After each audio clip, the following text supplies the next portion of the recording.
You gnome fuck!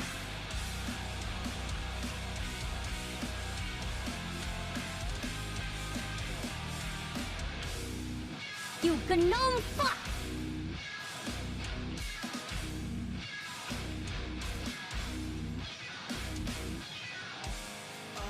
You gnome fuck!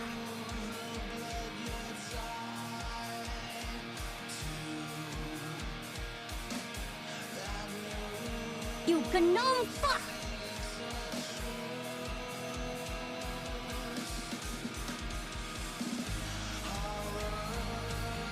You gnome fuck!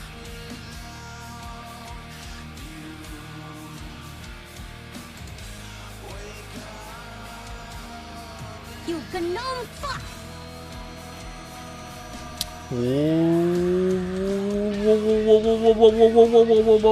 Why?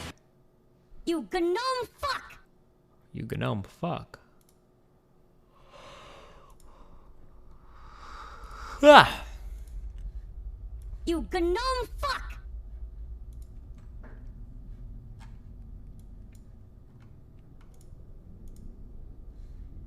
Wooten clips. You gnome fuck! Well, nice. Good one, dude.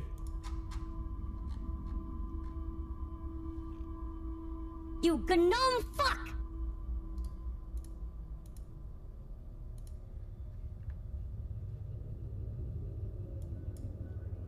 You gnome fuck!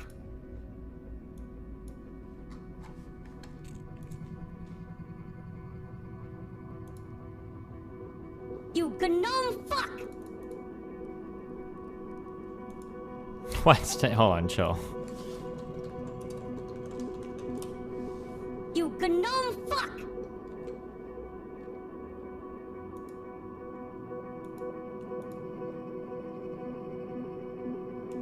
You gnome fuck!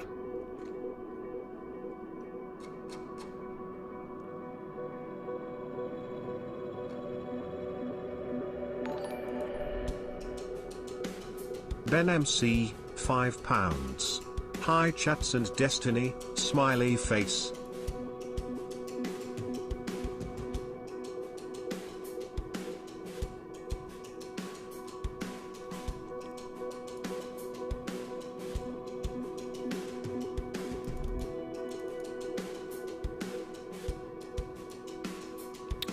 Vosh did a positive segment on your Omaha shit. Most lefties should be super supportive of what I did in Omaha, because now it gives them an excuse to do nothing ever. So in a way, it's a blessing.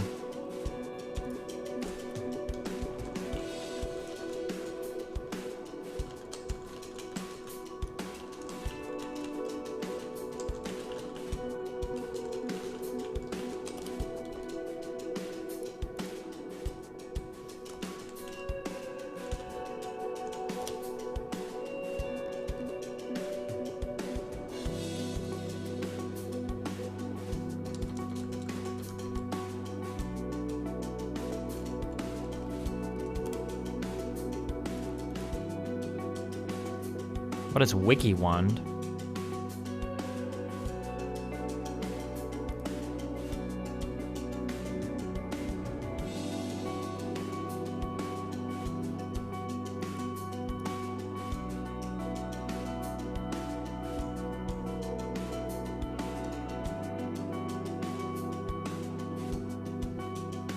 Wait, really? This guy must have made a meme, right? Does this actually work for everybody?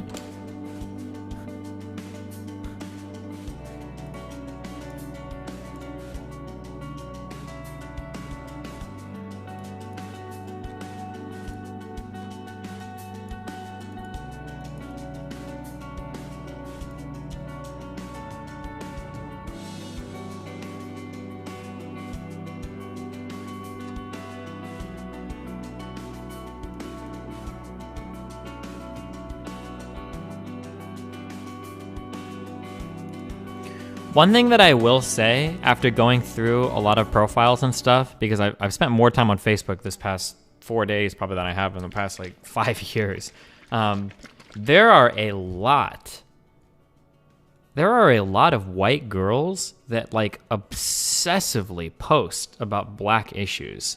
Like, it's really weird.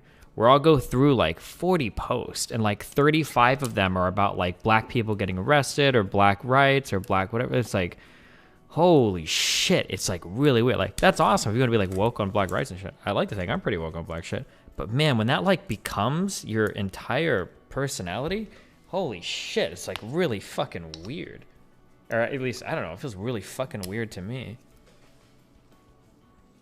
I was gonna start the Facebook stream stuff today, but we'll try it tomorrow. Because I'm doing DnD today. I don't want my first one to be like, oh man.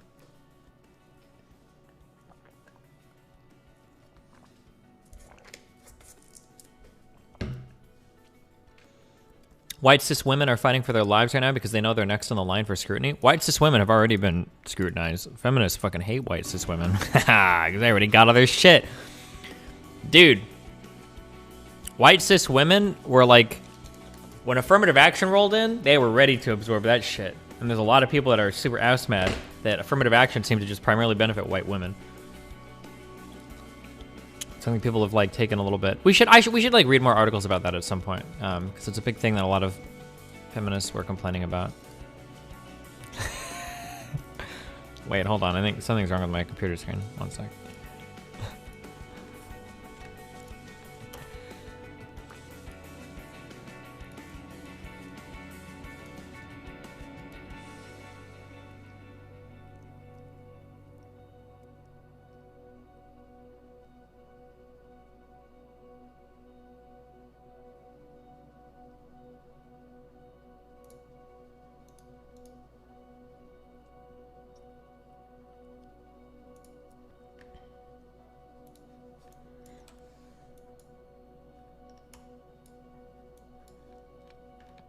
All right, sorry, hold on.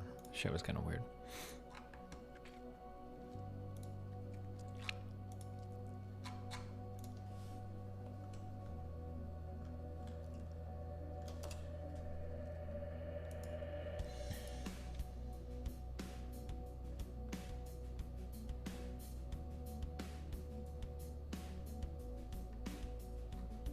Nice.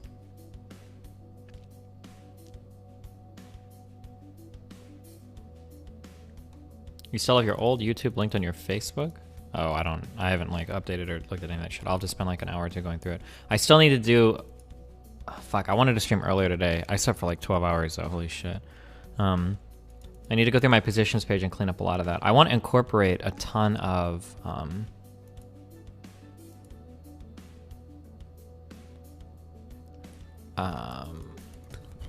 was I gonna say? I'm getting super distracted. Oh, I want to incorporate that sad boy post. There's some guy in my subreddit. I don't always agree what he posts, but he's usually a really high quality poster. I don't even know if he's in chat.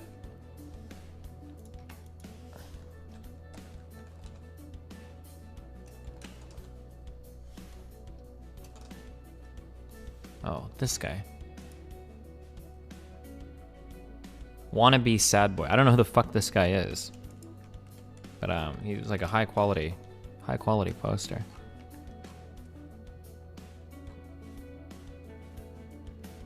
Wait, why does it say not safe for work? Hold on.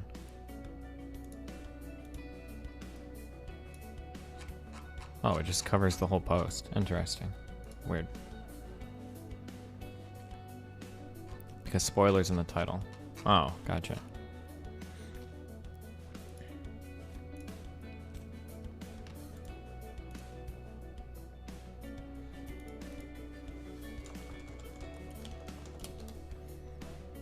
Oh yeah, there was this guy too. I could probably go through and incorporate some of this dude's, because apparently he was mad about some of the shit that I posted.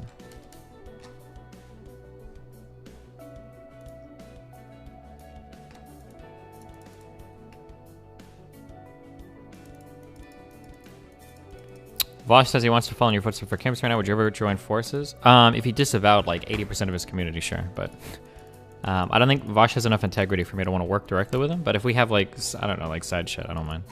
Like if he's promoting something I believe in, I would probably like send fans his way or something maybe.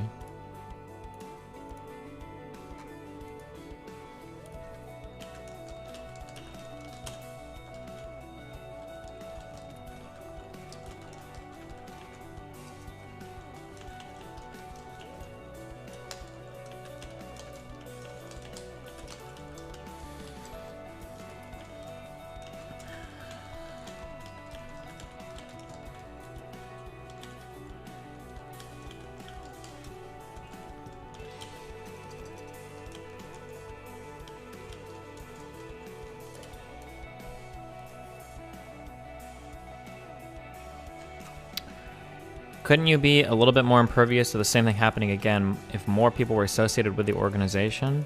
No, so I think a lot of you guys, I'm not going to argue much about this because it's something that I 100% know that I'm right about, and other people argue because they're too idealistic, and I don't necessarily fault you for that. So some people think that, like, the problem might be that, like, you've said a certain thing or that you're too close to a certain thing or et cetera, et cetera, et cetera, et cetera. The reality is that some people will look to tear down something and they're going to start from there and then they'll find any particular thing to do it. It's not so much that, like, something you said might have been bad or wrong. It's more just people will go digging. So, like, could you be more impervious to the same thing happening if more people were associated with the organization? That would probably be just opening you up to more attacks because then every little thing that anybody has ever said could be used. It's not like people are going to look at something and they're doing a good faith, like, oh, like maybe it would be more beneficial if this would have happened or this would have happened for the whole, like, scene. It's more just like, what can I do to tear down this type of thing, right? Destiny, a pristine figurehead would still be a good idea. I don't know if I was reading this on stream or not, or if I just had this thought, but like Bernie Sanders was pretty pristine, and people will still drag out like the essay that he did about women and rape or whatever, like 97 years ago, right? I don't think you can find people pristine enough to survive political attacks. They just have to be somebody that's willing to endure them, basically, or nobody's going to be unassailable, you know?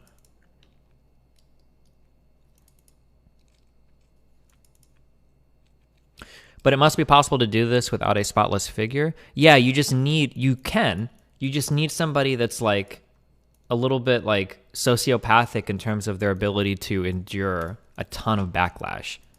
That's a really, really, really hard thing to do.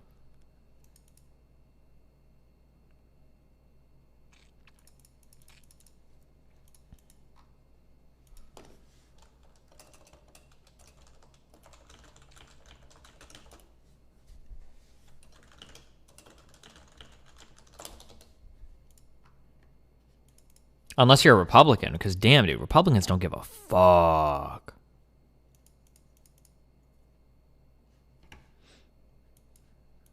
Oh, my wallpaper? It's this good-looking young man. Brad Scottley, $4.99. Everyone has baggage. Politics is a ruthless business.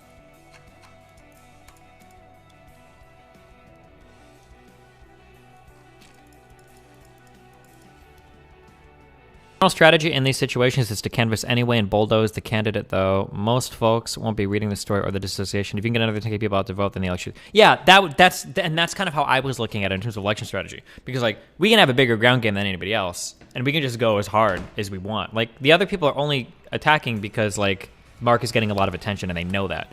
But what I didn't consider is the candidate's ability to survive the negative attention. And Mark was not. It's a hard thing to do. I don't mean to imply that, like, Market's weak or something. That's not at all what I'm trying to imply. It's just...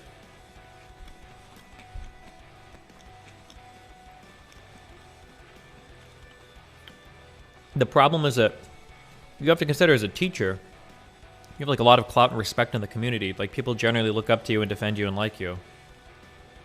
And when you're all of a sudden getting attacked from all sides, and people are, like, threatening to, like, go after your career and everything.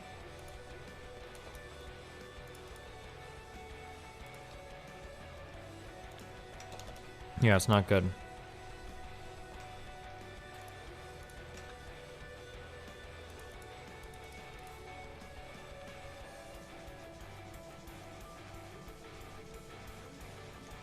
I think not a lot of people can handle the amount of negative attention that Destiny gets on the regular. People don't realize this, and it's sad.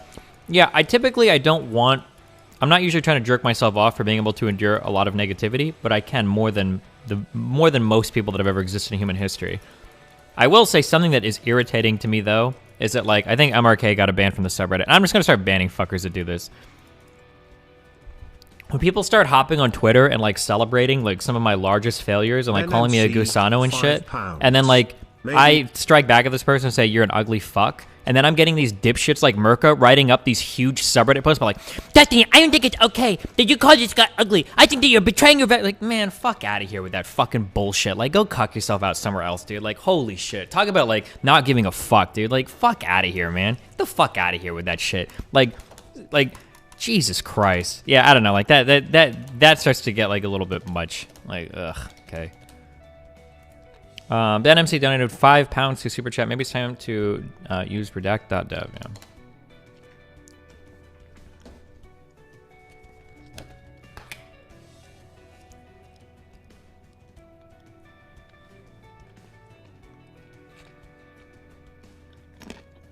Did you email that person's place of work over the sexual harassment on stream? Yep, I sure did.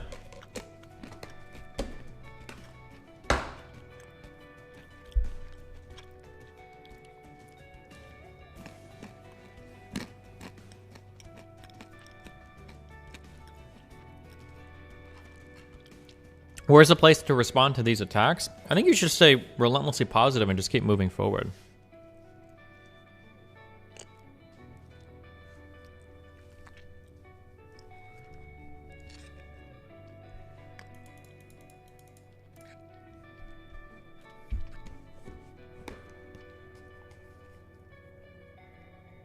How do you move forward? Just keep chugging along.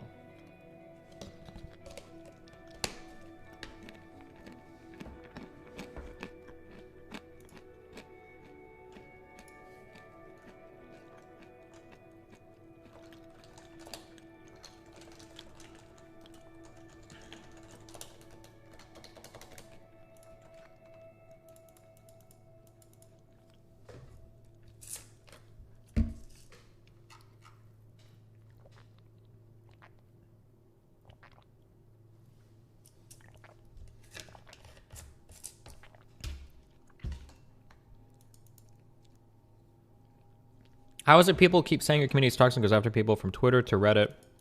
I just don't see anyone being toxic. Some people are toxic for sure. But I think people just make shit up and they're just shameless about it.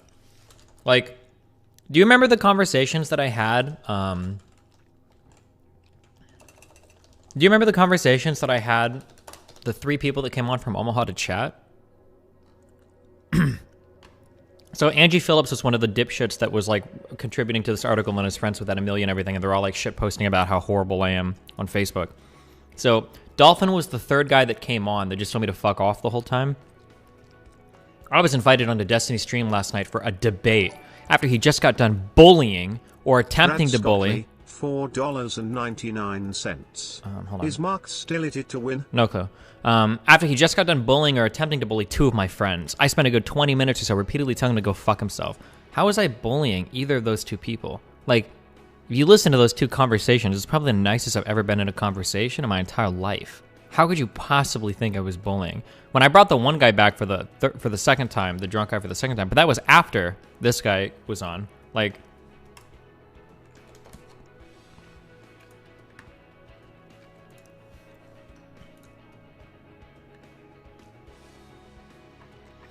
this is just an interesting thought. If the article were written in the UK, you would absolutely win a libel suit. Yeah, that's true. But the UK's libel laws are crazy. It's probably better how they are in America. You gnome fuck!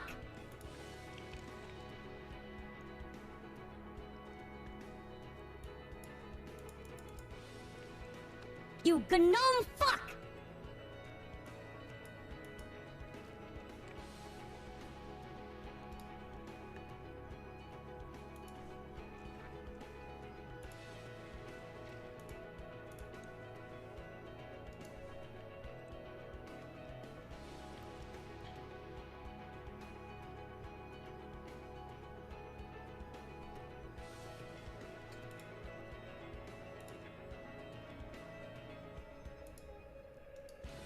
Didn't you have a lawsuit against the one poll girl? No, the law firm wouldn't take it because it was unethical. 10 accounts on the board right now just wiped out OLM. I can be pro-leftist Twitter, pro-leftist Twitter.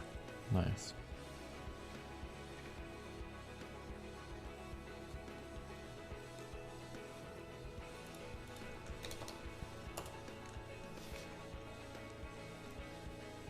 Are you planning on talking to someone at the college regarding the article? No, that we're past that. Nothing is probably going to change that.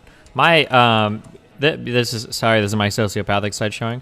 My biggest goal in writing that was just I want it so that if that girl ever applies for any fucking job ever in the future, that when somebody Googles her name, the very first thing that comes up is the dog shit article that she wrote. In my response to it, that was my that was my main purpose of writing that.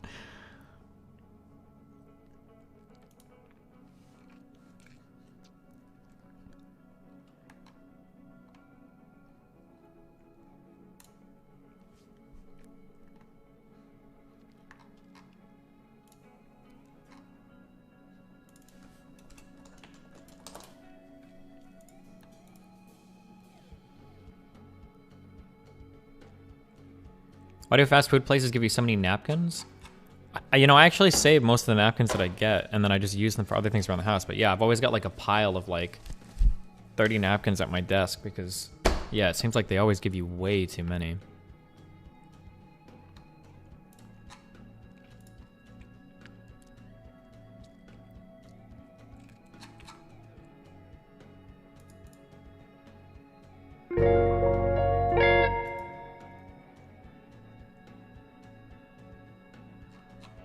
Wow, thanks for the 50 bucks, my dude. Well, at the very least, I'm saving a lot more money each month now. I don't feel financially squeezed.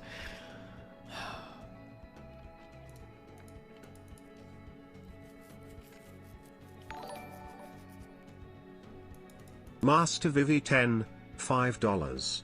People on Twitter saying you were disrespectful with that tweet. Imagine if they saw 2013 Nebraska Steven after a game of LOL. Something that I wish we could change.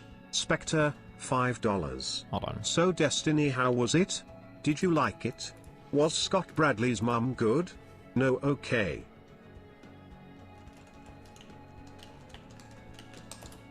Something that I wish we could change about the culture is I wish that we had like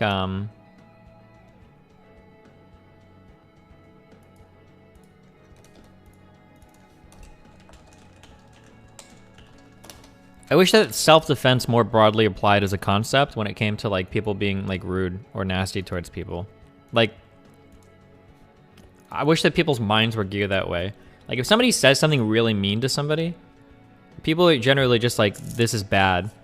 But usually what I'm thinking is like, if somebody's like, oh my God, like this guy, called this person like a huge fucking, whatever piece of shit. And I'm like, damn, what'd they do? That's usually what I want to know first. Because I want to know if the person was justified.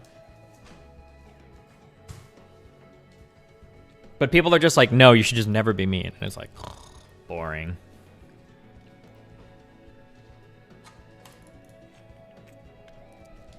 Has YouTube Duo streaming compensated in any way a portion of the Twitch company lost? Yeah, a little bit, yeah.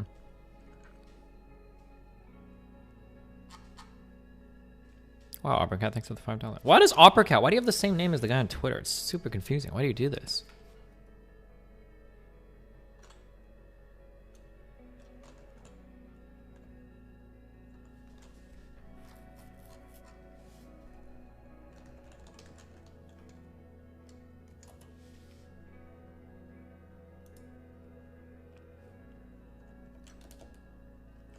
Oh no, wait, you're not. Wait, who is the guy? There's a guy that gets linked that does political shit all the time that looks like, that is a name that's similar to yours. Never mind.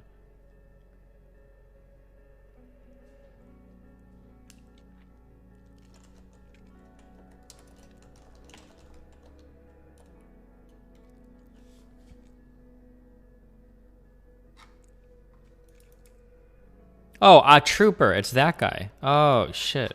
Okay.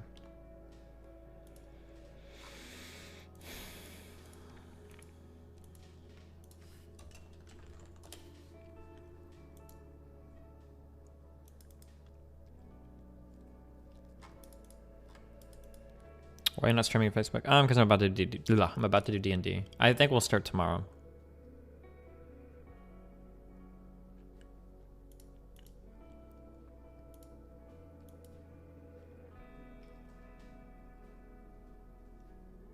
Can we highlight the irony that the author read your entire response and only used the portion where you talk about selective editing? Oh yeah, nice.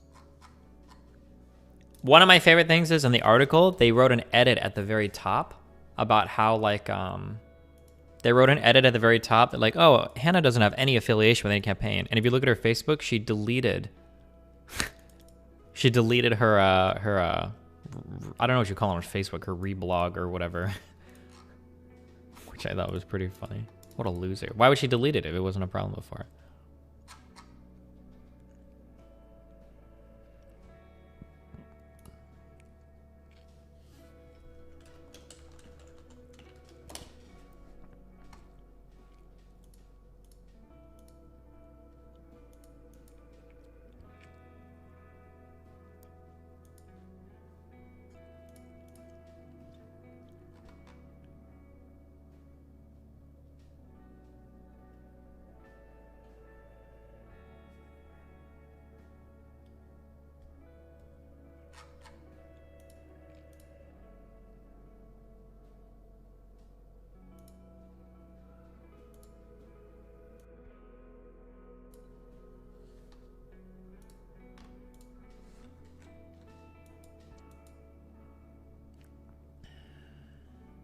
When does your nihilist start coming? I think I'm pretty past the nihilist shit.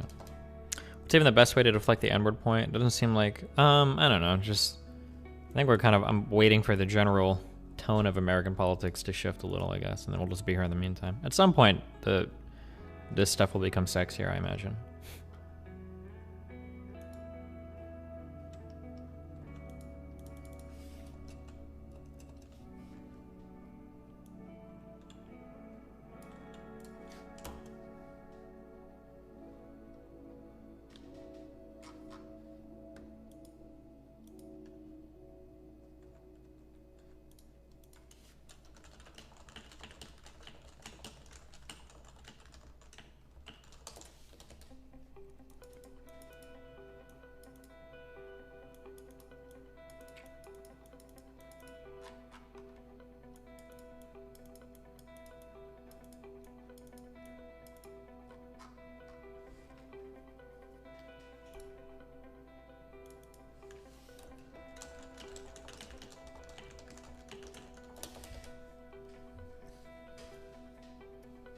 Jesus fucking Christ. Here's a question, okay? Big question for the 7 girls in chat. Or actually, for the guys with long hair. Why don't girls, or I don't know if I've never showered with a guy before. Why don't girls use enough conditioner ever? Why? Girls will open their hand and they'll do like one little plop of conditioner and they'll like rub it like right here and think they condition their hair. If you are going to use conditioner, you got to use a lot of it, okay? You need to all of your hair needs to be conditioned, okay? I don't understand, like people will put enough on to get like a little part, but like if you touch like the hair, especially like down here, if you touch this, like dude, you have no conditioner in your fucking hair. Like what the fuck is wrong with you? I don't understand. Are you sure you actually need a lot? Yes, you do. Just stop using conditioner, okay?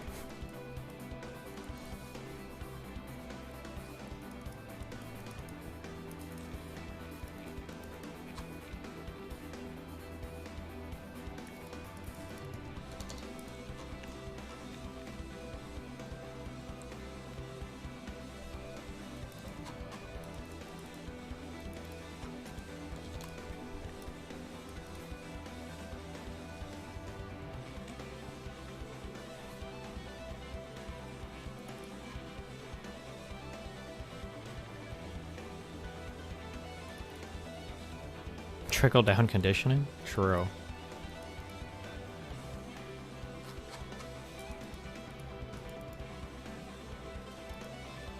Destiny, you don't put conditioner on your roots. Yeah, but they don't use conditioner at all. Or they'll put like barely any, and then they just like do it or whatever. As a guy, you generally condition your roots because you don't have long hair to do it. I don't take conditioner and be like this, right? Obviously it goes right on my fucking head, you fucking morons. But yes, otherwise you're supposed to like squeeze it through your hair or whatever. You don't condition the roots of your hair, you're not supposed to. Or it doesn't help you at all, at least. But my hair doesn't grow that far from my roots because I don't have long fucking hair. Well.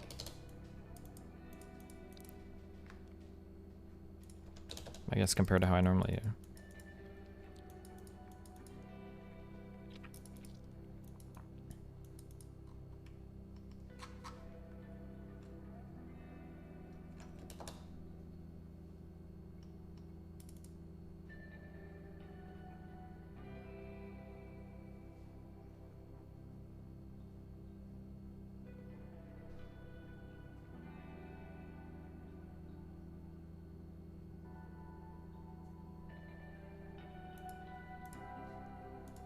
You want people to be able to look up this? Oh.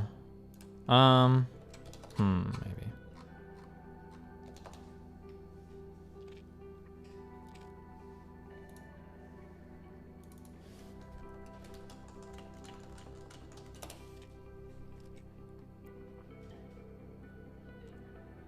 Someone on the Vosh server made a huge effort post going over positions while unaware you didn't write it. That's okay. It just gives me more stuff to review, I guess, so I can... I'll just integrate it into the document. I just haven't spent much time recently working on it because the last 2 days have been a lot of the political shit, like meetings at like 6 a.m. and shit.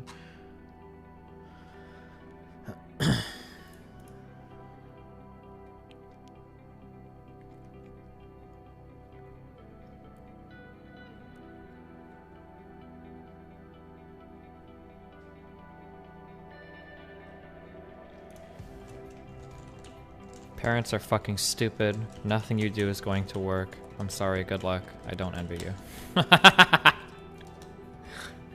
Some guy sends me a message. He's like, I'm a teacher in primary school. I teach math age 6 to 9, and I'm looking to put together videos to help parents for their children. Was there anything that you found useful as a parent for math? The reality is that if you try to teach kids to do math a different way than the parents learned how to do it, parents are gonna fucking hate you. That's it. There's no way around that one. You and Vosh still in rocky terms? Like with your relationships? I'm okay with Vosh. His whole community and everybody in his life fucking hates me, which makes it kind of weird.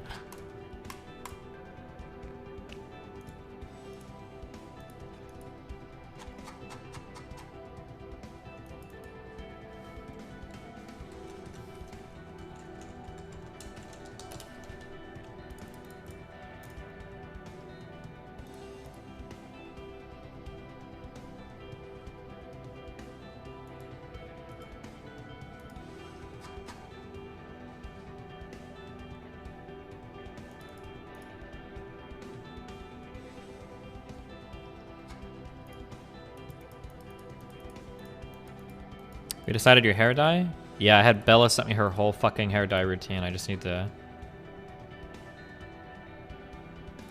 get it, but I need somebody else here to do it, like Melina, probably. The fuck is this? Polka dots and moonbeam. I don't have Spotify.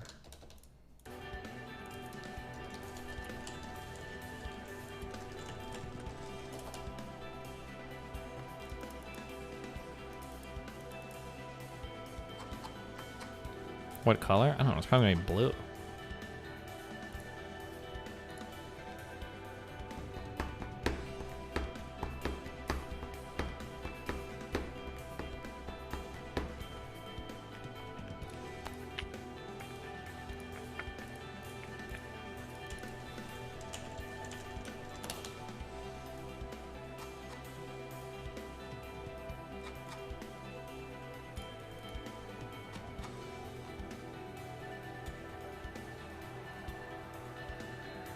Jesus.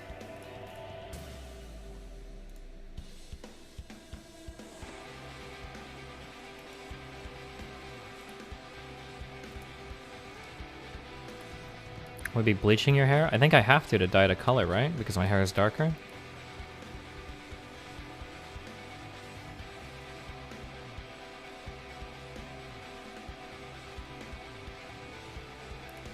Wait.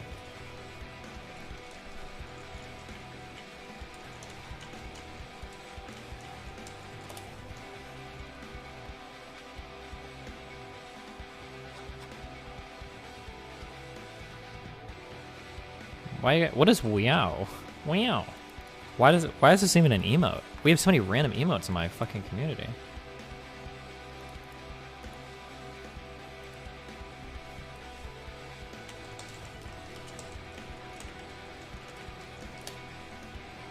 Show background? My background is beautiful.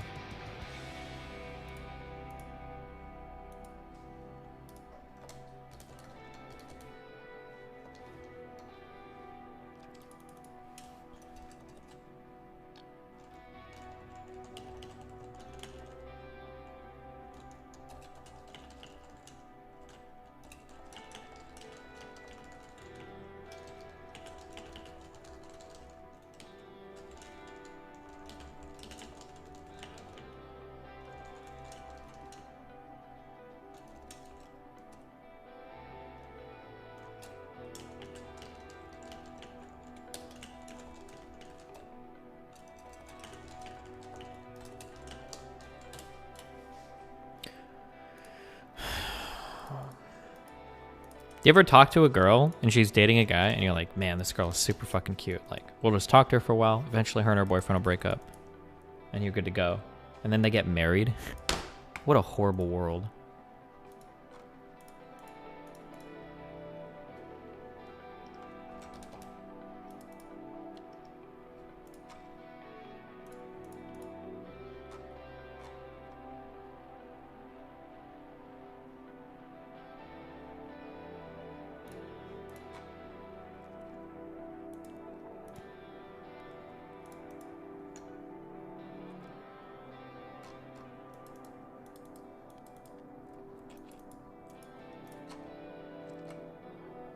They'll divorce eventually.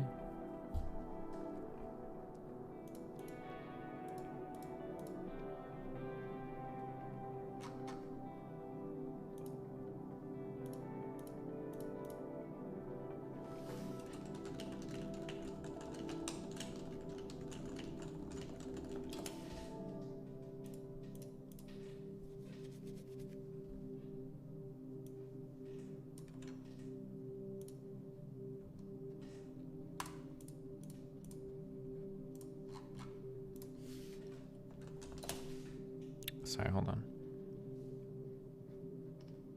I'm just doing work right now. Okay. Let me have all this shit done. You guys are just here in the background hanging out.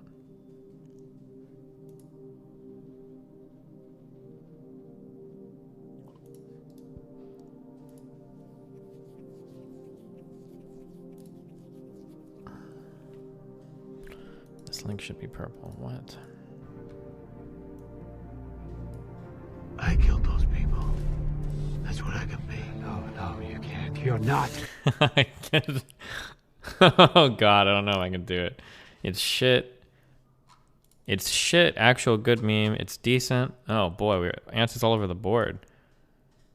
All right. I killed those people. That's what I can be. No, you can't. You're not. I'm whatever God needs me to be. Calling in.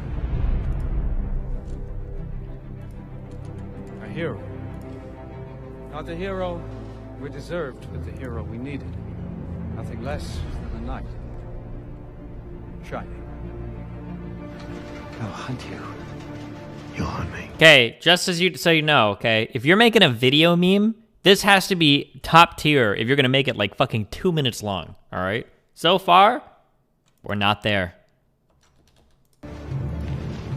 You'll condemn me.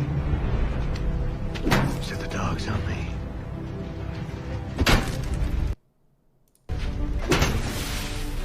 Because that's what needs to happen. Because sometimes truth isn't good enough. Sometimes people deserve more. And others people deserve to have their faith rewarded. This is dumb.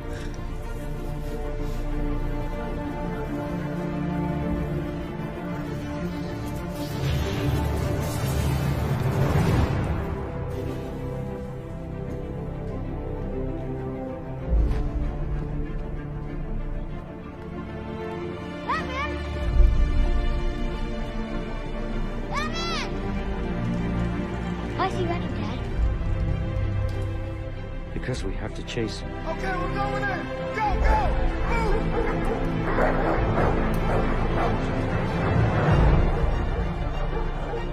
He didn't do anything wrong. The Because he's the hero Gotham deserves. But not the one it needs right now. Didn't even edit Omaha. Could have had a robot voice. Could have had Brian and we'll everything. hunt him. Because he can take it. Because he's not our hero.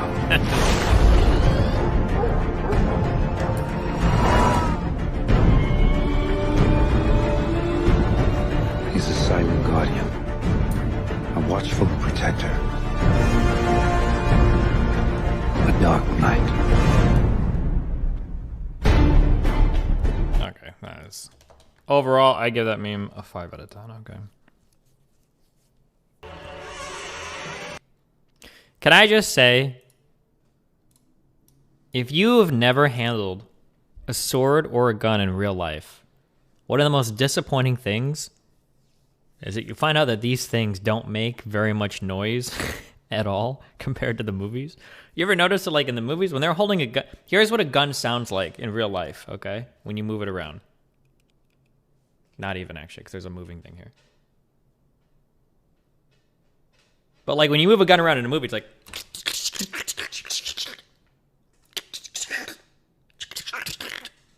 Like, where does the noise come from?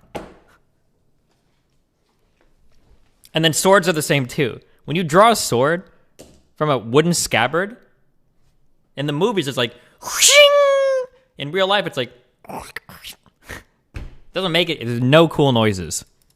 I don't know at what part in movies they decided to add like a whole new world of sound effects to any of these objects, but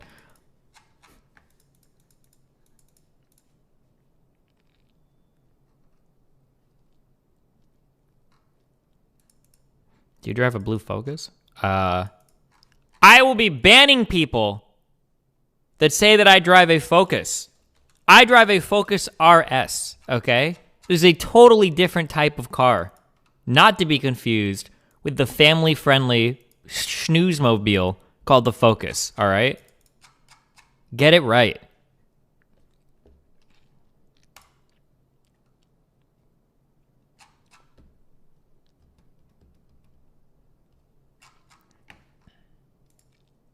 Man is far from perfect, but he spoke straight facts here. My fellow Americans, we got a #1 victory royale. The Edward Knight. Okay.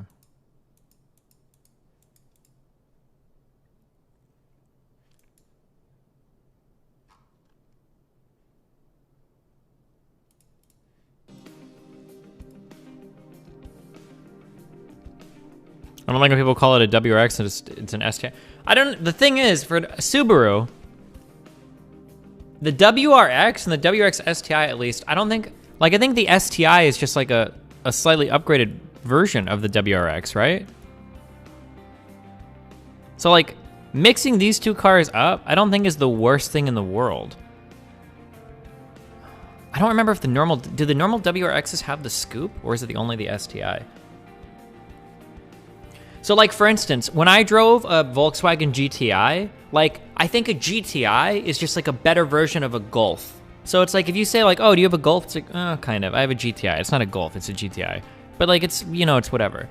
But like, the Focus RS, okay, and the Focus are not, it's just not, okay? These are just totally different types of things, more than the other two, all right? My STI would absolutely shit on your RS? No, it wouldn't, unless you get a lot of aftermarket work done. Fuck you.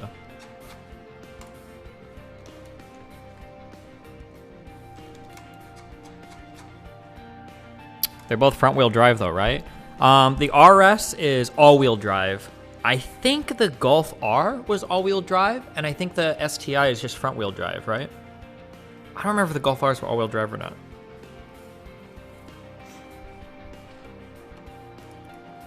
Is the STI all-wheel drive? Are they all all-wheel? Okay, the STI might be all-wheel drive.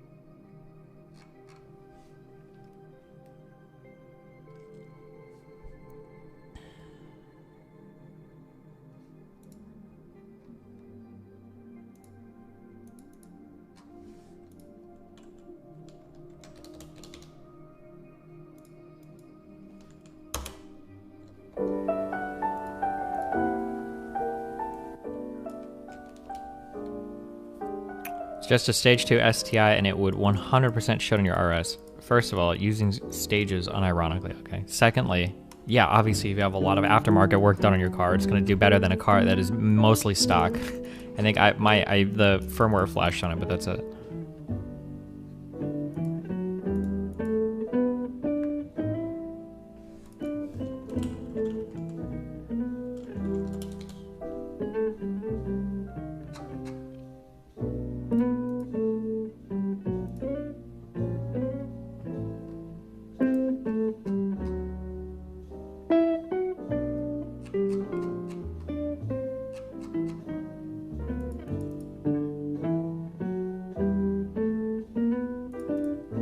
Notice my fan art or else. Oh, cute. Wait. Holy shit, I thought I just got horse dicked. Nice.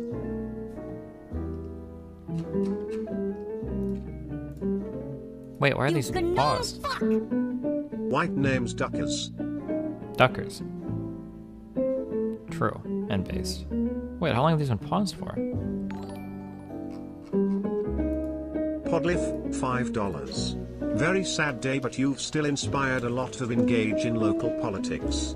I hope you find another way to engage in local politics in the future. Yeah, we'll see, buddy. Catis Oreo wants to know if you've seen Lost in Translation.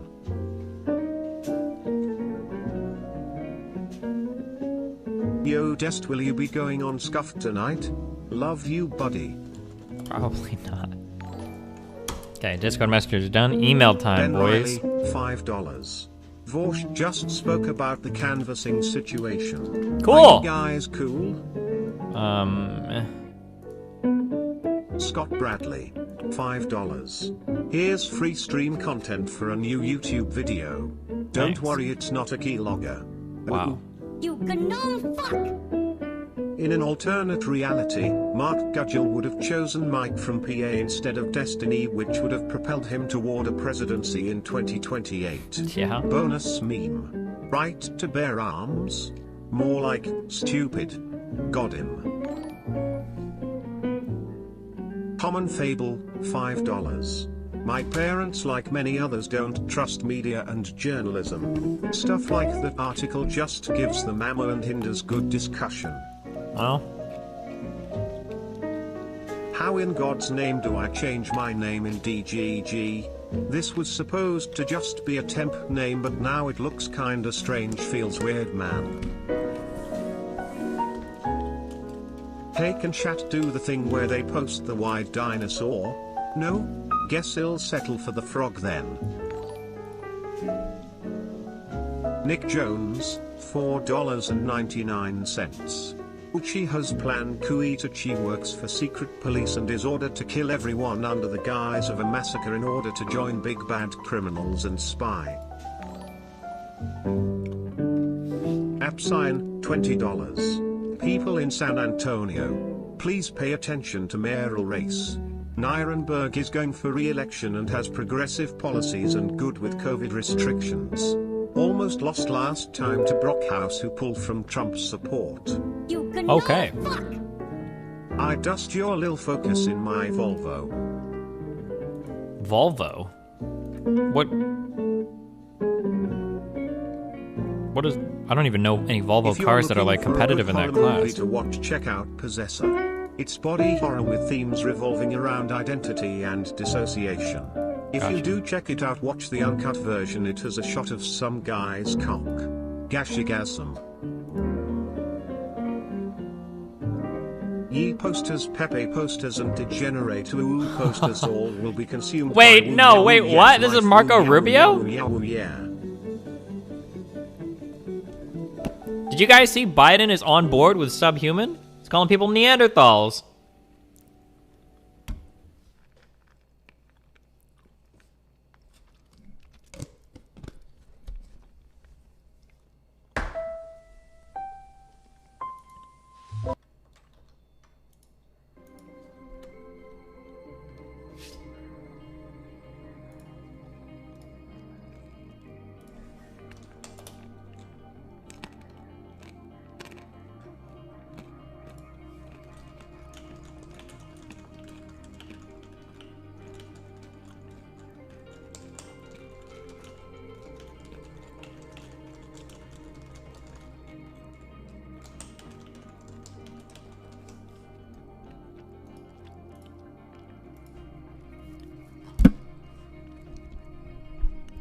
Also, if anybody wants to have a party in Omaha on the 20th,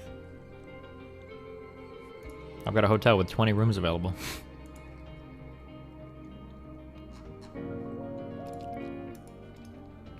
Need you. Dream you. Find you. Taste you. Fuck you. Use you. Scar you. Break you. Lose me. Hate me. Smash me.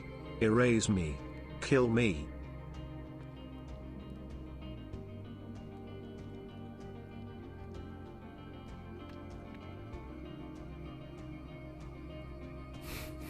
Oh god. I feel when my mom is emailing me. Based in true things. Being black is not what qualifies someone to hold office. Their positions on issues and the life they are leading are something to run on. True. Thanks, Mom.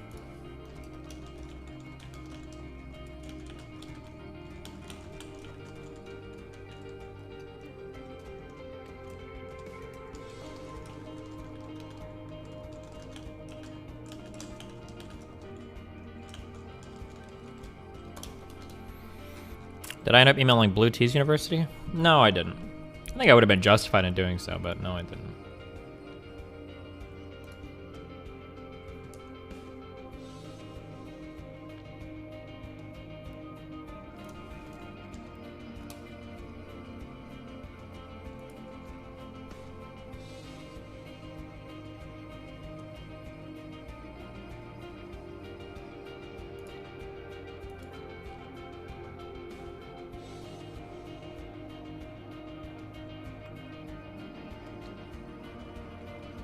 Have you heard about the blacks at Xbox? Wait, what?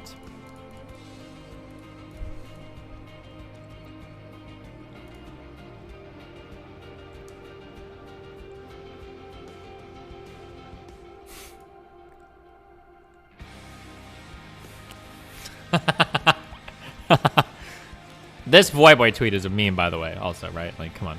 It has to be, right? It is. It is. Chill. It must be. But I don't actually know anymore. I can never tell anymore.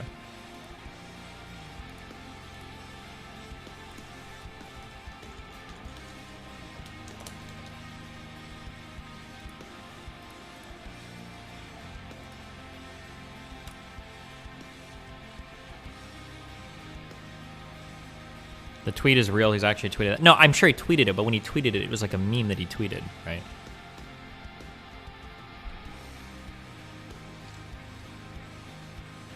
Get paid to stream on Trovo. What the fuck is this? Trovo Live. Got a ticket. Let's do it. 5 miles Sign me over up, the baby. speed limit. Maybe the lefties are actually onto something. No?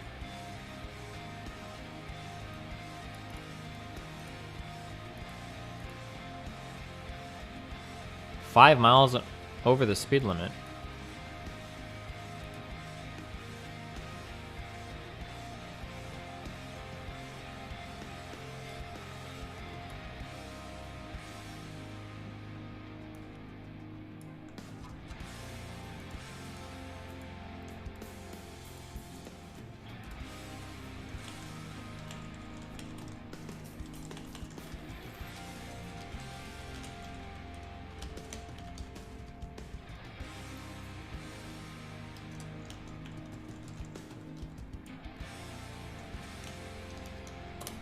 Is there gonna be another chat on Facebook? Probably. Although the problem is I barely even read my YouTube one. As much as I love you guys, I see your text up there. I just haven't.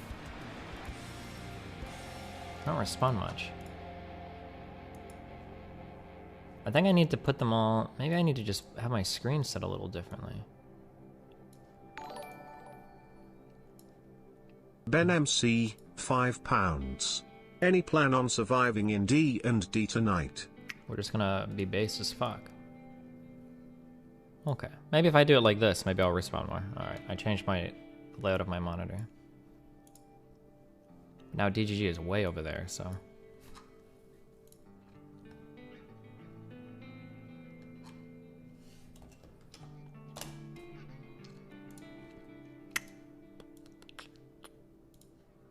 Chances Mr. Mitten's plan works? Who knows? Where is Mr. Mitten? A little cock. Wooten and Nick should be in here. We need to talk about this. We're ready to go.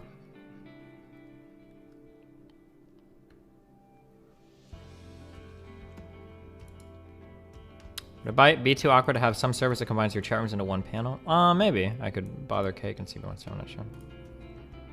But, I don't know. What was I bothering Cake for now? Oh, yeah. Valheim server. Cake. Do you think we can have a Valheim server up by tomorrow morning-ish?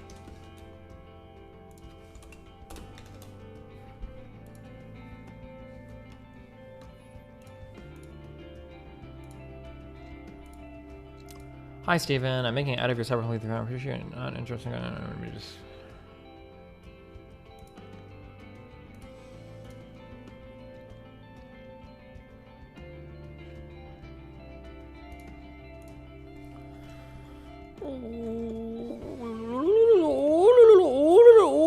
Sorry, I don't know why I did that. Okay, hold on.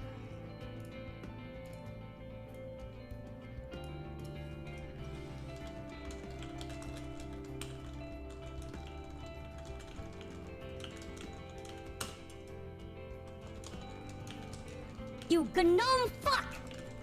Ayo Dest. Facebook chat memes are going to be top tier. I look forward to the many arguments you'll have with them. Yes, but it sounded like specific pressures here were opposed to Destiny for supporting a white candidate over a black one rather than for Destiny's controversial statement. Oh yeah, the obsession in Omaha, I guess, among all the progressives is supporting, like, there's 2 black women that are running, and people are like, black woman, black woman, black woman.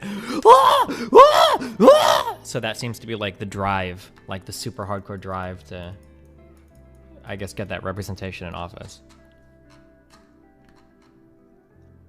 Which normally is cool. I think that, like, the idea of having, like, a black woman mayor for Omaha would be, like, pretty awesome. But, like, when you're literally, when you're typing stuff like, this is a space that's not meant for white men anymore, it's like, okay, hold on, let's chill. That seems a little cringe.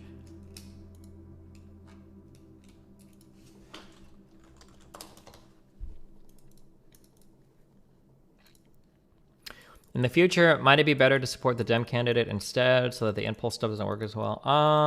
Maybe. I don't know. I'm not sure.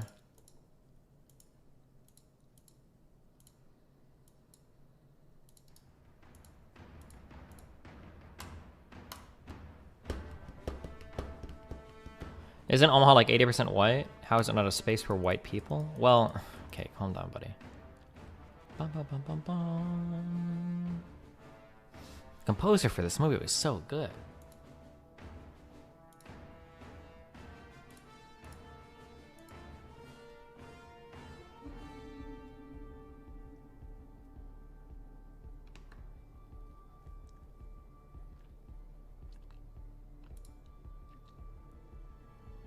Just curious if you're interested in paid political work in 2021 to 2022. Destiny, I'm still angry about Season 8 of Game of Thrones. Actually really about the last 3 seasons. Bonus me never ever lose. Yeah, holy shit. Please stop reminding me. Please stop.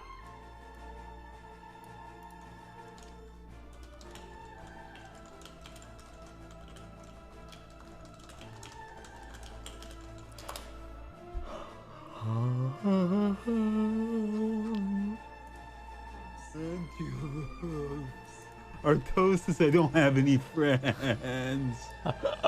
Yeah, don't worry, you're not gonna either, because I'm gonna fucking ban you when I find your ID in here. You fucking people type! You're so lucky. You are so lucky. I tried to stop the fucking scroll so I could fucking ban you. I tried. Guy with no friends.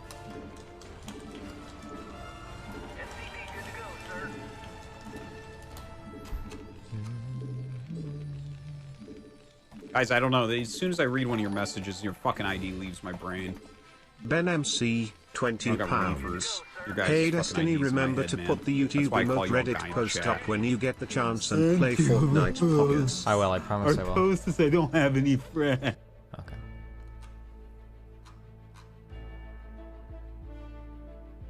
What's the best TV show you've ever watched? I don't know, dude.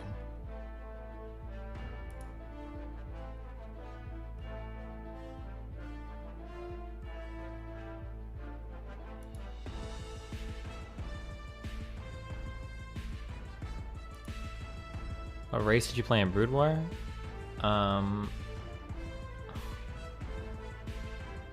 It's Zerg, sorry. Yeah. Hello? Hey, Stu. Didn't I tell you not to come in here unless I explicitly invited you in here?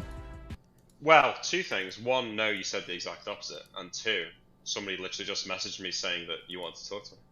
Oh, and you just believe anybody that messages you anything, huh? Well, there's two people, actually. I guess that's why you guys believed Farange riding around a bus saying the NHS would get more money if you guys Brexited, huh? You guys are just pretty gullible over there, huh? I mean, some people, yeah, not me. Where's Moodnet? I don't know.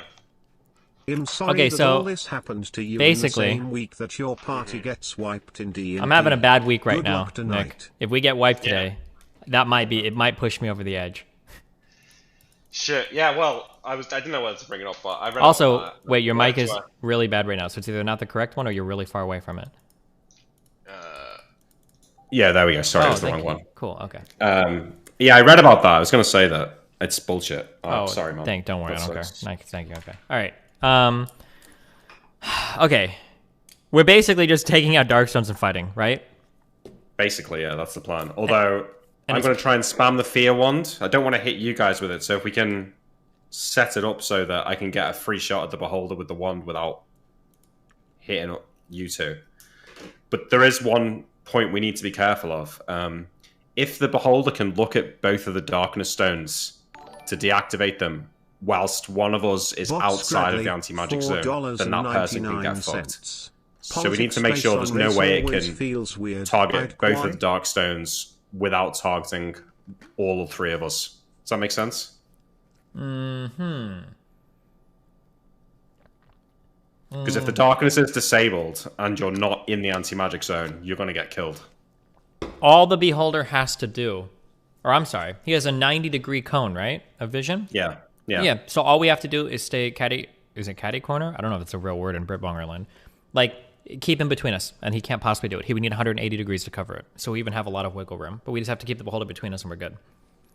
Yeah, but don't forget, on his turn, he can move and then act. So while he can do that, at least rules is written in 2E. Like a combat round is described as lots of people moving around simultaneously. Yeah. It's not like in 5e where you move and they move and they move and they move discreetly. So we should be able to argue that, no, well, hold on. No, I don't know if we can argue that. Because you can disengage from people without them locking on you, right? Without them sticking on you? Yeah, I was thinking that we might be able to say to Neil, like, because if he moves out of our threat range, we get an opportunity attack. I was wondering if maybe we could say, look, I'll forgo my opportunity attack, but I just want to stay next to him. You know, and they only get 30 feet of movement. So we can easily do that if it were allowed. But yeah, I think this is why what we need to do is we just need to make sure that whoever doesn't have the darkness stone, and I think that's probably going to be either you or Anton, since I'm a bow and therefore more likely to be further away. How tall is the room? You need to make sure you're next to each other. We don't know. I'd ask Neil, he wouldn't tell me. But as long as you and Anton stay right next to each other, it's going to be very hard for him to like isolate. Sure. Wait, why wouldn't he tell us? I asked him. He just ignored the message. Okay, we should know because we've been scrying into the room. Yes, I agree.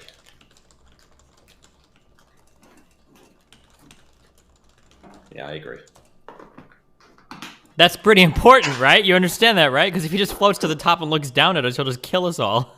Okay, well, the darkness stone is 60-foot radius, so I'm assuming that the room's not taller than 60 feet. Yeah, but he could just fly up and look down, and then we can't stand either side of them. He could get both of us potentially in the... Yeah, it's a pain. I don't know, but it's only got 15 feet movement as well, so like if it wants to act, if it gives up all of its movement, it can move 30 feet. But at least I can still shoot it with a bow.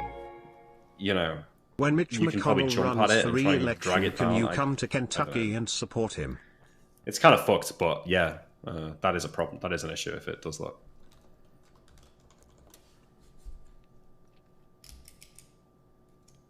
Are we just gonna die? I think it's likely that we'll have to someone's gonna have to make a save or die. Well, I don't. One of those things, disintegrate, I think, is just that's what it is. Yeah. Die. Right? Like, I think Death Ray might be save or die, but I think the Disintegrate just kills you. No, you get a save to dodge it. Are you sure?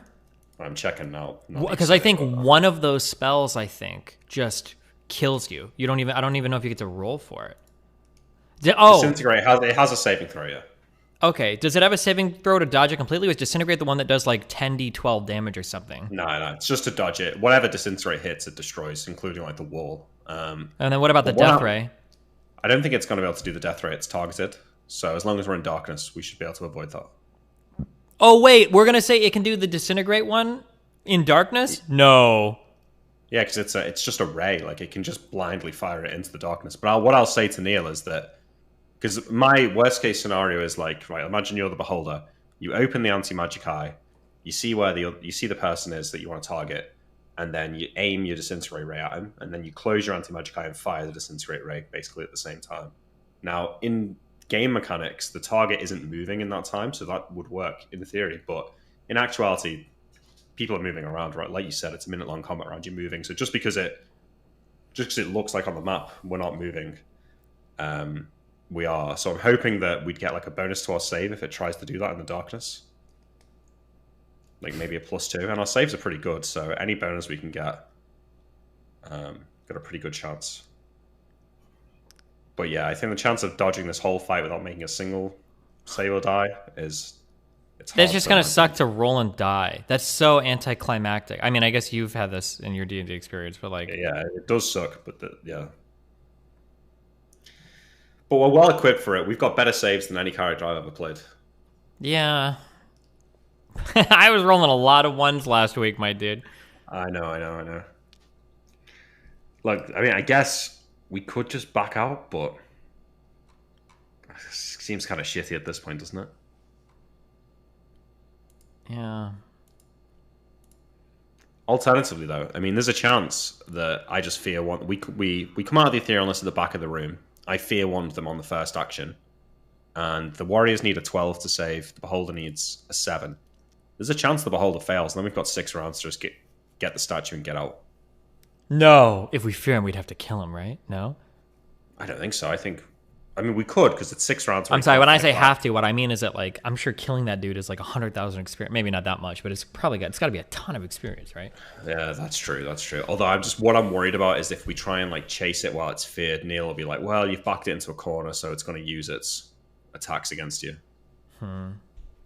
That's what I'm worried about. Because I tried to look in the book to see if there's any rules about if you back into a corner while feared, you still get to fight. I couldn't find anything. And by the rules, it just says it spends its whole turn running away as fast as possible. So, in theory, like, we should be able to kill it, but I guess it would be lower risk to just get the statue and get out. So yeah, I don't know. But the fear wand is good because it's our saves against his at that point. Yeah. I'll just be right back. 1 minute. Okay, sorry.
Oh, hold on.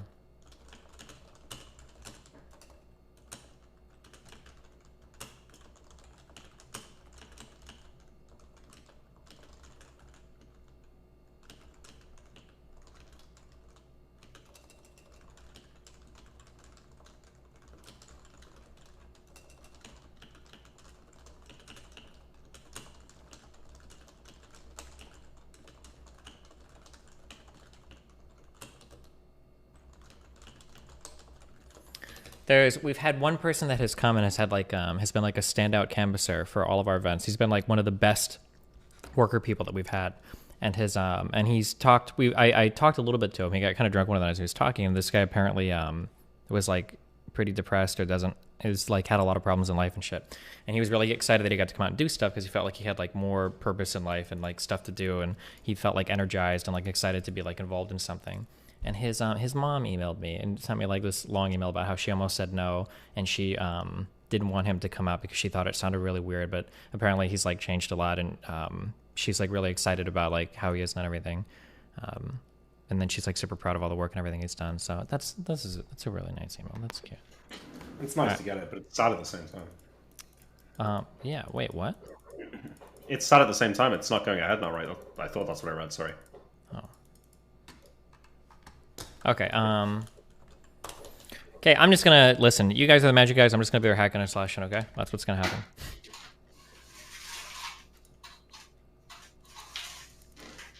No, the poison idea was dumb. I shot that down in DMs, okay? You did shoot that down, yeah. I don't think you can force feed somebody something. If it tries to bite you, maybe you could. No? You could be like say it bites you one round and you know it's going to do it the next round. You could be like, I ready my action to pour the poison down its throat when it tries to bite me. But would it necessarily swallow it? Yeah, I don't know. I'm not sure. Like, it might not know. It's kind of awkward. It's probably safer to just try and nuke it. But it's dicey. This whole thing's going to be dicey. I wonder if I don't remember if that poison is fast acting or not. I need to check. Because I know I had... Yeah, I think it's D4 minutes. And even if it passes its save, it takes 20 damage, which is pretty amazing. You can pass a save again? No way. Hold on. I got to look at this 1 sec. Okay. I wouldn't, because I remember we got this poison for something, and I wouldn't buy a poison that is like you can save and not die to it. Yeah, but your average like dude that you're trying to kill with it has probably got low saves. I have something called a potion of poison, and it says death by ingestion. So fuck, I guess I don't know. Maybe it is. I found the clip in the VOD. It's type J, which is D4 rounds, and then it's if you fail to save, you die. If you pass, you take 20 damage, which is enough to kill a person, right? Like most people aren't going to have 20 health, so they die either way. What about the what if I force you into the potion of sleeping instead? I mean, yeah, same thing. It's like a save, or like that one will do nothing, or it will knock it out, right? And if we can put it to sleep, then we can probably win. But yeah. There's no easy way. I've been thinking about it all week. I think the Darkness Stones is the best option. Well, that's what we're doing. I know you aren't in politics mode, but here is an interview with Mark Gudgel. It's pretty fire. Gotcha.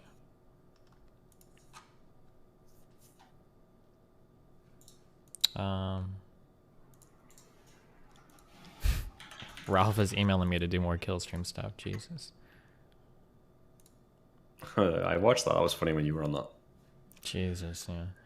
It's funny, but like, I don't know, hanging around with a bunch of Nazis, it's kind of, what do you say, sweats to me? Well, I don't know. I'd rather go back to arguing with conservatives than fucking lefties, but... Yeah, it's safer. From a reputational point of view. Yeah.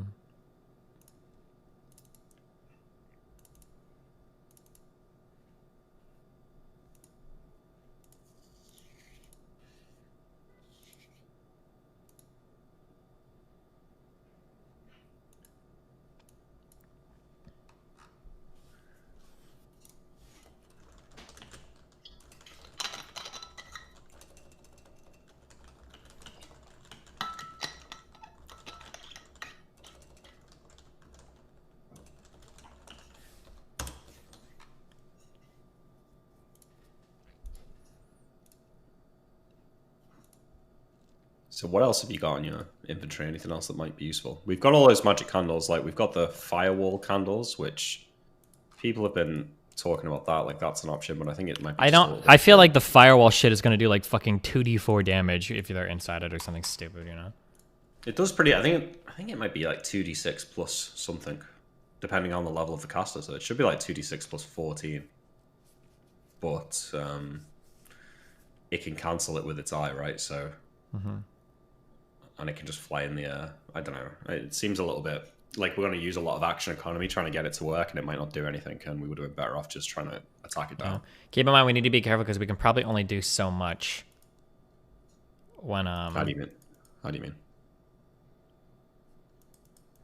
Oh, shit. Oh, sorry. Like, I doubt Neil's going to let us, like, come out of cloak, light candles, have the Darkstone, pull the Darkstone, do a fear. Like, I doubt he's going to let us do, like, 12 actions coming out of invisibility, you know? Like, we're going to have to pick, like, one thing to do.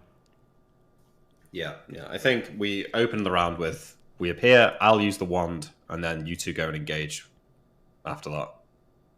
Stay next to each other so that, because remember, the less surface area we attack the beholder from, the less of its eyes it can use. I'm still not clear whether Neil can just choose whichever eyes he wants to use each round, or if if it's like he has to roll. You know what? The fire candle might actually be based as fuck. Because it's an AoE attack. And if you use the fire candle and we were to hit like 10 eyes at once, how much damage is that? That's actually like a one-shot kill. Yeah, I don't know if that works. Well, you don't kill it by damaging the eyes, but you can't destroy the eyes. They don't have that much health. But I'm not sure, like, because if you throw a fireball at a beholder, do you just instantly nuke all of its eye stalks? Fuck, you don't have fucking fireball, do you? No. Loser. I don't. I mean, I've got no spells left, basically. Use them all in that last fight. Because there's always the option of going back and like trying to nap and come back, but at that point, there could be like loads more demons. I don't know. It's probably not worth it.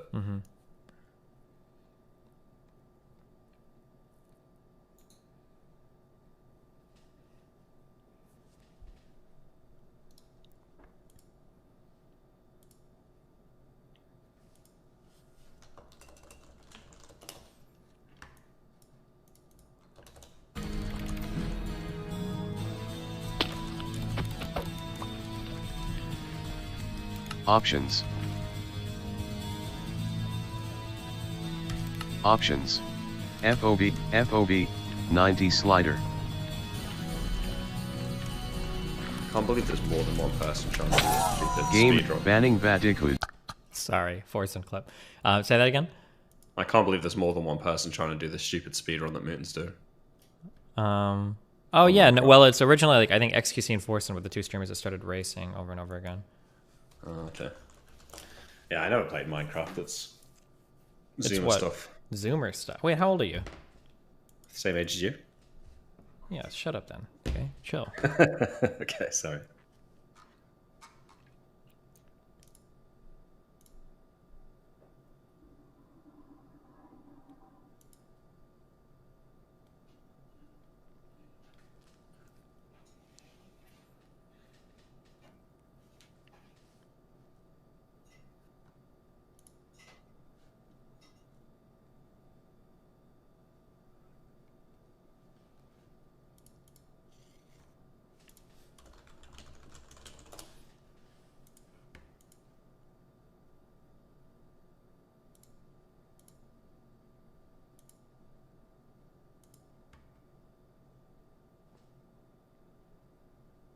Hello.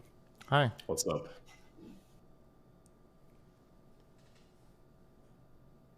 Wait, who just left? Oh, Koi started. Oh, fuck Koi, but we're not going over there. Okay, what's the plan for today? Real quick. Die. We just go into the room, right, in ethereal plane. We get to the back of the room, standing near the statue behind the portal so that it doesn't risk its disintegrate out straight away for fear of hitting the portal. We get darkness stones out of our pockets so that as soon as we come out, we're in darkness. Mutant, we need to rely on you using your amulet to target the creatures so you know where they are and can, like, shout out commands to us. Because I think in the battle... Wait, no, his amulet... How am I going to target the creatures? And his amulet doesn't work through the ethereal plane. I thought we already established that. No, I mean once we're in the fight, because we're going to be in pitch black, and what's going to happen is the battle map's going to be dark, and Neil's going to say, okay, which square do you attack? Well, I don't understand how you're going to say, like, how am I going to target the creatures with my amulet? Like, choose them for vengeance. You can only choose one. Yeah, one at a I time. don't know them really that well, and I don't think I'm going to choose the Beholder for vengeance, because that seems fucking dumb. I know, but we might need to. Otherwise, we're going to be in darkness and just not necessarily know where it is. We might. Well, I think another thing we're going to have to rely on is like Tyrael being able to like listen to where it is. That might be another option. But we are literally going to be like targeting squares and guessing where the beholder is. Luck. Yeah. I'm joining the Zoom. Bye. Okay. Wait, what? He sounds like we're just gonna die. What, you mean mute him? Yeah, what the fuck? He didn't sound like we were gonna win. Yeah, I don't know. He's lost all his hair. He's lost his determination and power.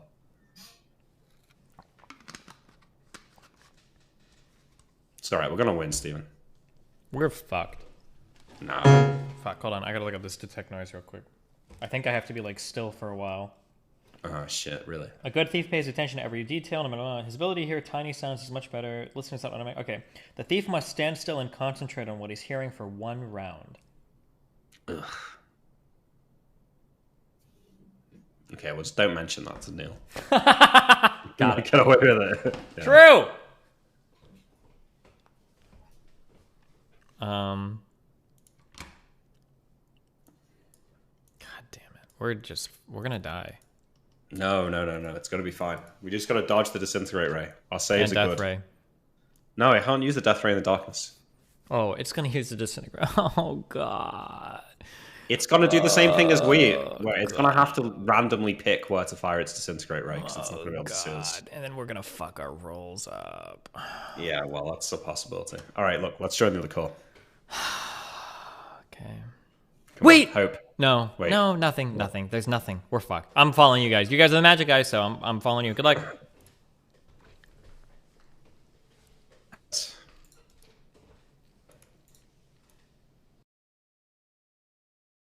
Whoa! Complete.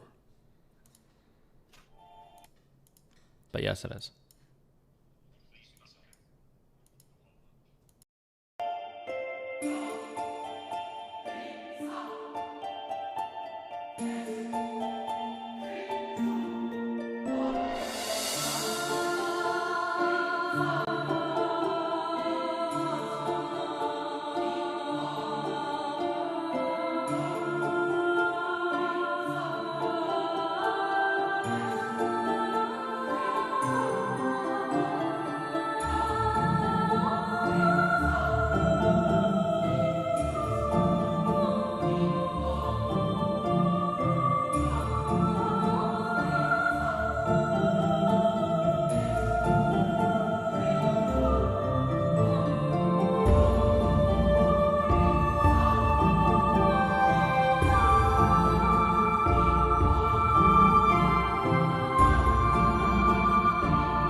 everybody, and welcome to Tombs of Scoria. We have an exciting session coming up today. It's gonna be a You quick can just one. see the excitement on our players' faces, or what might be dread for their characters' lives. We'll find out. But first, what's going on? Nick, you have something for us? I have a recap, kindly written by Cruton, a well-loved and respected member of Mr. Mutin's Twitch chat, as far as I can Well, aware. then he can gain, or she can gain, D500 experience. Perfect. All right, here we go. All right. Greetings and welcome to episode 28 of Tombs of Scoria. This is a second edition D&D campaign starring Destiny, Mr. Mutin, and Nick, with Koibu as the DM. This is a tale of three brothers, dishonored royals related closely to the Queen. They use their poor reputation as cover to search for magical artifacts that will assist them in slaying their kingdom's greatest foe, the fearsome red dragon, Scoria. You see, the brothers are a part of the royal family of Drekis, who is at war with Mistrea. The dragon Scoria is subjugating the lands of Mistrea and has recently joined the war against Drekis to devastating effect. Hopefully, the three brothers will be able to gather enough magical weapons and items in order to fight against the overwhelming power of the dragon. Destiny plays the eldest brother, Tyrael, a thief and a fighter who seeks to restore honor to the Magari name, but has recently been furthering his relationship with the Thieves Guild, the family. Mr. Mutin plays the middle brother, Anton, a cleric and fighter who is horribly scarred from a fire. Anton is a vengeance cleric of the goddess Valthara, bringing retribution and destruction wherever he goes. Nick plays the youngest child, a fighter and wizard who drinks away his woes of being a subpar student. During the sessions, Nick has rolled very poorly. May the gods turn his luck. I appreciate that bit. Throughout the campaign, the trio have quested across the continent of Arcadia, getting into loads of mischief and making friends, as well as many foes. The closest ally, and one of the few people who know of the top secret mission, is Clertus, a historian of the crown who is researching the location of tombs and magical items across the continent. The three brothers have explored many of these places already, such as the tomb of Heka, the cleric, where they found a scroll of wish, arguably the most powerful spell in 2nd edition. Along raiding easier tombs, the brothers move on to stealing various magical items from their kingdom's nemesis, Mistrea. Deep in enemy lands, they are surprisingly assisted by a follower of Malchus, the god of chaos. Unsure if this is a good or a bad omen, the brothers continue on to the Riverlands, where they attempt to vanquish the vampire Cassandra and her fellow undead brethren, as well as taking care of magical wares. Somewhat successfully, the Dark Triad travels the vast deserts of the Draken Waste and finds the tombs of Vlad Ormor. In the free dwarven city of Roxas, Anton finds an amulet of Valthara that strengthens the clerics and God's bond, as well as a way into Vlad Ormor's tomb. However, this angers the town of Roxas due to the brothers stealing their amulet as well as their behavior to the guide. Our adventurers break into the tomb and make allies with the Eridonian Wayfarers, a group of raiders and refugees. After successfully lending and exchanging various magic items, the brothers raid their underwater temple of Medinus, the nature goddess, angering her greatly. After hopefully finishing off the vampire Cassandra and her cronies for good, the trio encounters a party of the Dragon of Scoria's personal guard and successfully vanquish them. Last session, our brave heroes entered the ruined town of Heatstrick and fought their way through hordes of demons. A beholder, a terrifying aberration with a massive eye for a body and 8 eye tentacles, attacked the brothers before retreating into a pyramid which houses a demon portal. Hoping to obtain a +5 sword and a ring of truth, the party bravely ventures into the pyramid after the monster. This session, the brothers' main goal is to defeat the beholder and gain the magical items. The currently discussed plan is to use dark stones, so hopefully the beholder cannot use its 8 eyes, some of which can cause the players to instantly die. The beholder also has an anti-magic eye that would disable the dark stone, but it would not be able to use its other eyes.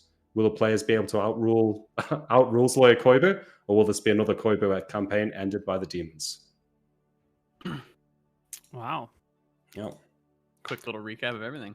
Seems like you guys have been quite busy planning all sorts of encounters. I've been hearing a lot of things about darkness stones and throwing cups over them or some such stuff. I don't know. There's been straw polls floating around. The cups plan's gonna work, yeah. Yeah, it's all about the cups. Oh, okay. We learned that one from you, Neil. I don't know what the cups are, but I'm excited. Do you really not know the reference to the cups? No idea. It was when we were trying to sneak into the Mistrea, like the tavern where they were all staying, and we all went in invisible and silenced, and that one guy heard the noise around and go silent for half a second and immediately just launched a cup across the room to alert. Right. When he came into the magical silencer, he realized what was going on. No, that was the craziest Koibu part of this campaign so far. Yeah. Right. Yep. Yeah. All the enemies should just be stupid bricks. I completely agree. You know, you should just be able to walk up behind them if you crouch correctly. You know, and if you make a noise, they'll just be like, "Oh, I thought it was the wind," and then go back to their duties. True. You're right. 100%. Destiny, you're muted. I'm not muted anywhere. All right, let's just get into it. Let's get into it. Okay. Let's get into it. So we've got the recap. We don't need to talk about anyone else's life. No. Okay. Where we last left our party, they were in the ethereal plane. They were going to be guided by a deity, the goddess of vengeance, to the center of this pyramid, the Pyramid of Heatstroke, the holiest site in all of Arcadia that has been conquered by these monsters. Their plans here sort of opaque to you, all other than the fact that you notice they're trying to build some sort of thing down deep in the heart of the temple where this statue is that you're coming for. Yeah. You guys are bounded by the walls of reality. Anything made of stone, earth, water, anything not organic is hedged out and the boundaries of your existence. And everything else is sort of like a thin fog. And you people on the ethereal plane are sort of ghost-like with, you know, a translucent outer surface clung to on the inside by seeming drops of dew. You're all full HP, right? Nope.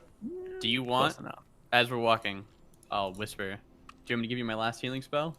I'm at 31 out of 33, so. I'm 5 below max. If you give a last healing spell here and you don't have one in reserves, that means that anybody that gets knocked out is essentially dead. Well, not essentially, but it's kind of bad, yeah. Yeah.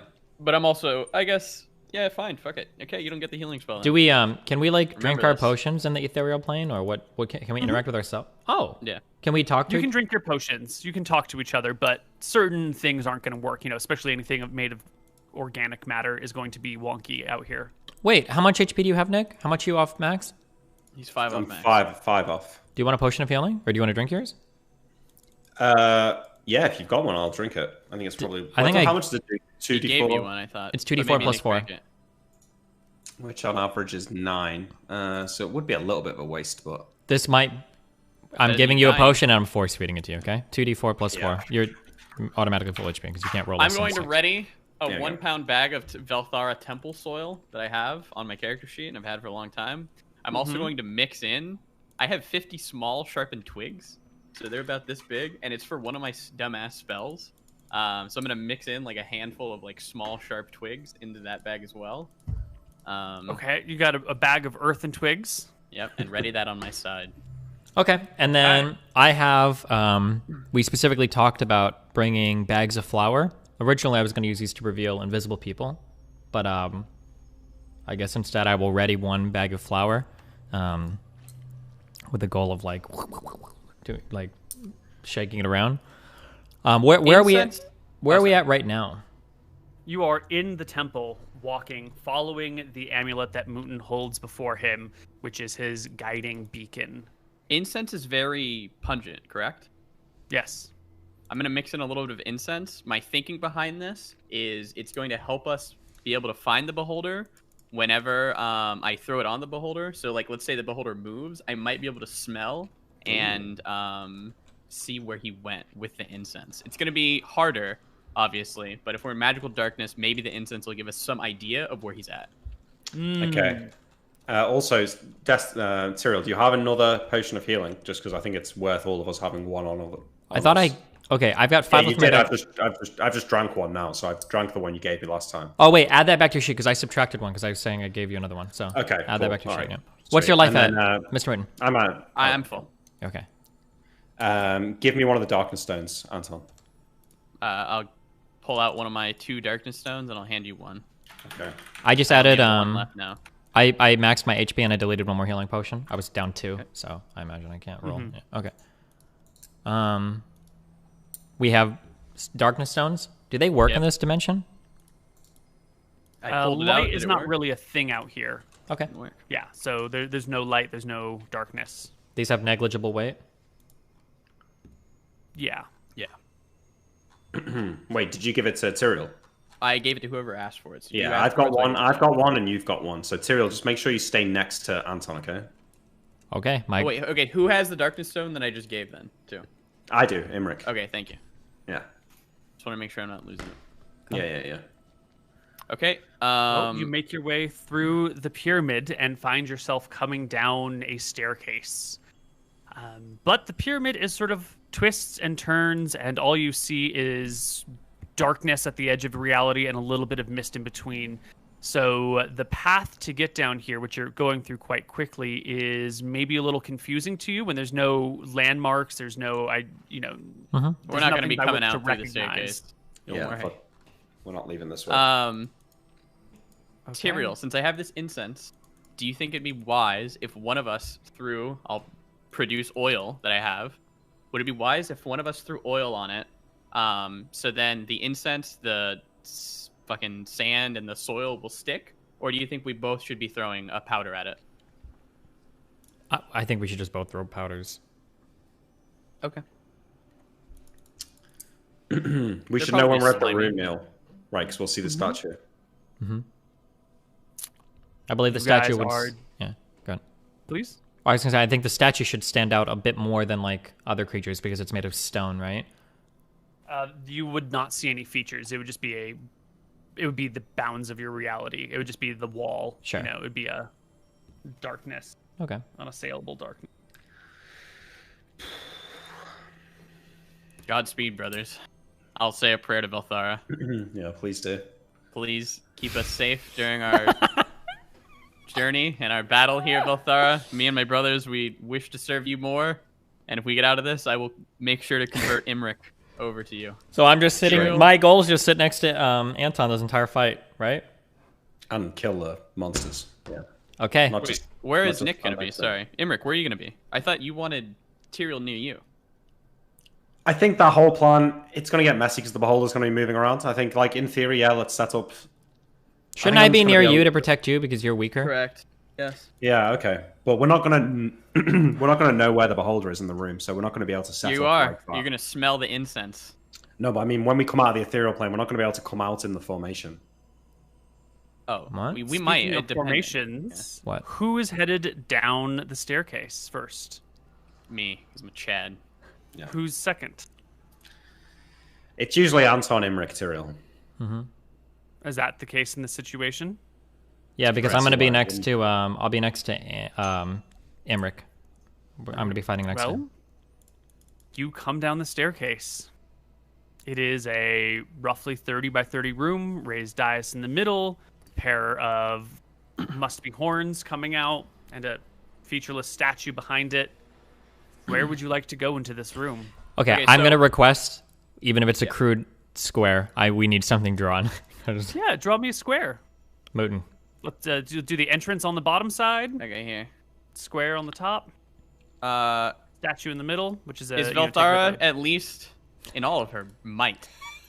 I assume that she'd do that, but I could be wrong. Is she at least showing us, like, the beholder, like a figure of the beholder or something? Like, oh, hey, no, absolutely. She's not showing you shit. You're on the ethereal plane. Okay, question. When we were on the outside of the temple, I shot a physical arrow at the beholder into its anti-magic eye. Can I see the metal arrow tip? Absolutely not. No. Why not? Why not? What did you want me to draw? It's the bounds of reality. Anything that's hard is anything that's inorganic matter is like soft for a couple of inches. So thin sheets of metal you can like see right through. Won't even notice. I would like to argue that I did get to see a vision of the room. I'm gonna assume that they're in the same spots. Can I? Oh no, you did not see a vision of the creatures. You were told they're entering the room, but you have no idea what their position. Oh, I could be wrong, but I thought you said that I saw like a vision of the room. Velthara granted me that, and it showed me 2 demons and a beholder in that room. I know for said there were 2 demons. I don't think she showed you. Okay, that might happen. Yeah. What did you want me to draw on this map on the square?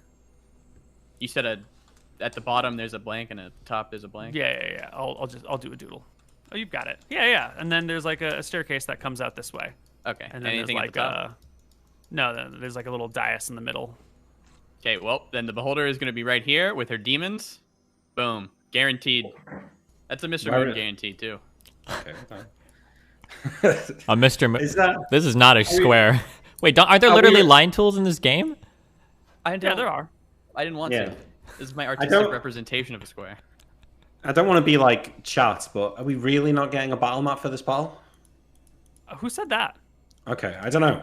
We're drawing. You guys said you wanted to make a square and do a map ahead of time. Oh, yeah, I'm sorry. When I don't need one ahead of time. What I'm just saying is that, like, I just want to make sure, because a lot of this might come down to arguing, like, where we are, and it's good if we get it all out. Yeah.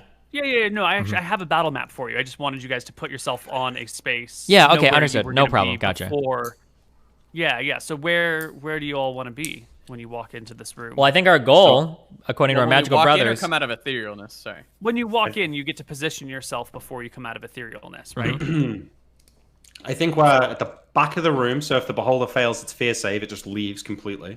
And if we fail our fear saves, we stay in the room and don't just run wildly down the corridors. So I think we should be at the back of the room. Also, putting the portal between us and the beholder so that any rogue disintegration rays, maybe it's might think twice about disintegrating near the portal. True. I like that, actually. Wait, do we need darkness, or is it okay if it looks at both of us and it disrupts both of our darkness stones? It's fine as long as if it disrupts both the darkness stones, all three of us need to be in the anti-magic zone. Otherwise, that person's getting ganked. And if the darkness... Okay, so before we do this, Koibu, when it's the beholder's turn and the anti-magic ray is on, and then he turns it off to, like, use one of his spells, I want to argue that we should definitely be able to fucking move at that time. It's minute rounds, combat's fluid, so... We're smart enough to know if its anti-magic ray turns off and our darkness turns on, that we just need to fucking move in a direction to get the fuck out. Is that fair? I didn't really follow everything you said, but you're a reasonable person, and I trust what you're about to say. Okay, wait. We're already making a critical mistake. Tyrael, you need to be by Anton, because right now... Oh, wait, I didn't even have my... Nope, you're... No, I'm by you. I'm by you. Okay, all by me. You need to be by someone Position with yourselves, guys. Position ourselves, okay? Yeah. Okay, is this a good position, Emmerich? I think this is good, yeah. Wait, no, wait. Aren't you going to the other corner, or are we all going to be... let's swap. You guys go to the middle of that dais. Yeah. Okay. Wait, the middle, or... That's good enough. Wait, so how are we supposed to kill it over here? What are we going to be doing? He's gonna move. We're gonna move. It's fine. You're gonna rush it, yeah. We just want to be over here, so when he does the immediate fear, then we're not thrown out. Quiet down, brother. I know you don't understand magic. Yes.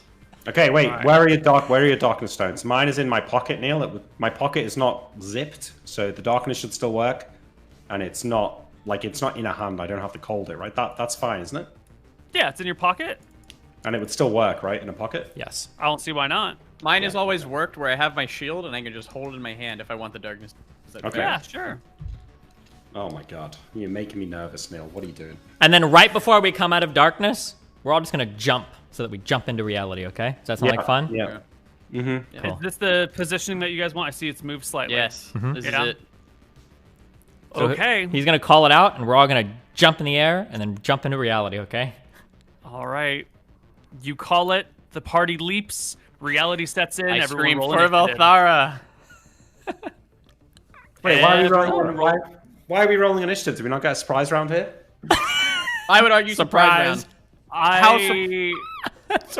have been thinking about what's going on here, and these creatures are not necessarily surprised, especially when we consider a beholder that sees 360 degrees and is like, there are invaders coming, and it moved down to this area to protect. It's aware that there's like invisibility, movement through multiple planes.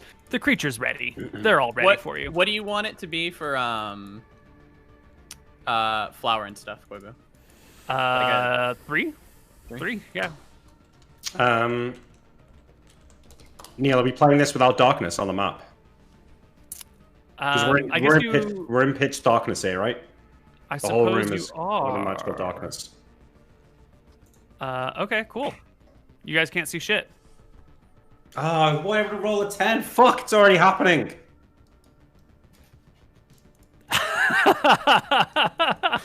Wait, what's wrong? Wait, if we can't see shit, then the beholder can't see shit. Yeah, I know. Correct? That's the game. Well, that's why I'm saying it's surprise. You appear.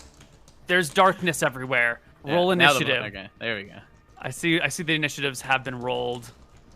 And the first person to act is Anton. What are you gonna do, buddy? I don't know where the thing is. Can I smell a slimy fucking beholder or anything, or no? You got a bag filled with like dirt and incense. The incense is what you smell. Okay, I am waiting then. I'm readying an attack to throw that when I can see the beholder. Tyrael. You're asking me what I'm doing? It's your turn. Yeah, I got my flower out, and I know that I'm in the corner of the room, and I'm just gonna into the center of the room. I'm just gonna start throttling it like a Throw your bag disobedient of flour child all over the place. Yeah, it's open. Yes. Excellent. We said it covers a 10 by 10 area, right? I believe that is what I have written in my sheet. Yes. Excellent. Okay. We'll roll some dice. Figure out what happens. All right, it's better than nothing. Just rolling dice. Okay, excellent. The first of the warriors goes. You can hear the shouts and the cries from these creatures, not of the beholder, but of the demon warriors before you. And we will do this. It will come on over here. We can't see anything, by the way. No, you guys can't see shit because you're in darkness. Yep. And Tyrael, what is your AC if you do not include dexterity? I don't get my dex? Because you don't get dex if you can't be seen. If you don't see, you can't dodge an attack. Why can the demons see? Who says the demons see? Stop complaining and tell me what your AC is without your dex. I don't actually Trust know, me. Koivu. Okay. How much AC do I get from dex? Go to your combat tab. It'll tell you. You get 6 from dex. Your AC is 21. Back attack would be 15 AC. That's what we're looking at here. 15. Okay. Yeah. And they get a penalty to hit because they can't see either.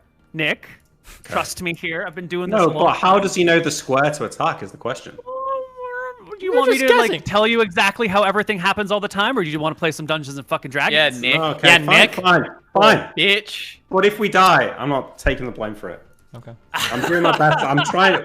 Sean's not here, Neil. I'm doing my best. If we died, Koivu fucked us. Okay. I love it. All right, 17 to hit, -4 is a 13 against your 15 AC. The demon misses you. Okay, good. The second one will take their turn. God, you guys... Oof. The second one will move over here and do the exact same shit. And will miss as well. Leaving us with the Beholder's turn. The same time as me. Yeah. I want you to roll me a D2.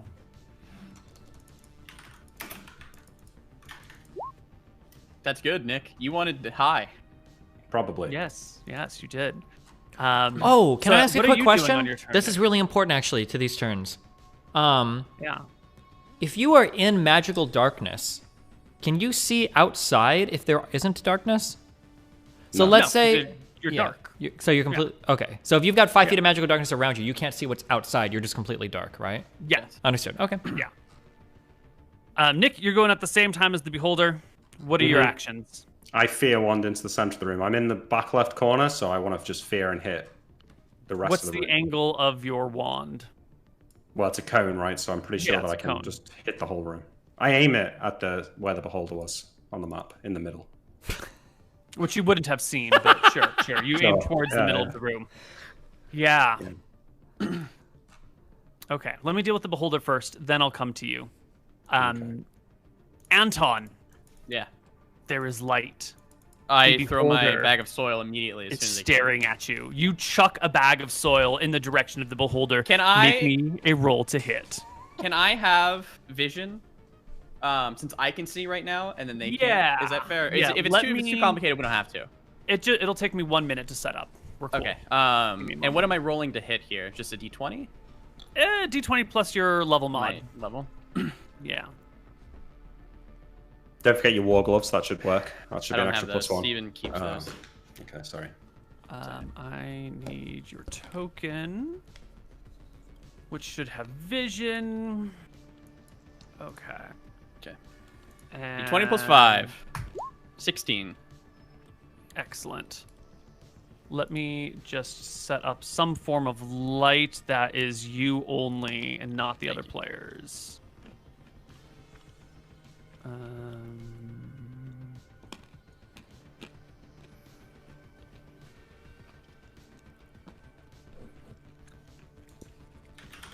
Time to set up my Discord stream for the boys. I'm just kidding. Shouldn't have said that, man. That would have been smart, man. Just fucking.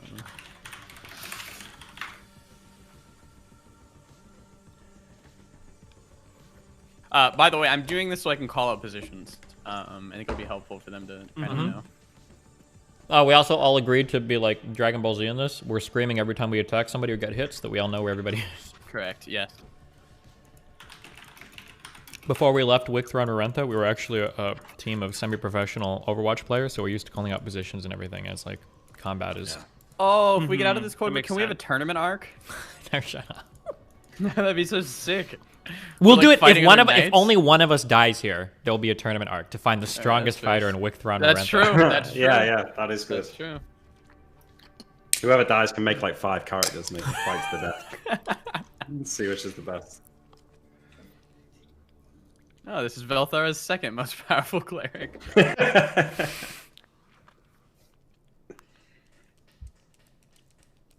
let me double check, make sure this is good. Oh yeah, we need a beat too. Turn other people's vision off, and then we're good to go. 1. I'm the great Danton. Sick movie. All right, can you see this, Mr. Mooten? I do believe I can. Let me zoom in. And no one else can see anything, right? Yeah, it's really glitchy. I can't see anything. I will scream out, "The beholder is in front of me, top right of the room." Okay. Still kind of near the diocese as I throw the bag of flour or bag of soil, small twig sticks, and incense on it. Mm-hmm.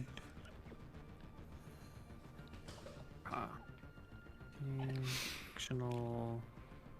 Do not soy. Like a 90-degree cone. I used to make fun of Divinity Original Sin 2 because I was like, if you have time to prepare for fights, it seems like everything in this game is trivial. But I guess it really is like DnD because you could do so much dumb shit preparing for a fight. Yeah. But who knows? We'll see. Okay, so the 16 goes off. You throw the bag of flour directly at the beholder. Bag of soil, small sticks, and incense. Sorry. Small twigs. Yes. Small twigs. Sharpened small twigs. I'd like to add. Yes. It took time to sharpen everyone individually. The beholder easily passes that save. There is a moment of darkness as it blinks in your way as the dirt strikes it. Its eye opens again, and it moves in your direction, and it will bite at you. You're fine. Full plate. Yeah, it can't hit. Absolutely. You can see as well, so you get your full AC. It rolls a 7, but it's a plus 22 to hit, so he actually triple crits you. It is actually a plus 15. Wait, what? That wouldn't be a crit, though. I think so. I mean, unless it should have combat penalties, in my opinion, but. Oh, terrible roll here. Oh my god, it is only a plus 15. 5 against you. It does not hit. It does not hit you, no. Imric, you have coned a fear into the room. Okay, wait, yeah, but does Anton shout out about the beholder moving before I do the fear wand, or? Guaranteed. You guys are going at the same time. He shout, your wand is going off. Anton's shouting. The beholder is in the top right corner of the room. Yeah, so I slightly adjust the cone so it will try and get so the you're gonna hit beholder. Anton as well. Both of you make me. Well, Anton, make me a saving throw as well as the beholder. Okay, You've got I would like +8 to fear, mate. Yeah. Remember all of your bonuses. You got your luck stone. I know. Koibu, I have +8 to this. Okay. Is this rods and stabs? Yes. Rods, stabs, wands? Rods, stabs, wands, yes. Okay, +8. 7 + 8, that's a pass. That is a pass. You are not feared. The beholder. Checking the saves.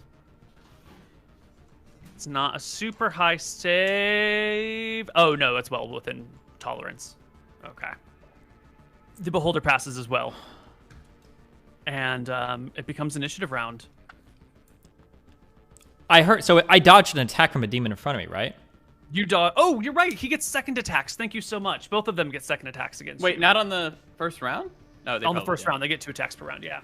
The next attack is a 13 + 7 - 4 is 16, which beats 15 AC as a hit. And the next one is a natural 1. So you will take... Which is... Death saving throw for that? Dropping sword? +3. Sure. We want to start doing some death saving throws for natural ones? No. Fuck yes. You will take 6 points of damage, Tyrael, as an obsidian blade bites into your leg, ripping blood. And he'll roll a 16 on the save and pass, and we don't have to worry about it. and we roll initiative for the next round. He's making totally blind hits at me, right? You are in darkness. He cannot see you. Therefore, all attacks come at -4 to hit. Okay. The answer is yes. This is really interesting. Just curious, for future, if somebody knows that I have this armor on, aren't they better off closing their eyes and attacking me rather than trying to hit me and auto missing the first shot? Because I can't argue for my armor to work here because we're in darkness, right? And that relies on like a visual thing, right? Yeah. Okay. Yeah, just checking. This is possibly. Before I roll initiative, can you let me know how close do I hear the demons fighting Tyrael near to me? Tyrael is adjacent to you. The demons are adjacent to Tyrael. Do I feel like I could shoot them? I don't know. I don't know what that means. Do I feel like I could shoot them? With what? With a magic missile wand? No, with a bow. With a bow. With a bow, yeah. In darkness? I mean, right next to me. Probably mechanically a -4. There'll be a chance that I'll roll some dice. We'll see if you target the right square or not. And then if you are targeting the right square, you'll attack at -4. The demons just for... Yeah, you never mind. That's that. Roll initiative, y'all. I rolled an 8. Thank you. Okay, I'm attacking the guy in front of me because that's what I'm here to do. Excellent.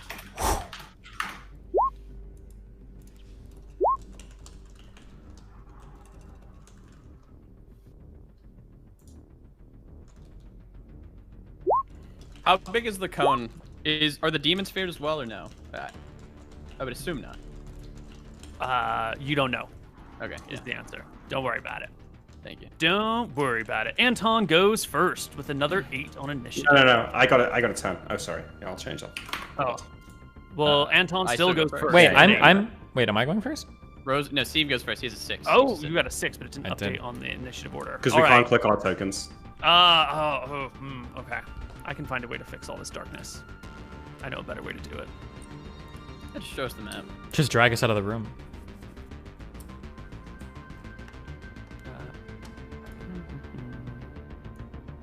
God damn it. Bobby? It's just... They updated the way that darkness works, and now it's all wonky. Oh, so you don't need like a NASA supercomputer in order to calculate that? Correct, but now you need like to know. It's just the mechanics of starting it is now more awkward, but it should run more smoothly if it works.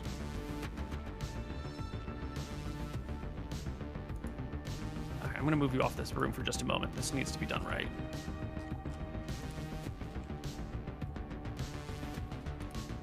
My cats are sleeping, if anyone's curious. Cool, thanks.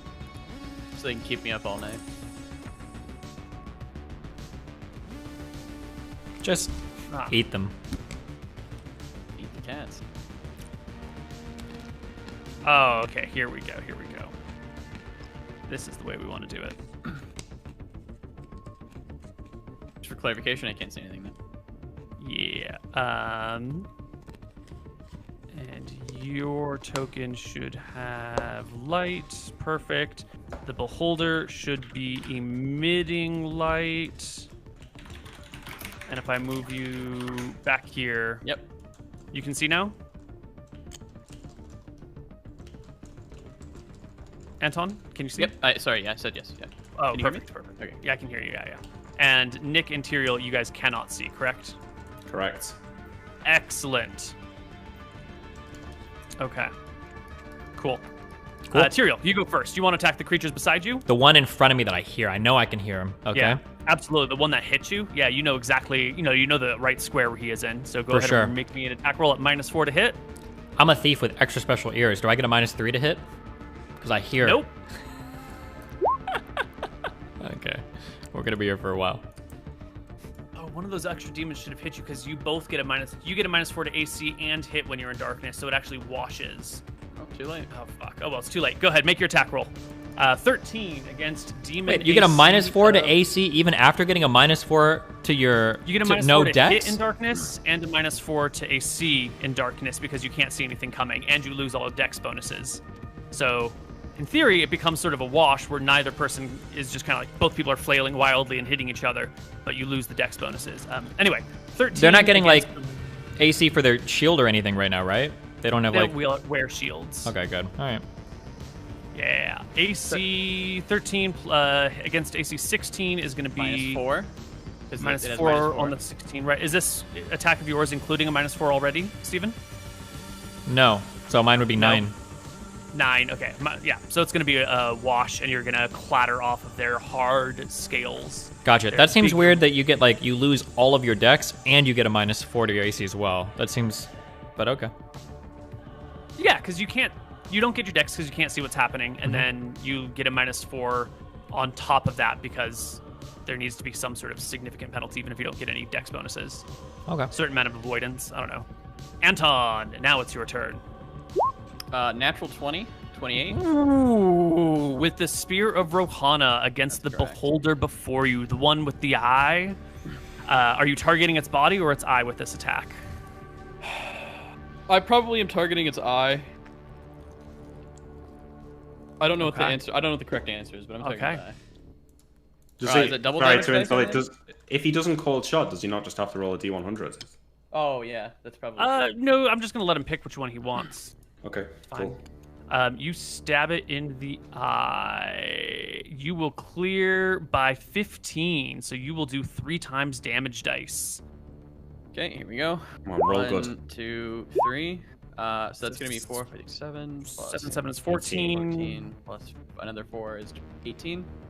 18 damage to its And then here's my eye. shield punch. Remember, it's already got an arrow in the eye for 1 damage. So that is it. And your shield punch is a miss. The Beholder cries out in pain and terror as its eye is gouged by this great spear. It blinks over the spear, which embeds itself in its eye before you rip it out. The anti-magic aura is still functioning, but the creature's oozing this like yellowish pus from its face. Imric. Okay, I hear the Beholder scream, I turn my bow towards it, and I shoot it. Okay. Alright. Let me roll the hit. Yeah? Yep. 27. Unfortunately, I have rolled, and you are targeting the wrong square because you're trying to just use your ears, and it's not a great option. Good attack roll. Miss on the creature, unfortunately. Wait. Shooting into darkness is not highly viable. Did you give me a bonus because of the loud scream you just described? I gave you a chance because of the loud scream I described. Oh, and a bonus because it's a large creature, too. Wait, but I've also explained where it is. Look, hang on. I've explained that it's top right near the diathys. Sorry. It's, all right, it's fighting Anton, and I know where Anton is, so... You're walking into a room, and all of a sudden your eyes are closed. You turn to shoot, you throw your wand at this person, you hear something over there, you turn to fire your bow at that thing, then your buddy's like, it's over there! And you kind of like, you're turning, and you hear a single sound in a small room filled with other sounds of monsters fighting, people grunting, bones being kicked around. You're like, your footing is a little off. Right, because I think of it's all the hard, bodies underneath you. It's a good rolling, Koibu. No, it's fine. It's fine. Yeah, it's hard. They've always said Koibu is tough but fair. I agree. True. It's a hard shot to make, especially while fucking blind. Yeah, shooting bows while you're blind should not be an effective strategy, but there's always a chance. There's always a chance. Anton, one of these warriors comes on over towards you, and will. I don't know how the fuck he finds me, but yeah, hobbles through the room in darkness. Right? Yeah, no, I think that's fair. We will have a 26 against you. If I don't get armor, if I don't get magic, I will. That will be a hit, right? You do not get magic. No. Then that's a hit. 4. He will strike you for 7 points of damage, Yep. and the Beholder will go, and its gaze will sweep over the other players temporarily as the Beholder looks around, and I will give you guys vision so you can see what you're facing for a moment. As it does that, no, that's fine for now, because it's in darkness now. Okay, yep, that's fine. You guys should be able to see a little bit right now. Yeah. Oh, yeah. Excellent. It will sweep over you, move right on over here, and take a bite at Nick. Come on, buddy. Just go into your right spot. There we go. And he will chompers! You're dead. Natural 20. 64. for Oh my God. not bad damage. He takes a huge bite on you, ripping into your flesh and body. I hear Imric scream. Uh-huh. And the next warrior. This one now can finally see Tyrael and Imric, and it will go for Imric as well, making his first attack against you. Whoosh. Oh. Wow. No problem. You're lucky. Barely missing. Mm-hmm. This next creature, you can hear now, demons coming down the stairs. Will, let's make a die roll. We'll bump around in the dark. We'll eventually find his way somewhere, but, you know, you guys could just hear a new creature entering the room. It's too dark for him to get anywhere. Good. The next one is this one over here fighting Tyrael. He'll roll another. That's this guy's second natural one on you, Tyrael. Another death saving throw. A 6 is a fail.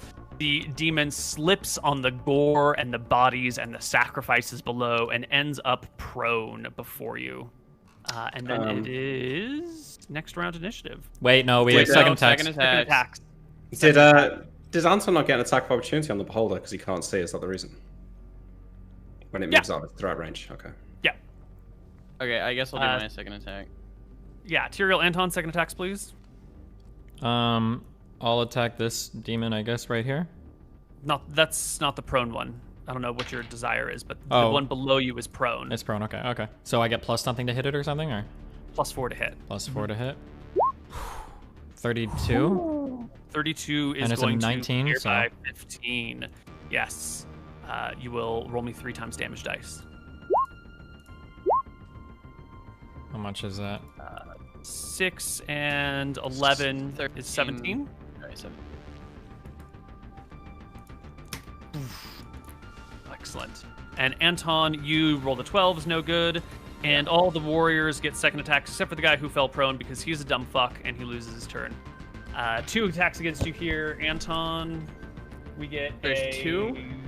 There's 2 monsters. Oh, actually, there's 1. Sorry, the other one just walked into the room and couldn't find his way there. 8 and 7 is not a hit against you. No. And 1 against Nick is a 13, and 7 is a 20. Does that clear by 10, Nick? Yep. Oh, is a 4 plus a 1 is 5, and 3 is 8 damage to Anton. No, Imric. Okay, and that is everyone in the room. Can you use the fear wand again, or no? Yeah, I think so. How? Initiative time. You can't use the fear one. Wait. I get second attacks with my bow, but will I give attacks? No, but will I give attacks of opportunity to both of the creatures if I fire it or not? Not the beholder, but the warrior with the sword. Yes, but the beholder's bite, I don't think would be provoked. I can't risk it, so I'll. You should drink a potion this run, probably. Yeah. I'm gonna try and fear them away. Okay. I think that's all you can do. Yeah. You can't. We're in the anti-magic cone. Oh shit! Yeah. The potion won't work either. You can't drink a potion? It will take effect when you're no longer in the AoE because it's a magical fluid and it'll retain its magic in your system. But when you're in the cone. Okay. But as soon as it looks away, it'll take effect. I have to go for its eye. I have to attempt to kill the anti-magic guy that's almost dead. That's like the only thing I can do. Yeah, but its back is to you. You can't see the eye. You're plunged in darkness. That's correct, but I know that he turned, so I'm gonna try and like scoot over to my buddies, I guess. Okay. Did everyone roll initiative? Yeah, I'm at 8. I don't know if it's okay. Jimmy gets a 12. Imric gets a 9, 8. Lovely.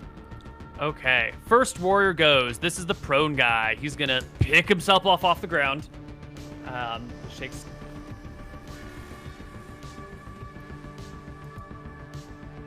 And makes his attack. 17 to hit. Tyrael, you've got full everything. But your displacement armor is not working. So no magic AC. Does a 17 hit you with no magic? I don't know. I've got 21 AC. Ring of Protection is 1. That brings it down to 20. So I don't think so. Or your Cloak of the Cheetah, which improves your dex, isn't active either. So what is your dex naturally? -3. So -3, so 13. 14. Okay, so that would drop your AC by another 3. Jeez. Yeah, so if we go back to 14 dex, your AC becomes this. Whoops, sorry. Sorry, so 18 -1 because I don't get my ring of protection to be 17. 17. Oh wait, so I already we'll didn't have that you- equipped. I already didn't have that equipped. I'm sorry. I okay. unchecked it. So my AC should be okay. So let's go back. So if our dex is 17, our AC should be 22. So if the dex goes down to 14, then our AC is 19. -1 brings it to 18. Is that correct? Yep. So 17's the miss. Okay. All right. Okay. Whoosh. Swing and a miss. Anton, take your turn. Anton hears his brother get fucking chomped out. He knows his brother's relative positions because they're in the top left and top. I was in the top right. He was in the top left. I should be able to follow this wall that's to my right that I've been fighting next to, and I should be able to run along that wall and get in front of my brother Imric, who should be in the top left. Is that You fair? run into a beholder. That's fine. Like you Okay. run into its body. And then I'll attack it. Is that fair? All right. Yes, you can attack it. You know it's square. Go Okay. for it. 26. Oh, 26 is a hit. Crit. 26, natural 18, clears by 5. You crit the beholder's body. 1, 2. It's gonna be 15. And then here's my Nice. shield punch, which is Hit. 19 for another 3. 19 is a miss. I'm sorry. AC 20. Yep. So your shield slams into the fleshy body. The whole body vibrates under the impact of the shield. And the warrior's turn. This one will... Perception check. This one will bump into you and make an attack against you. Wait, there's no back attack, is there? For a beholder? No back attack, no flanking attack, none of that shit. Yeah, that's fair. When you're in darkness. 16 plus 7 is 23 against you. You don't have your... No, it's still not going to hit. Because you have all your other bonuses. Cool. Imric, your turn rolls around. I draw my sword and try and finish off the anti-magic eye. All right. Roll well.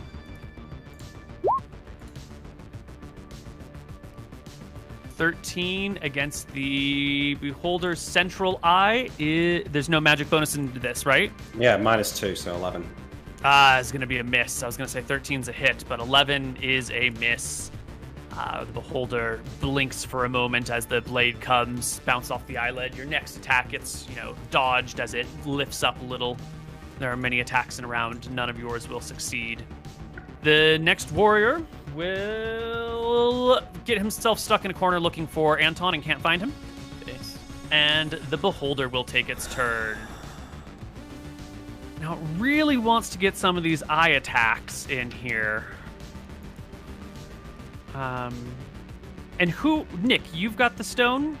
Yeah. I have a stone as well, but yeah. You have a stone as well. And what's the AoE of your stone? 60 feet radius. 60-foot radius. Oh, yeah. This is terrible. All right, so it'll just make a regular bite attack against you, Nick.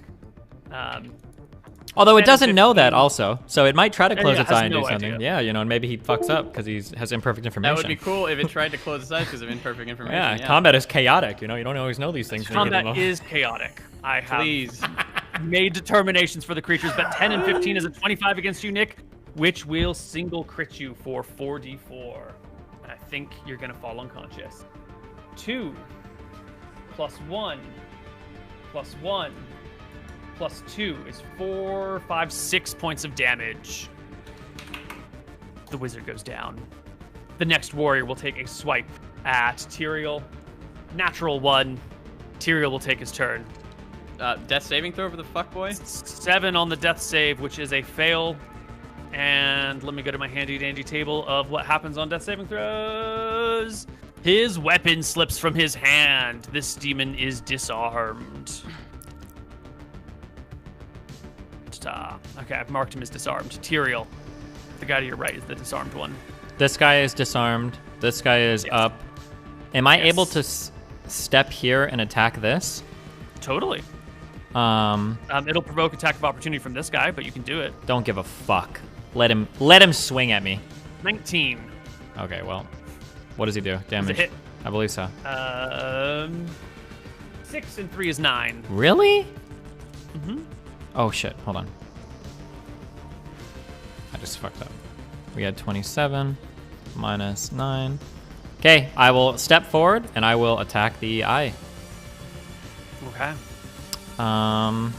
It's a large. AC was like 22, wasn't it? Didn't we just go over this? Yeah, but don't I lose a bunch for something? But I You thought you were lose a at bunch 19. when you're in the aura. Because I lose my But dex you- bonuses because of my cloak of the okay. cheat and everything. Yeah, Well, wait, hold on. Let's double check. Okay, so Oh, yeah, I thought you dexterity just said you went to 19. goes. So my Isn't that what dexterity. they rolled? I'm not sure. What did they roll? I think they rolled a 19. I mean, I've already moved my dice, but I think I said 19, and that was a hit. It's meter beat, right? For hitting. Meter beat. Yeah. So my AC drops to 19. Yes. Yeah. Or no, my AC drops to 18. So Yeah. definitely. So the hits. 19 is definitely a hit. Yes. Okay. So I come forward. This is an attack against a large creature, right? Yes. Okay. 16 minus. Against the central eye stalk. Oh, -2 because it's non-magical. Yeah. Minus another 1 because of your gloves of war. Yeah. That's hit. Brings it to a 13. Yeah. Any other penalties here? No, Jesus. No, Koivu. How many more do you need? Then 13's a hit. Thank you. All right, I'm going to do damage now. 9. There you go. 6 because you don't get the magical bonuses from Gloves of War or the Rose Blade, but 6 is enough. The eye stalk had 4 HP left. The central eye dies. I guess the zone is out. The zone of darkness, the zone of light is gone. Okay, after I kill him, I would like to stumble or step back to where I was before then. I don't know if I need to. Sure. Okay, cool. You bump around in the dark. It's legit. That's cool. We're just all bumping around in here. Second It's not dead. It's not dead, by the way. No, Never yeah, thought it yeah. was. Don't worry. Yeah, sorry. Okay. All right. Demon will make a second attack. Botch it. Anton. 27. Oh my god. Against the body, which is AC 20, is a single crit. 10 plus and 3, 13. 13 damage. The beholder's flesh quivers underneath the impact of your spear. A warrior will slash at you, Anton. 12 and 7 is 19 is a miss. Yep. Imric doesn't get a second attack. Other guy already botched his turn. Beholder doesn't get a second attack. Other warrior has dropped his weapon. He'll just make a claw attack against you, Tyrael, which is shit, and he misses anyway. Mm-hmm. And Tyrael gets a second attack. It has to be an attack, not an action. Yeah. So there was a guy to the south of me that was weak. I stepped back into that square. I'd like to try to attack him. Roll to hit. I don't know what that actually comes out to be. 16. Yeah. Hits? You get -4 to hit. He gets -4 to AC. The two of them wash. You hit. 10 damage. That is enough to kill him. The demon drops. Good. And we go to initiative round. Ooh. Imric, would you please roll a d10 for when you begin to bleed to death? Is it high good? High is good on bleed rolls. Yeah, you got an 8. Because it means someone might get to you early.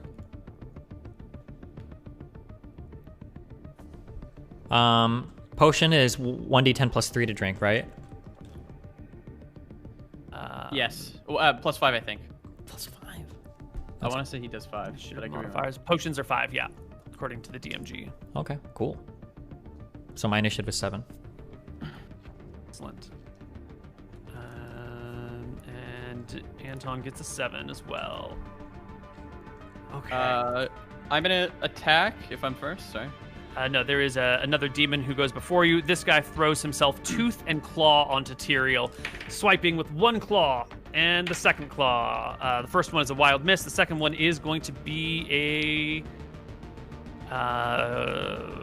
+6. No, +4. It's a 23 against you, and you don't get your dex because you're in darkness. Yeah, so I think that's a hit, but not a crit. Yeah, that's a hit. Yeah. And demon claws just do. That can't. Oh, if it's an unarmed attack, do I get an attack of opportunity? Yep. See it. You're in dark. The attack of opportunity. Claw damage is 1d6 for 4 points of damage to you. How are you? Well, I'm not gonna. I'm gonna yell over to you. How are you doing on HP? I'm about to chug a potion, so. Okay. Anton, it is your turn. There's attack. a hold before you. I'm gonna be doing a level 3 spell slot. My last one, Dictate, for the Velthar's amulet, so I'm gonna get a +3 to hit damage. Excellent. Right? Okay. Here you go. That's a miss. That is a miss. And here's the shield, which is not a good. Ooh, give me a saving throw versus death. Shields are slapped on, but I will. Which is +1 from a Luckstone? Which is +1 from a Luckstone, so you're fine. Oh, and I have +3 from other shit, so never mind. Yeah, but this is not an actual like magical. This is a, you know, the Luckstone would be the only magical effect coming into the saving throw, but that's cool. Tyrael. I am reaching into my bag of holding, and I can produce a potion of healing, and I would like to uncork it and drink it. All right. You can do so. Gain your HP. Bag 3. Okay, 2d4 plus 4. Nice. Okay. That's good.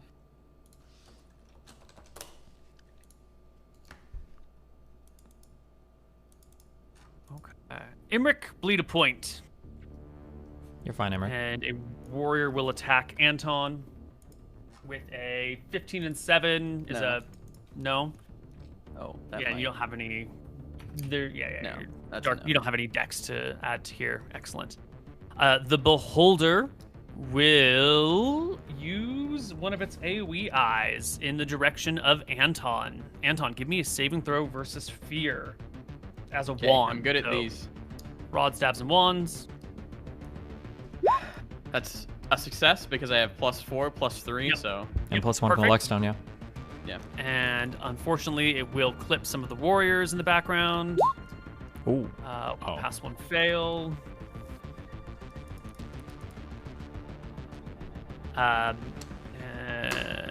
Pass fail, so we will put you with this token. Excellent. And that warrior goes. He's frightened. He's going to bolt.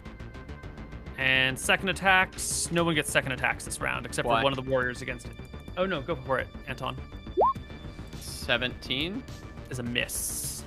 I don't get a shield punch yet. No. And the warrior will strike out at you with his sword. 12 is no go. Okay, initiative order. 9.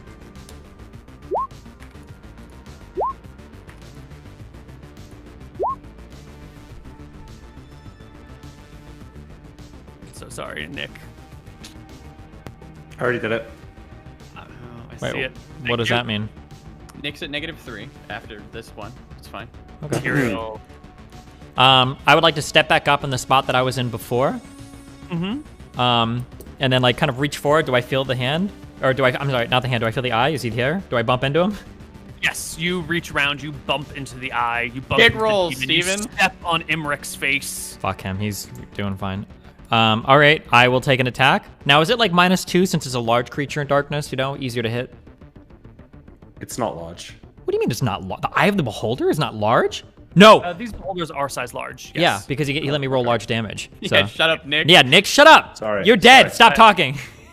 That's actually a pretty decent argument. It But is. they also are an odd shape and hover off the ground. So I would say in this situation they're washed, but against normal large creatures, that would definitely grant you that. Okay. Just roll well. Oh, too shy. Really? No, wait. The eye. Hold on. I'm getting -4 AC. And back to me. Well, No. Body is AC 20. The center eye is AC 12. Wait. Shouldn't I have hit then with my 17 because of -4 AC to the Beholder? No, the body is, but it's also -4 to your attack. Oh, yeah, you're. Yeah. 20 is the magic number to hit, and you don't. okay, so I need to roll so I need to roll an 11 or higher to hit this thing. Yes. Yeah. Fine. 50-50. Okay. So Anton. Nope. Nope. Shield punch? Nope. Shield punch? Nope. Okay. This warrior is feared. So we'll just take him off the initiative order. This one will see if he can find where Tyrael's gone. Absolutely, no problem. He's bumping into you, Tyrael, and you feel him grabbing your legs. Attack roll is a hit. The demon grabs hold of one of your legs and is going to just lift you up and toss you to the ground. So give me an opposed strength check against the demon warrior.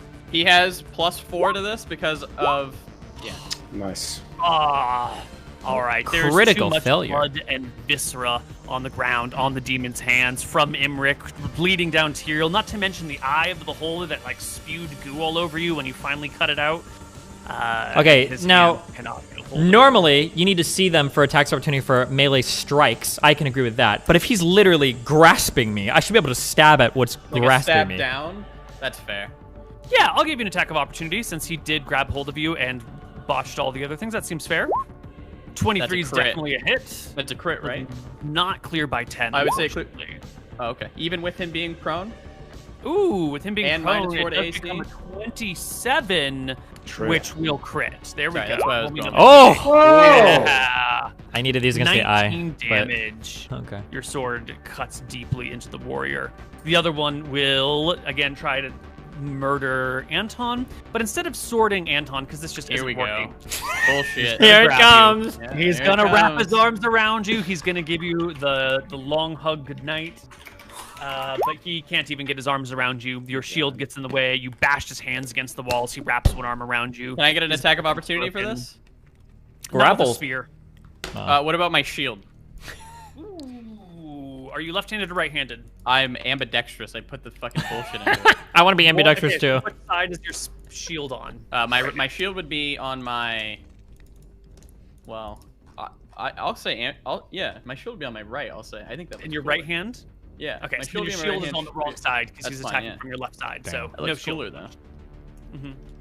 Shield would go on your right hand since most warriors are probably used to fighting right-handed warriors. So if you put your shield on your right hand, it would throw more people off, is what I would imagine.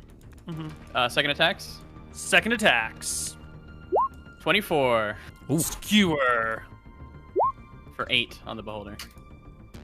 It is hit. I will attack forward at the beholder. I just didn't want to hit it, don't worry. No. I'm saving my good rolls. Oh, you know what? At the end of the round, the beholder is going to make its bite attack. Kind of forgot about it. It was waiting for the fear cone to go off appropriately. Wait. DMG says can't use innate abilities and make attacks in the same round. Base. All creatures. Ooh, Imric what? says from- Oh my god. This is like a movie moment with the obscure rule. Section Imric called out, 23A. You can't attack beholder. It's chapter 9 in the DMG. Special attacks, innate abilities. The last line. Yeah, I'll pull out my DMG. Hold on. Oh wait, no, I have a monster manual. Fuck. Cringe.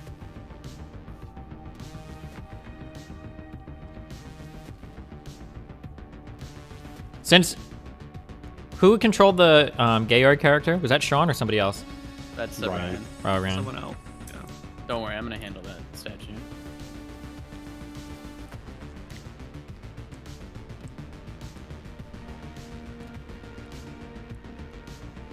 May activate any of its eye powers at will. Generally uses these. Blah blah blah blah blah.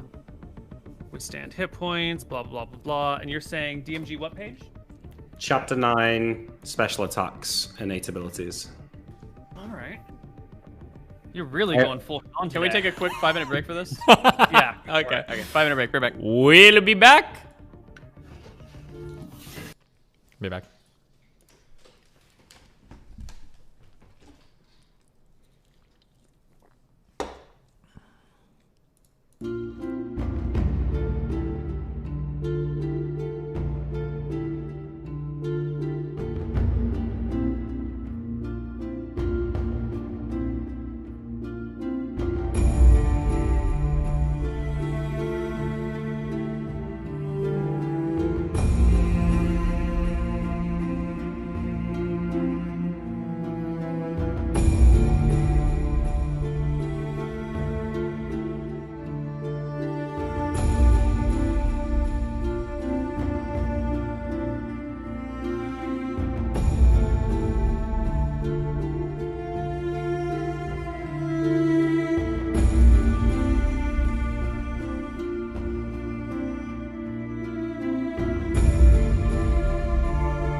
Hello, everybody, and welcome back to Tombs of Scoria.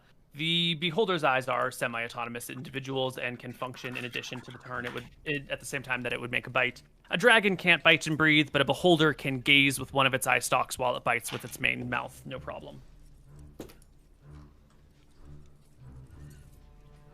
So it'll make a bite attack against Tyrael. Huzzah! 26. Pretty sure that Minus 4. Hit you for... Oops, that should be 2d4 points of damage. We'll take the re-roll one. that first one. Yeah. We'll re-roll the first d6 to a 4. You'll take 2 points of damage. That was nice of you. Yeah, well, the 1 was definitely within tolerance range, so there's no reason to re-roll it. True. Okay. I think we rolled new initiative. I rolled 10. I think it's initiative time. Initiative? Oh, we need to roll? There you go. I rolled a 10.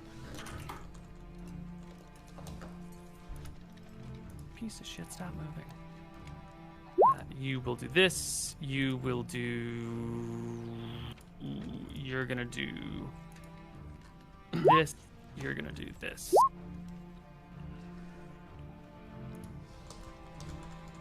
You've done that.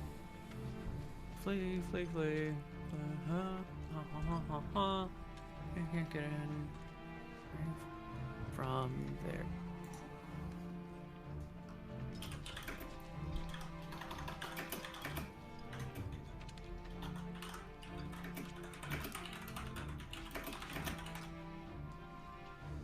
Oh, sweet. Okay, that's definitely what's coming down the pipe.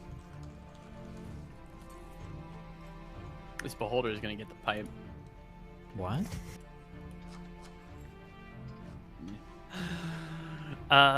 Where is our initiative for this guy? Oh. Shit for initiative. All right, the first demon will start off the combat. Once again, it's going to try and grab Tyrael and upend him. So another attack against your legs is a natural 20 and a strength check between Tyrael and the demon grabbing his ankles. The little ankle biter was a 34 on his strength check. Tyrael's +4. Not gonna matter. Wait, so he's trying to grapple me? Yeah. Yeah, he's grabbing your legs and he's trying to lift you. Give me a strength check to not to be yoink. Gotcha. Does the attack of opportunity for grappling come before or after? Typically it would come before, but since this one is Darkness? only after you can see it hit, it will be if you succeed on your check, then you can get an attack of opportunity. And this is for one of the warriors? Yep. They get plus 15? That's a strength check. They have 15 strength. Wait, Yes. +4. Okay. +4, +1 for Luckstone. If that's Plus 1 for Luckstone. Will 30. It would be 34 because he has. Yeah. Where I does would my assume other that plus Luckstone 4 would come help from? you. What's the +4 come from? Yeah. And unfailing endurance. Oh, yeah. Ooh. No, We all have that on us. that would have been cancelled by the Beholder. Oh, Why Nick are you fucked such a us cuck, hard. Nick? Oh, no. Why do you do this? I'm not healing you. Nick. No. Ultra Tyrael- fucked us. Yeah? Tyrael does have protection items that would give him a bonus to his save, though. I mean, I've got... Well, wait, this isn't a save, though, is it? No, it's just a strength check. Okay. Yeah, so my Luckstone might give me plus 1. Plus 1 from the Luckstone will bring you to 30, but you are yoinked and proned, and the warrior calls out in their guttural demon language, probably saying, "He's prone, I've got him now." The other warrior against Anton will once again try to grapple you and drag you down. With a 17 to hit means he gets his arms around you, and give me an opposed strength check, Anton, as he tries to... I'm just curious why he gets his arms around me. 17 hits your natural AC. You know, he's not Oh, trying he just has hurt to hit you, the but 10? he's just- Okay. Yeah, he's just like gotta get on you. But But you know, +1 for you- Luckstone. Luckstone. Yeah. Nice. Luckstone will bring you to 20. You both fail. You both fall prone, and neither of you is grappled. You are just both like tumbled to the ground together. And Imric bleeds and Tyrael goes. So right now, am I grappled or am I just prone? You are prone, and a demon is crawling up your body towards you and holding you down. Right now I'm prone and a demon is... So what are my options? Do I just try to push him Whatever off? you want, man. Is it like an opposed strength check, or I can't attack him, right? Yeah, if you want to kick him off, you can make an opposed strength check to try and like free yourself from him, or you could make an attack roll. You could drink a potion, whatever you're doing. Can I? What happens if I just? Yeah. What happens if I just touch him? How does that work? The shocking braces I still have. I don't know how much damage they do. Does that count as an attack? He's crawling on you, so that would be your attack, yes, and you are guaranteed to touch him because he's crawling on you, so that's not even a problem. What did we decide that does?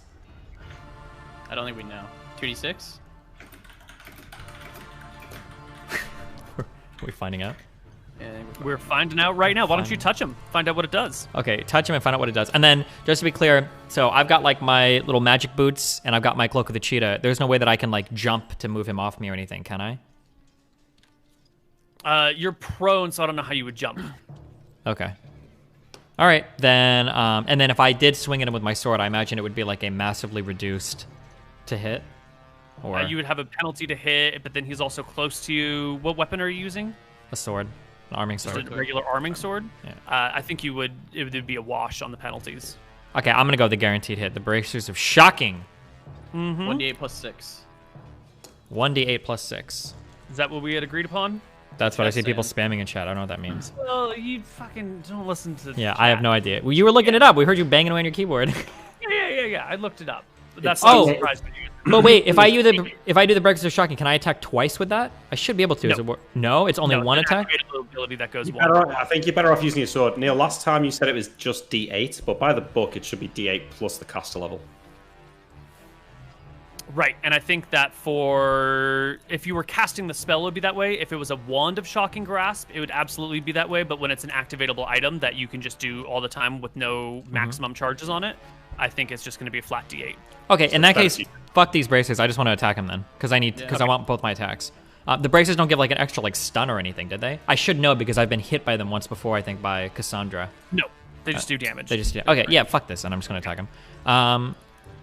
All right, I'm gonna roll to hit. Nice. Ooh, that will crit the demon before you. You clear by 10. You clear by 11. Roll me double damage. Triple damage, no? Triple damage. Chill it. Nice rolls. 8 and 8 is 16, and 6 is 22, which is more than enough to slay the beast before you. The demon dies. Okay, cool. Get to your feet. Yeah, I would like to get to my feet, and I would like to like step over the a little bit to the side if I can. Do I bump into anything? You just stumble over the corpses littering the ground all over the place. Okay. You run into a beholder right there. You can get there though. Okay. Yeah, put me wherever. Yeah. My thought process right now is he tackled me and he screamed, and I don't know if he's signaling for somebody to come jump on me or for the beholder to sit on me or something. So I want to move just a little bit away from where I was on the ground. Yeah. Yeah. So that way, if anyone attacks where you are, they'll just hit Imric, who is below you instead. Was I on top of it? Listen, I'm moving. You were laying on top of Imric. Yeah. Listen, okay. I'm moving. Okay.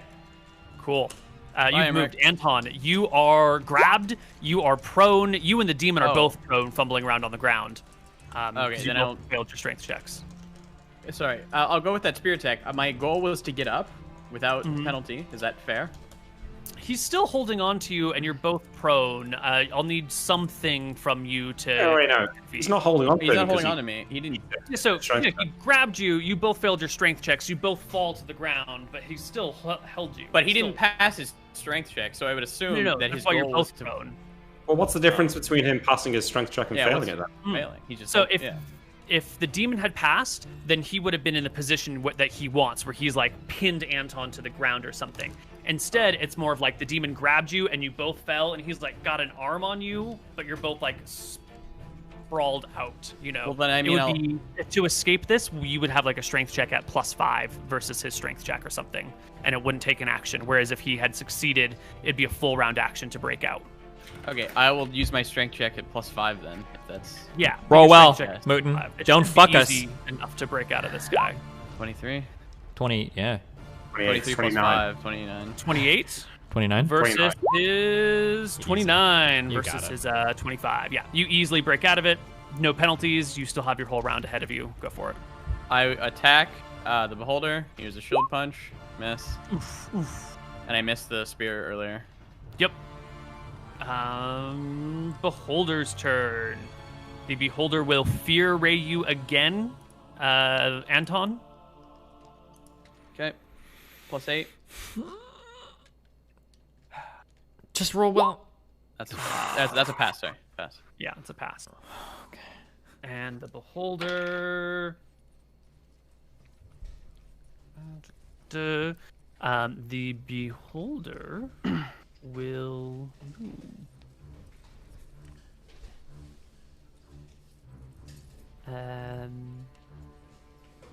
Yeah, like that. And then this will do that. And we're good. Just a heads up, my touch AC is 18.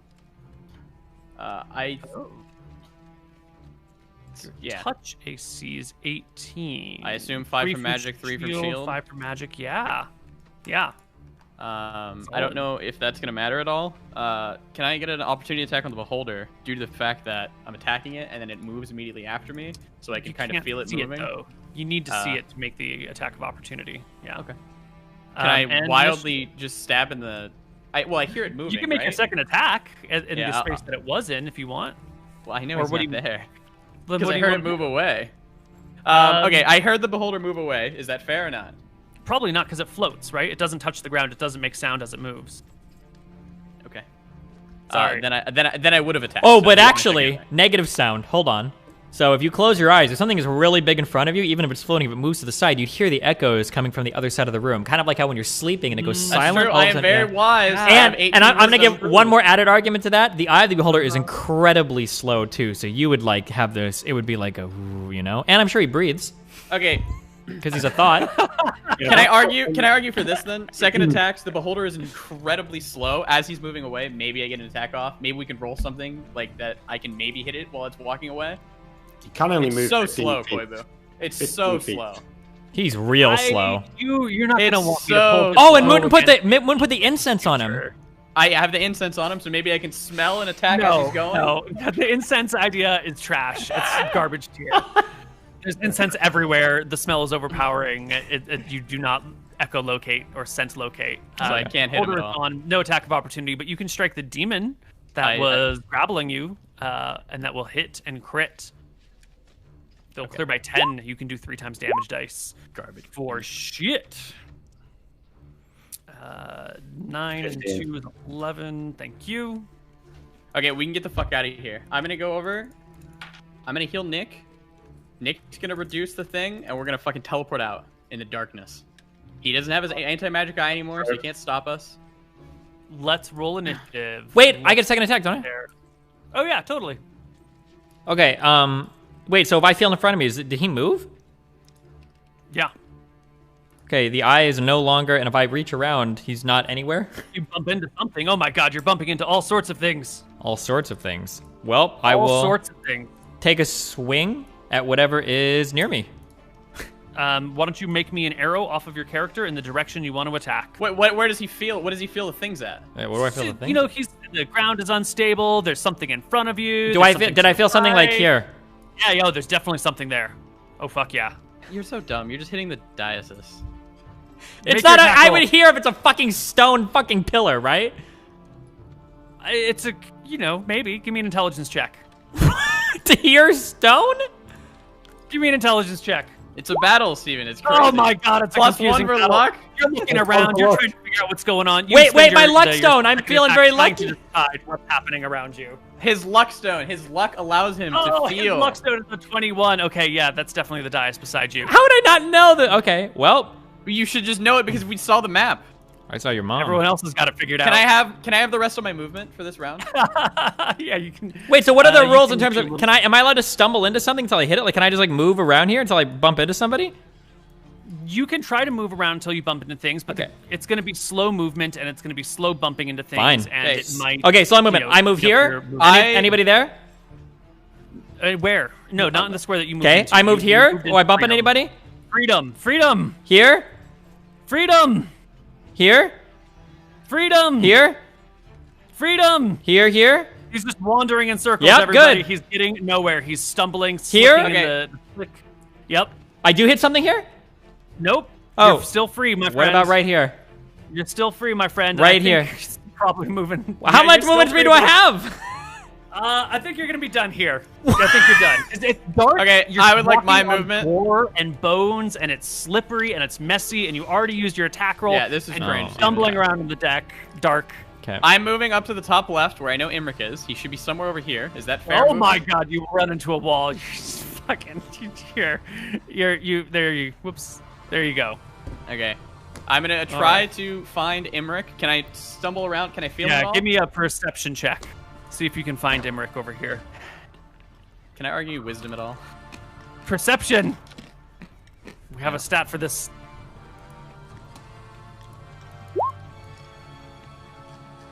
What did you roll?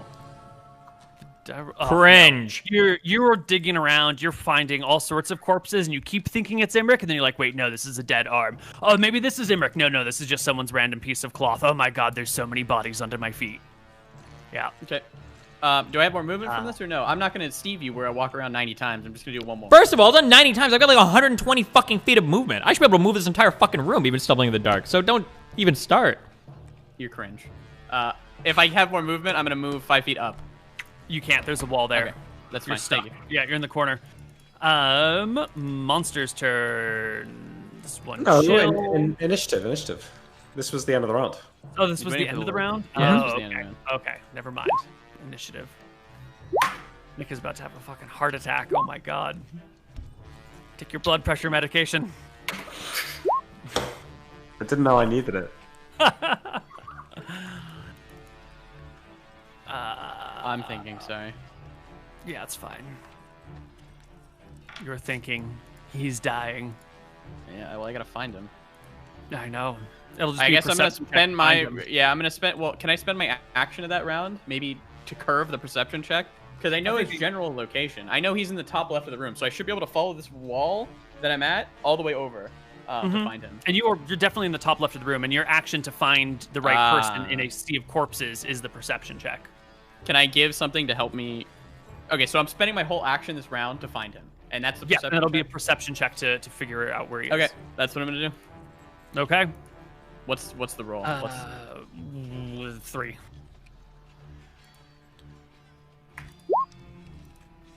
Nice roll. Tyrael, you're the first up. Is the wall beneath me? Do you Like, wanna- okay, I you want to go walk south. this Do I way hit a and you wall? bump into something fleshy. Fleshy. You know you bump into a fucking beholder. Okay, Chillin. fuck it. I'm attacking whatever the fuck is in front of me. All right. Roll 20, Steven. Channel it. Okay. Hit! You got him. Um, It's D12. yeah, it D12. is. Oh! Max damage. The fleshy blob before you quivers under your blow. You can hear the blood dripping to the ground below you. The beholder lets out a low, painful moan. Oh, so it does make warrior. noise. I'm sorry. I'm done. Can I? Okay, so if Tyrael is more on screeching the whole time, can I walk over to him and help him fight the beholder? I don't know if Tyrael is more on screeching. I'm not more on screeching, but I That's mean, what we're I'm stumbling around the dark, so I would scream like, I've struck! Remember at the beginning I said we watched DBZ before this, and we were like fighting like karate people, like, ah, wah! Like screaming the whole time, professional Overwatch players? I said that initially, to be clear. That's fine. So you are making you're broadcasting your location in the darkness to all things around you. Yes! I have it! In a language they don't understand. Well, they'll still hear me, but I don't care. Bring them to me! I'm ready to Okay. die.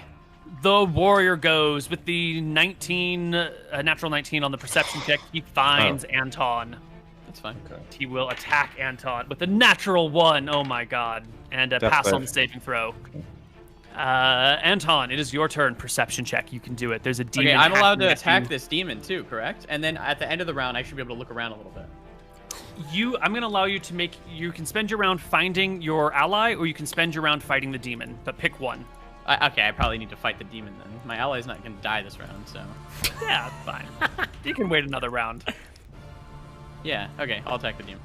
All right, excellent. You 25. can feel where the blows landing on your back are. 25 is a hit on the demon. Does not clear by 10, but you will skewer him for 9. And then here's the 18. Is a hit. Oh, close but no cigar. Wait, what do you mean close? The Oh, okay, never mind. lurker will take its turn, and it will lurk. Oh, as I strike and hit, I should be able to move to the side over here after hitting, right? Can I do that? Sure. Yeah, I don't know what it matters. Well, because I just shouted out that I was fighting, so I'd like. Oh, I can't. Okay. No, that was. Sorry, I wasn't looking where you were, but that was a wall that you walked into. Where did you want to go? Just over here. Just like. Oh, perfect. Excellent. I love it. Me too. The lurker comes for you.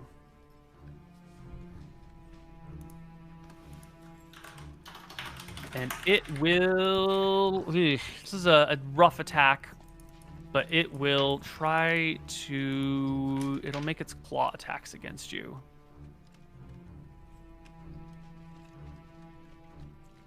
This is DnD, looking at a black screen, rolling dice. Well, you guys did go with the we don't want to be able to see the battlefield route. That's good. If we didn't, we would have died. Why would we have a meta Theater of the Mind when our actual characters could be playing Theater of the Mind? All right, the lurker throws itself in your direction. Actually, it more feels along the ground and then slaps up at you with 3 of its spiked tentacles. Who's that attacking? Roll Tyrael. It'll actually roll a natural 17, 18, 19 against you for at +6 on each of these. So we're looking at 23, 24, 25 to hit. I think all 3 of those might hit. Ooh, okay. Wait, you said +6. Did you do -4 as well for the darkness, or? I did not, but you didn't do a -4 for your darkness either, did you? Yeah, so I don't think it matters, yeah. Yeah. Or would it just cancel out? They wash. You will take 1, 2, and 4 is 7 damage as the lurker hits you with 1 tentacle, hits you with another, hits you with a third, and then you feel them like pulling against you as the rest of the lurker's body comes for a bite. Oh, but a shit attack roll. It gets...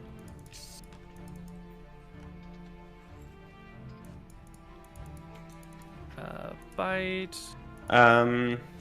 Plus 1 per successful claw hit, so 16 is not going to hit you. Yep. Okay. So it misses with its bite. And the beholder will come, making its perception check to try and find the shouting man who's right next to him, and it will make a bite attack against you. Chomp. Oof, that hits. But it doesn't clear by 10, does it? No. No, I don't think so. So it's just regular 2d4 damage. Love D4? it. Wait, the lurker, he wasn't able to see me, was he? No. Okay, just making sure. Yep. You are in magical darkness. No one can see anything. It's a mess. That is everyone in the party's second attacks. Tyrael, you need to get over here. Tyrael will the get room. Second attack first. Or Muton will hit with his. You will kill the warrior, but he'll get his attack against you first, which is an 18, which doesn't matter. So you will kill the warrior, and he dies at your feet, Anton. So the thing, the lurker just did another attack. He's not holding on to me or anything, is he? No, yeah. 3 of the arms are stabbed into you and holding that, and then using that to guide the body towards you. Let me be more precise. Am I grappled right now, or? You are grappled from behind. Can I just run, or? You cloak the cheetah. You should be able to use that to boost you away from the beholder. No, at the very least, you can bring the lurker with you over to me. Okay, sure. I'll do one more attack then at the beholder. Excellent. And then I can move after. Yeah. Okay.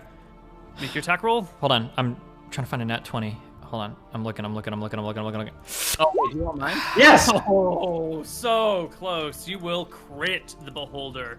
2 times damage dice. 12 will bring the body down. The beholder tumbles to the ground.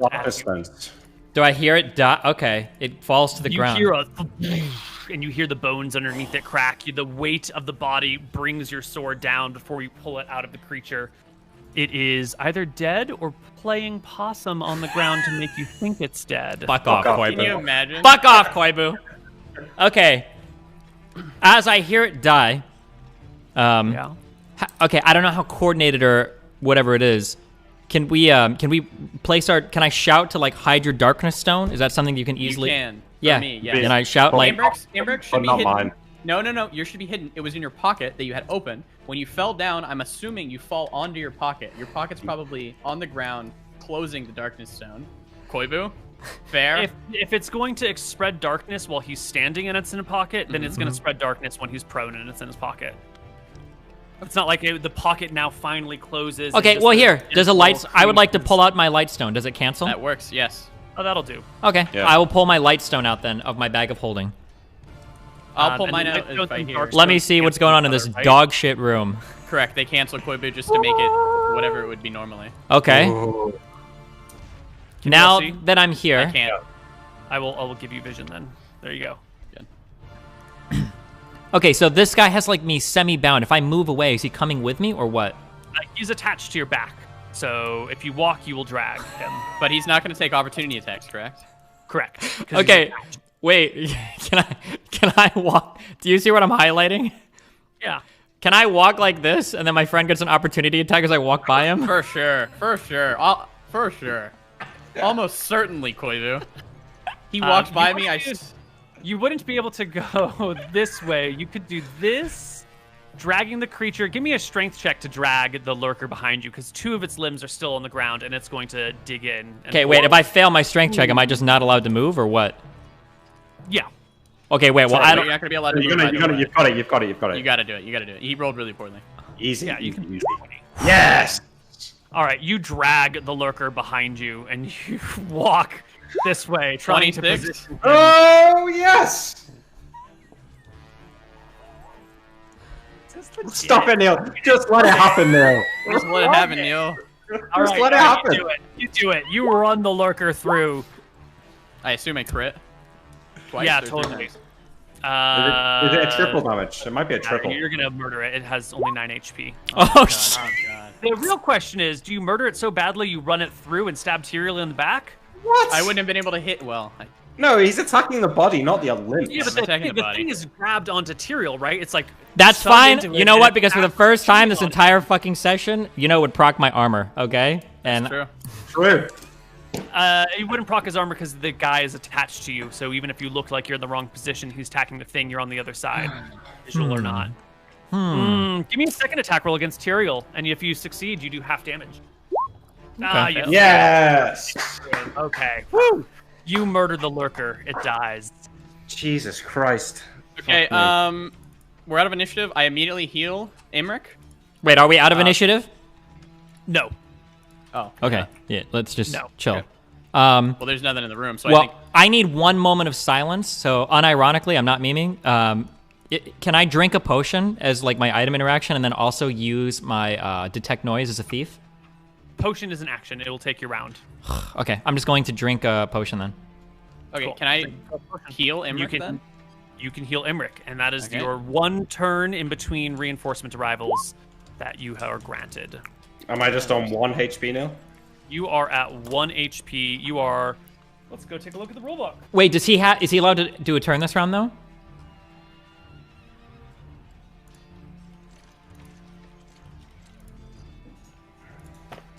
You're not going to like this.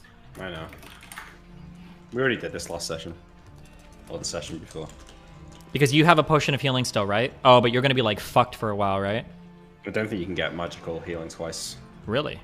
Fuck, wait, can I change my thing, Koibu, before we do this? Can I change my action? To You what? want to heal him? I would like to change my action, yeah, if possible. Oh, no. I feel like you made a choice and are regretting it, and I think that's... No. I'm gonna heal him immediately after. I just had a brain blast. If I'll tell you what it is. I want want to use it after you healed him, because you've been trying to No, heal him the for brain a blast while, was and then you're like, I heal him, I It heal was him, I happening heal at him. the same time. It was happening at the same I time. mean, I shouldn't have healed him first. I should have gotten a different order of operations. I think that's the joy of the game. fair. It's Yeah, that's the... I will say though, after I drink my potion, I'm allowed to move. I can't block this stairway on my own, can I? You can stand in between. Okay, definitely. because the way that the grid system is right now is kind of cucking me. You can stand in the Hold way. alt. Hold alt and you can stand in between squares. Ah, there he goes.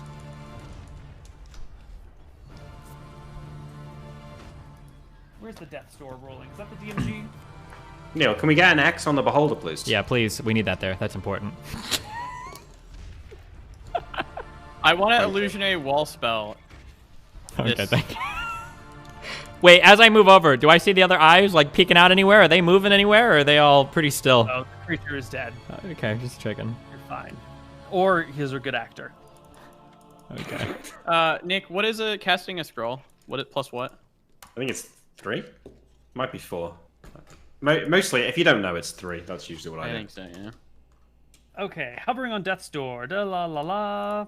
If a cure spell or some type of some type is cast on him, the character is immediately restored to 1 hit point, no more.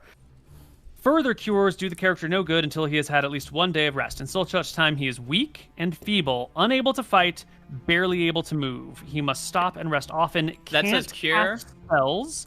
The shock of the near death has wiped it from his mind and is generally confused and feverish. He is able to move and can hold somewhat just disjointed conversations, but that is it. Could we make that? Oh, sorry, go ahead. That says cure, correct? So they're just talking about cure light wounds and stuff, yes? Yeah, a cure spell of some type is cast upon him. Can I argue? Now, this is going to be a stretch, maybe. Oh. Can I argue that a healing potion is not a cure spell?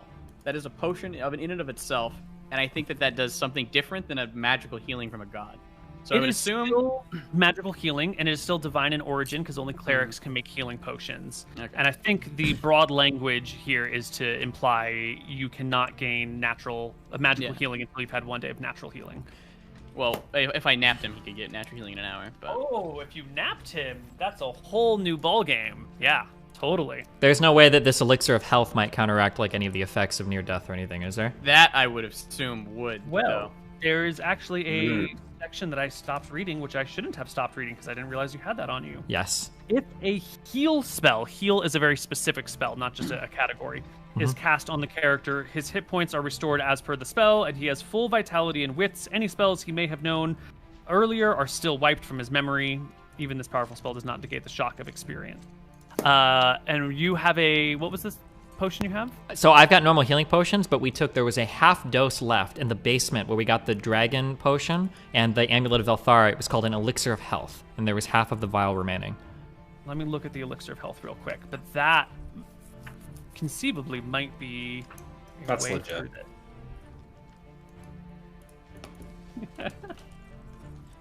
Are we going to be able to destroy this thing at all? This portal, Nick? Yeah, I think dispel magic it to temporarily disable its magic. Well, if we could, you need to bring me back, but then I think we can destroy it. Okay. Maybe you're right though. It will not heal wounds or restore hit points lost through any of the conditions, but it will cure feeble-mindedness, which is what we need gone. Perfect. Feeble-mindedness is technically a spell, but I think in this situation, this will restore your ability to function, to think and function mentally. You know, your body's still physically wrecked, but your mind is sharp. Does this give him his spells back? No, but I haven't got any spells anyway. Okay. I haven't got any spells anyway. Do we need him to be able to cast scrolls and everything? Is that important? Yes. Well, we're waiting because we did 1 round to drink a potion, and I'm standing here, so. Now we're doing initiative roll. So my initiative is going to be cast an illusionary wall spell. 1d10 plus 3. And that potion, that elixir of healing, we haven't done that yet, right? That is... I have exactly the one... Yeah, the 1/2 dosage of the elixir of health, correct. Okay. Cool. I go first? Initiative. Tyrael, start. Well, so he's... Wait, I haven't even rolled initiative. No, he hasn't rolled initiative. Wait, so you said you're casting a wall to block this off? Correct, yes. I'm not going to do it. Yeah, I'm going to do it like over here. Oh, okay. Well, in that case, I'm just going to, unironically, I'm just going to use my, I can hand this elixir of health to him and then use my detect noise to see if I can listen for demons. I don't know why I made that publicly, but. Okay, so you come over, sorry, I missed it. I was fucking with shit. What were you doing? No problem. I'm going to come over here to hand him the elixir of health, and then I'm going to stand here, and I'm going to just I need 1 minute to detect noise, basically. Great. So yeah. Yeah. And then I'm going to stand here and keep plugging this. Middle, you've handed over the elixir of health. You can hear, coming down the stairway, the sound of 3 demons, claws on stone. Actually, claws on weird fleshy goop, because this is all covered in weird fleshy goop. And now that there's a good amount of light, you notice that there are like eyeballs in the walls in this room. Good. And there are teeth in the walls of this room. And little moles, hairy moles everywhere. I'm casting. It's my turn, I think.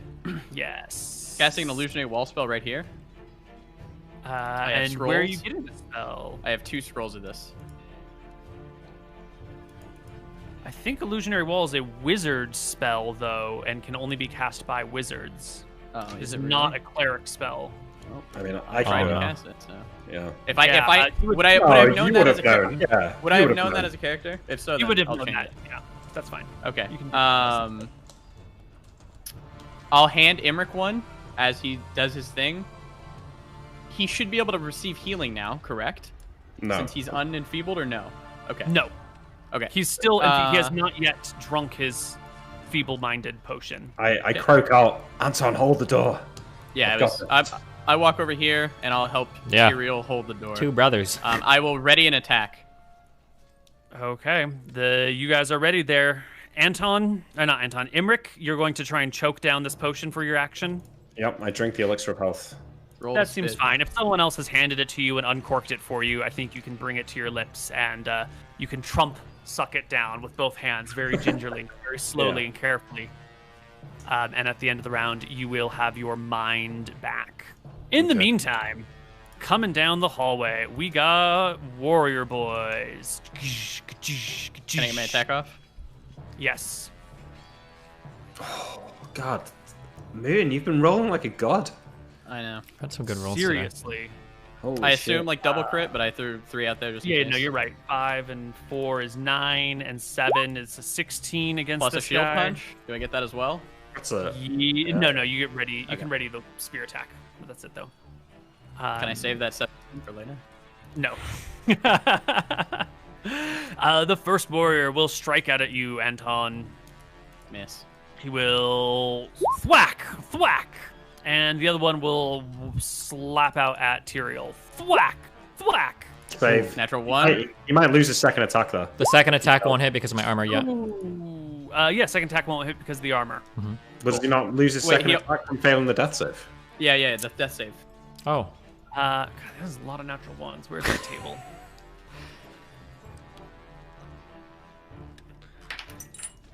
He provokes an attack of opportunity from everything surrounding him with his failed Oh, attack. wow. Both of you. Dead. Oh! Jesus. Tyrael as well, yeah. I get an attack. Yeah, Tyrael, you get an attack of opportunity. It's a stumble on the stairs, provoking an opening. Tyrael misses. Anton, roll me another 2d4 in there, Anton, because you cleared by 10 again somehow. Jesus. God, gamer quote. Yeah. 18. 5 and 18. Okay, I trust your math. Mm-hmm. Excellent. Was his That is armor the procced? My armor was Yeah, not. Oh, the armor Okay, was- I should get a second attack at this end of the round, right? because you provided it. Not when you ready. You know, Not you when you're moved and ready. That's fine. That's fine. Yeah, you can get your second attack. Here's Yeah. my second attack. 19. Is a hit. And that'll be is on- a score. Great, which means this guy can take his readied action to step in and take a single strike at you. Okay. Which will be... Oh, crap. Easy miss. Okay, initiative round. 9. Initiative.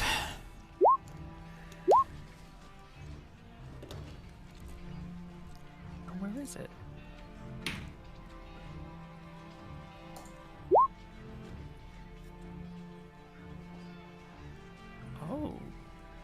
Oh. All right, if you're gonna start owing, and I'm gonna say what I was gonna say. I think that the demon shouldn't be able to be up here due to the fact that there's a body on the stairs. So I think that it should at least have negatives to attack for anybody coming, because bodies are starting to pile up. I would say once we've piled more than one, but we didn't play with any body reels over here, so I'd probably say. But if we kill like 2 in the same exact tile, then probably. Yeah. But otherwise, Okay, so we've been fighting with other If bodies. I'm hearing O's, I want bodies to start piling up. By the way, I did hand an illusionary wall spell to Imric, I think, but I'm not 100%. You know what? Why don't we take our break right here? Oh, okay. And during the initiative round, and we'll come back with a little more Tombs of Scoria. We'll be back.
Hello, everybody, and welcome back to Tombs of Scoria. Our party is alive for the time being. Let's organize the initiative order, and let's put some combat music back on.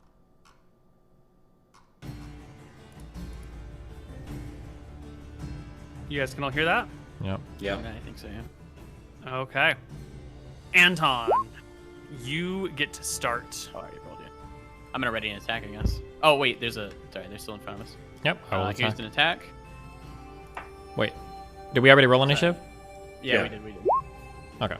23. Against the demon is a hit, AC 16. Unfortunately, they don't have great access to their armor in this plane of existence. Or 10 damage to this guy. Wonderful. And here's a shield punch. 23. Another one. 23. That's a crit on the shield punch. It does they clear by both 5. should be crit then, right? Oh, no. No, the one's an 18, yeah. So roll me another d4. Oh, sorry, I didn't mean to do that. Fuck, I just got rid of a 19 roll. You're running through all your good It's rolls. like your 8th 19 today, Mr. Mooten. It's the baldness. Powerful. Gotta shave your head before every session from now on. Yeah. Tyrael. Oh god, sorry. Okay, I'll do an attack. Oh, saving throw versus death. What do I roll? 1d. 20. D20. Roll. Oh, I think that's a fail. Wait, what do I Plus need? 2. What do I need to pass? Plus 2. +1 for the luck stone. Yep. You needed a 10. I need 10. Oh, it's a fail. What happens on a? Tyrael.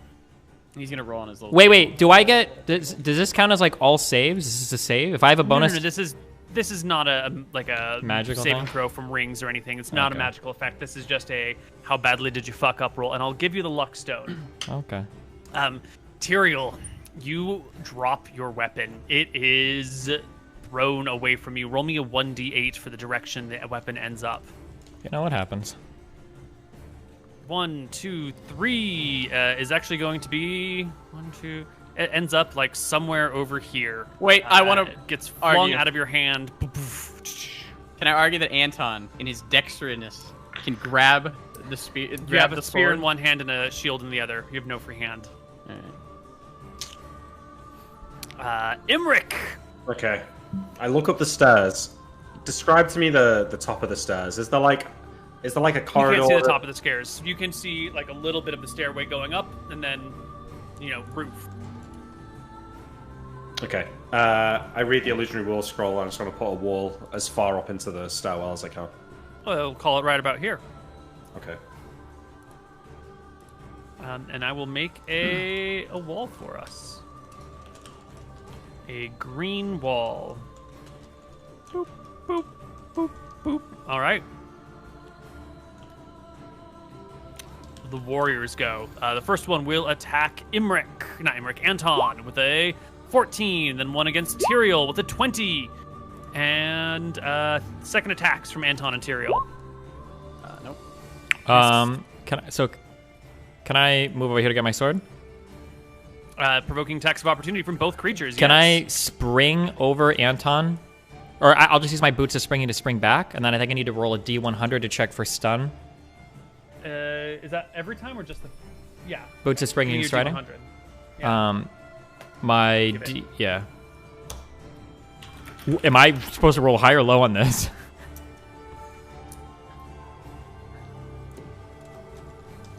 If the chance says chance to be stunned, then you want to roll high. If it's chance not to be stunned, you want to roll low. So let's take a look at the exact wording of the boots. Okay, well, that's going to be important because I might have... It doesn't matter either way. You have a free action ring. Oh, yeah, I got free action. Yeah. That's true, actually. Oh, yeah.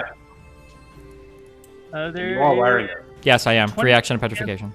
Stumble, that the wearer of the boots will stumble and be stunned the following round. The following round. Okay, although you do the thing. I have my free action on, so I think I'm safe. That should be safe. Yeah, I think that's safe. Okay. So then can I pick up my sword? Yeah. And then can I come over here and take my second attack? Sure. Okay. Your boots and string of riding has saved your day. Oh, finally. Hit. It's rolling the dice for damage. Nice roll. Cut one down. Second warrior gets this. One of the warriors gets a second attack against Anton. Oh my god. So many ones. Jesus. And it passes. It was fine. Cool. 14. What is... Oh, no. Initiative time. What's wrong? It's going to petrify someone.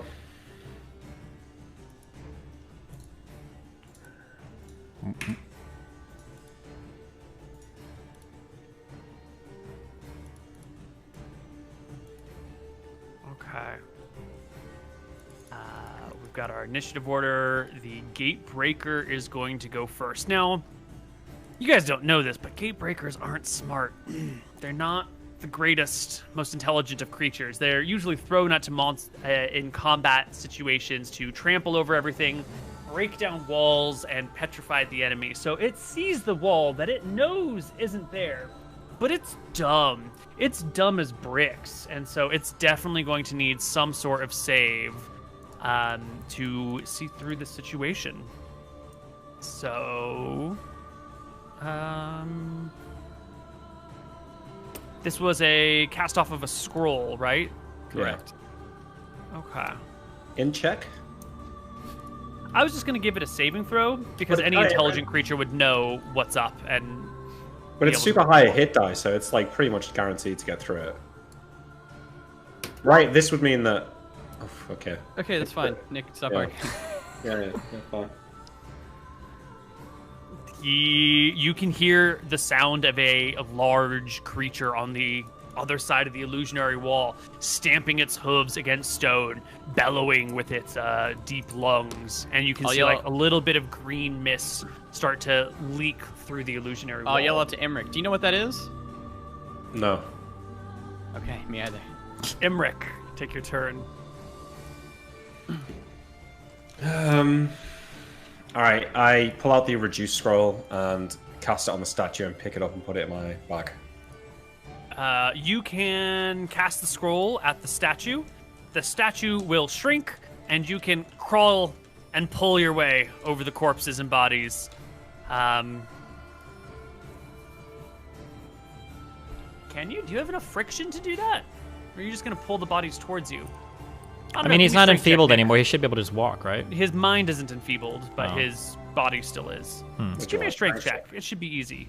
Yeah. Okay. Yeah, no problem. You pull your way over and grab the statue and deposit it in one of your bags. Okay. The remaining warrior will slash at Emmerich. Anton, I keep getting you guys mixed up. I'm so sorry, my children. A 2. And Anton, take your turn. Dead. Yes. And God damn, dude. What the fuck? We needed this, Koibu. Tyrael. Okay, so how many? If I want to cut a few of the eyes off this beholder just to package, can I? How is that a full in a full action? Yeah, how many could I cut full off? action to try and saw through them. Gotcha. Can I want to take a few. Also, for my item interaction, can I toss a Babylon candle to Anton? We don't have item interactions in 2E. Okay. I just want to give him a candle. Yeah, if you can give him a candle and roll me the weapon damage on your weapon, and we'll see if it's enough to get an eye stalk. Versus large or versus not large? Large. Versus not large. Because the eye stalks are thin. 6. D8 plus 4. Each eye. Unfortunately, it's not enough. You start hacking through one of these thick, rubbery hides. The candle's over there. There's this thing breathing down your neck. You're looking over at Nick, who's casting spells. You didn't get +2 for your sword damage as well for being at magic, Koibu? And plus He 1 does. more, 4 for level? Oh, I don't know why that's added. So that should No, be it's D8 plus 3, 2 from the sword, 1 from the gloves of war. Yeah, what are you talking about? And nothing from level? No, Not you don't for get damage. damage bonus from level. Got it. Should we risk trying to destroy the portal, or should we just get out? Yes, we need to destroy the fucking portal. Well, Do we get second attacks? yeah, I guess you can roll second damage on this thing. Okay. I just want to take one of these eyes with us, so just so we can see Yeah. we killed it. I think is. Give We me should one more try and damage take the roll. whole thing. Take the whole eye of the beholder? Yeah, why not? No. How? Stop. Okay. Yeah, I do a second attack on the eye on the same eye stalk. I'm just You saying sever the it. Okay, Okay, I would like to talk about my turn. I would like to go over here and get the candle on the ground and get it ready to go. I'm actually going to go more near Imric. I'm going to get the candle ready to go. Mm-hmm. You pull out your flint and tinder, your little I'm fire not starter kit. lighting it yet. Right, but you get the little tinder going. Once you get the tinder going, it's only going to burn for about 1 minute, so you can prep it ahead of time. I'm going to put an ever-burning candle, and I'm going to burn that. Oh, okay. You can start an ever-burning candle. No worries. Yeah. That's cool. That's my round. Cool. Excellent. Okay, and then I would also like to all stand back here, I suppose, since all these monsters are dead. And we're gonna. We have to destroy the. Stay away. Don't stand next to each other. Yeah. Okay. Move back a little bit. Okay, that's our round. So this is This round is the round that Imric cast Reduce. Correct. Crawled over, put the thing in his pocket. The two of you guys fell back. One of you lighted a candle. Now we're going to the next round of initiative. Yes. You really want to destroy the portal, yeah? Not just get out? We should destroy this portal. Come on, man. It's a big-ass evil portal. Don't blame me if you get petrified. Well, wait, we can't. There's a chance of getting petrified? Wait. Real quick. In the ethereal plane, character. we used the scroll of petrification, didn't we? We did, yes. Last episode, we used a scroll of anti-petrification or whatever when we were in the. That's correct. Yes. Yeah, that's true. But we've been seen by the beholder. Oh. So it's been counted. Okay. I mean, I still have my ring of petrification, so. Okay, since we're having this conversation in character, I would assume. No, because I don't know about it in character, so I'm just being salty. Stop talking about it. Then stop talking about it. Okay.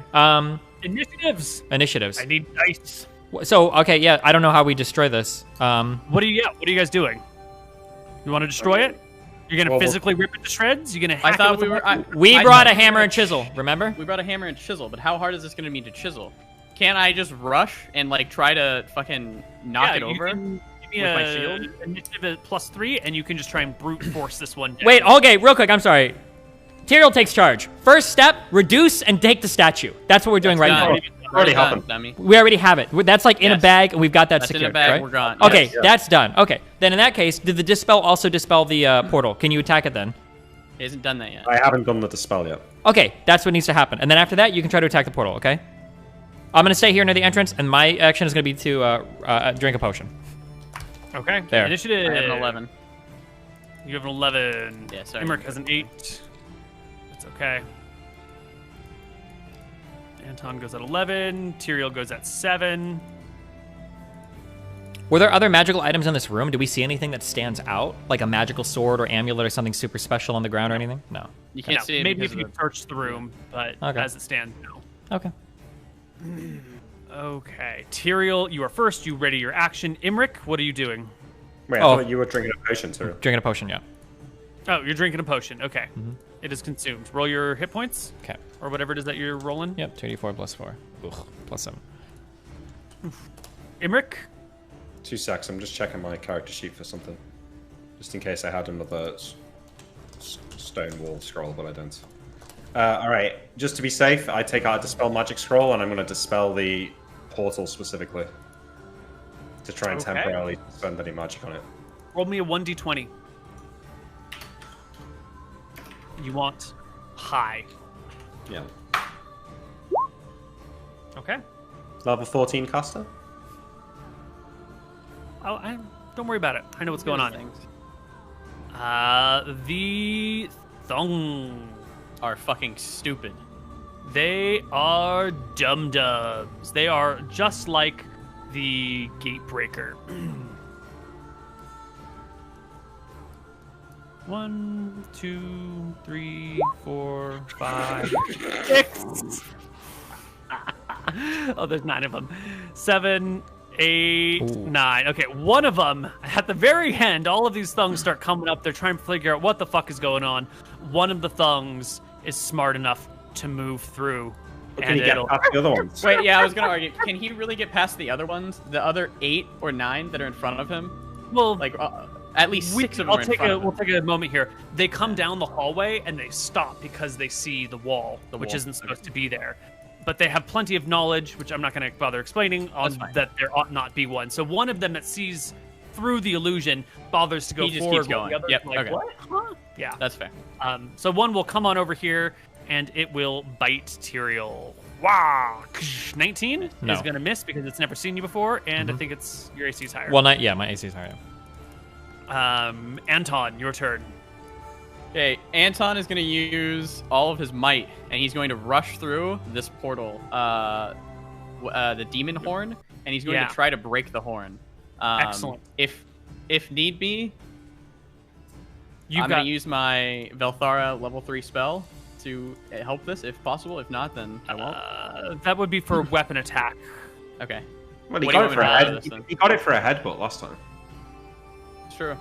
Did we channel your divine thing on a headbutt? Yes. That's fucking awesome. Yeah, go ahead and use it here. Okay, what am I rolling here? Shield punch? I was gonna have you make me a strength check. No, and you can take the +3 from your.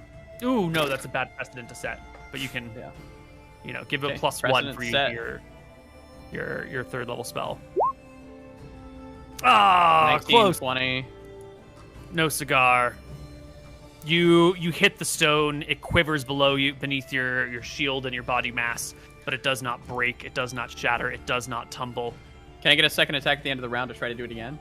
No, it's just a full. It was a full round action to full round to try and destroy it. I'm assuming you hit it multiple times over and over again, trying to bash it down. The gate breaker, seeing the thung go through, will get another saving throw to see if he can figure it out, because he's got all the information that tells him it's fake. God damn it. Oh, that was a really unfortunate roll. No +10 on that either. Okay. Initiative. I shout Tyrael, over. Forget about the dog. Just come and break this thing. Yeah. Okay. Do I do an attack roll to try to hit this? No, it'll be another strength check. It'll be a strength check. Okay. 1d10 +3. 1d10 +3 it is. Can he have bonuses for using his cheetah? I'm going to use my cloak of the cheetah to dash this down as quickly as possible. Yeah, to launch myself. I'll give you another +1 on it. Cool. +1 or +2? Yeah, I'll give you a +1 on your strength check against it. Okay. Does Luckstone count into this or no? No, Luckstone is to avoid bad effects, Avoid, not to not create good effects. Okay, that's fair. Do we have initiative for everybody? Imric has rolled it. I'm gonna hand Imric another illusionary wall spell. No, I'm gonna maybe use the wand of fear down the corridor and make them all run away. Okay. Tyrael, you're the first up. You cheetah your way into this post. I can't combine that with my boots for a +2, can I? The boots of strangling and speeding and the cheetah in all of this zone, I think it would be more dangerous to your health than beneficial. But if you want to try it, I'll give you a +2 on your strength check, but if you fail, something bad happens. Sure. It'd just be damage, yeah. Okay. What am I rolling? Just click strength? Just click strength check, and we'll add 2 to it. There you go. You throw yourself at the stone. It collapses under your weight, breaking and coming off this way. All right. I think I'll take an attack of That's opportunity enough. from this guy. Yeah. You absolutely will, but I don't. But think you use your boots of string and spreading, so you don't, right? Yeah, it doesn't matter. It's fine. Okay. Okay. We're all together. Thung goes. Imric, it's your turn. All right. Oh yeah, the thung comes on. Hold on, wait. Actually, the thung does go before you, Imric, and it might matter because you're at 1 HP, and it might decide to go after you. That's not impossible. No shot, Koivu. No shot. Tyrael? The guy laying down on the ground he would go after versus the person standing up who just ran from him? It's possible. He's an easier target. He doesn't have metal on him. He's just a little squishy wizard on the ground. Dogs Nick, roll like me a d20. running away. Fuck you. Rolled me a d20, Nick. Oh, the cutoff was 5. Okay, it does go after Tyrael. Oh, right. I take it back. I take it back. I mean, I gave it the majority chance to go after Tyrael. Okay. That's only fair. And it misses with its attack. So your turn rolls around, Imric. All right, I'm waiting for them to start the candles up. I just blast the wand of fear down the corridor towards everything here. Okay. What's the AoE on Wand of Fear? I think it's 60 feet. Just checking. It's a 60-foot cone, I think. Perfect. That's all we need to know.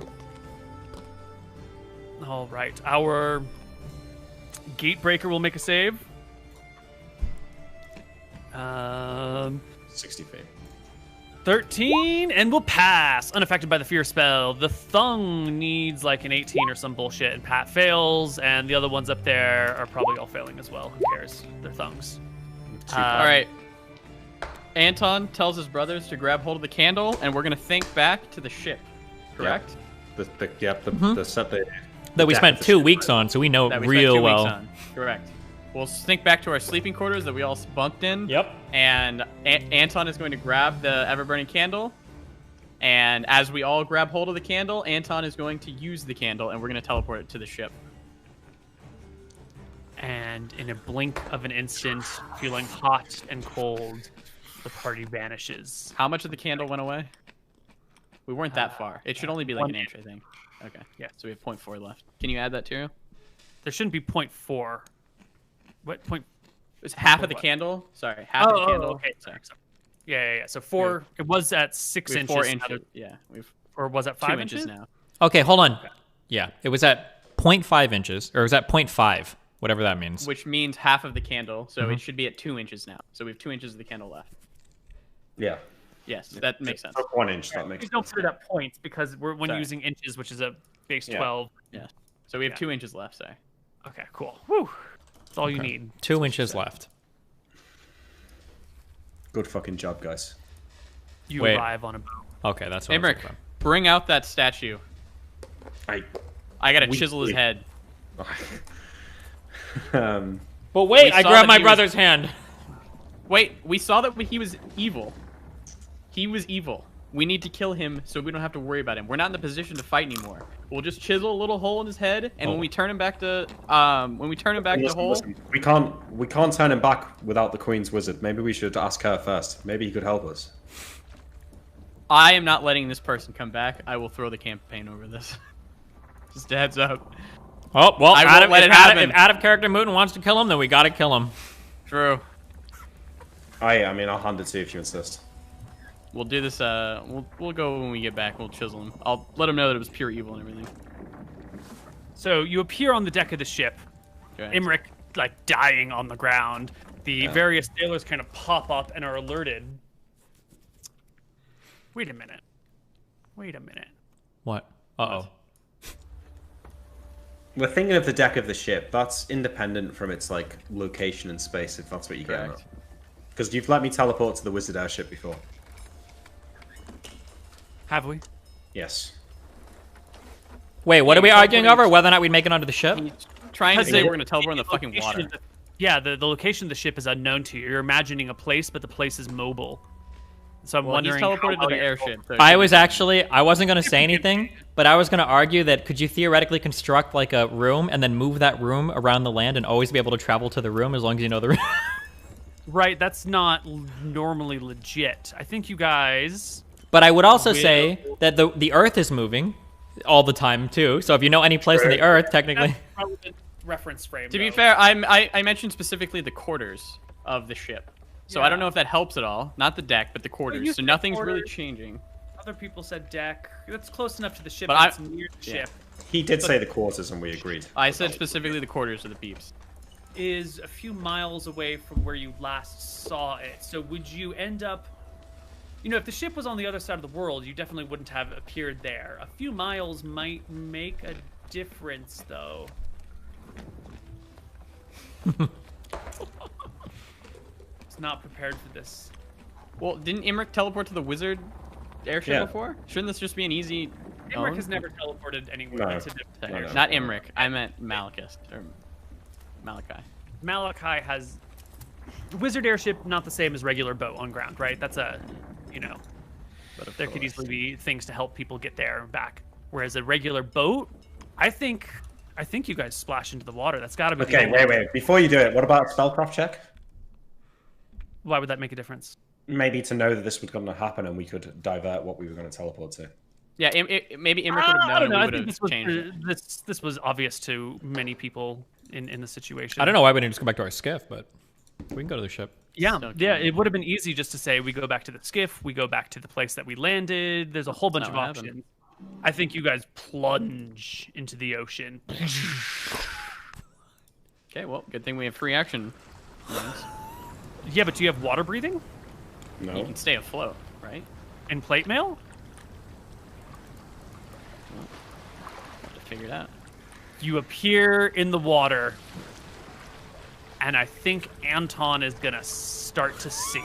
Do you have any water breathing on you, Anton? No, but I think this is bullshit. Because I would argue that if you're gonna do this, we should have had a second where Imric could have interjected and been like, "Hey, Imric, give me a spellcraft check." Okay. Thank you. Woo! Okay. All right, hold on. go to the skiff are instead. fucking still in the room.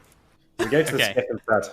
We're gonna teleport to the skiff instead. Imric says, he weakly raises his hand and he slaps Anton across the face and says, "The ship moved, you dumb fuck. Let's go to the fucking skiff." Sure. All right, let's go to the skiff then, on the beach that we set up. All right, I'm going to say that this conversation takes a moment. And then the thing clapping happens, roars action down the is stairs, on. and 3d12s each of us. Come on, Neil. It's a fucking few seconds. Come This on. is a few seconds. Really. There should be rewards for knowing what you're doing and penalties for making egregious errors that you somehow luck yourself out of with a spellcraft check. Okay, never mind. Jesus Christ. Gatebreaker failed again. Okay, you guys can arrive back safely on the Christ shore. almighty. Okay, almost got you guys. Back to the skiff. Close. Whoosh, okay. You appear on the beach near the skiff. I Let's think for a fucking moment, row. what would have happened if we would have teleported to the ship and then I shut it. I thank Tempos for changing it. below the waves. Yeah. Oh my god, I collapse in the ship. Row, you fuckers, let's go. I'll row, yeah. All right. You guys put him in the boat. We'll do our lightstone to tell him, like, hey, come pick us up. Da, da, da. You flash light and dark. The ship will make its way to you slowly but surely. Pull you guys aboard. Fuck outta here. Grab the gift and head southward. And once the land is out of view and the rowers relax just a wee bit, the captain arrives at the lot of you, looking at Imric bleeding on the ground. The hell happened to you guys? Nothing. Let's go. Let's leave. sail We don't want to. quickly. We didn't come here to talk about the ordeal we were just in. Please take us back to Bontheris or wherever the fuck we came from. Fair enough. And she I will nap. leave you. Oh, I don't have a nap. Never mind. Imric, what are you Yes. doing with the statue you now have in your possession? Yeah, I guess I'm about to pass out on the deck of the ship, so knowing that the reduce will run out eventually, I'll like reach into my bag and just like place it next to me on the deck of the ship and then pass out. Okay. I'll talk to Tyrael as he's passed out. Tyrael, we need to chisel a little hole in the skull. It was radiating evil energy. If any chance that that thing comes back, it's bad news bears for everyone. If you say it was radiating energy and you're prepared to take responsibility for killing it, then I have no problem with that. Hand me the chisel. I will give him the chisel and hammer. Before or while he's doing this, I would like to approach the captain of the ship. Is he available to talk to? She is. She is. We have a so we've brought in a large stone statue back with us, and chances are it's going to enlarge soon. It's going to be, I don't know, thousands of pounds. Do we need to move this to a particular part of the ship to avoid damaging it or throwing Please the weight put it off? in the center of the frame. Okay. I would like to tell Mutin or Anton as he's chiseling that like we need to move this statue towards the center of the frame so it doesn't tip the ship. I'm only going to chisel when it's its full size, if that makes sense. Yeah. Because I'll have my most... Yeah, I'll move it towards the center of the ship and everything. Great. Okay. You move it to the center of the ship. A few minutes later, the statue takes full form. Okay. I will say a prayer, and I will wait to do this until the next day, because I'm going to use a divination to see if this will fuck up the items. The party on the boat leaves. And where are you going? You're going home, right? Bonfires, yep. There's a dragon lair right here. No, You we're guys okay. want to make a quick stop? We're all right on that. Right Well, hold on. You got your spot. No, I'm just kidding. I can go back. All right. You guys can head back. The next day, I rest. I'm going to grab divination. I'm Mhm. also going to heal everybody to full HP. Do you want me to roll those? you have a many-day journey. Let me just roll to see if there's any encounters, and then we can just hand wave bullshit if there's no encounter.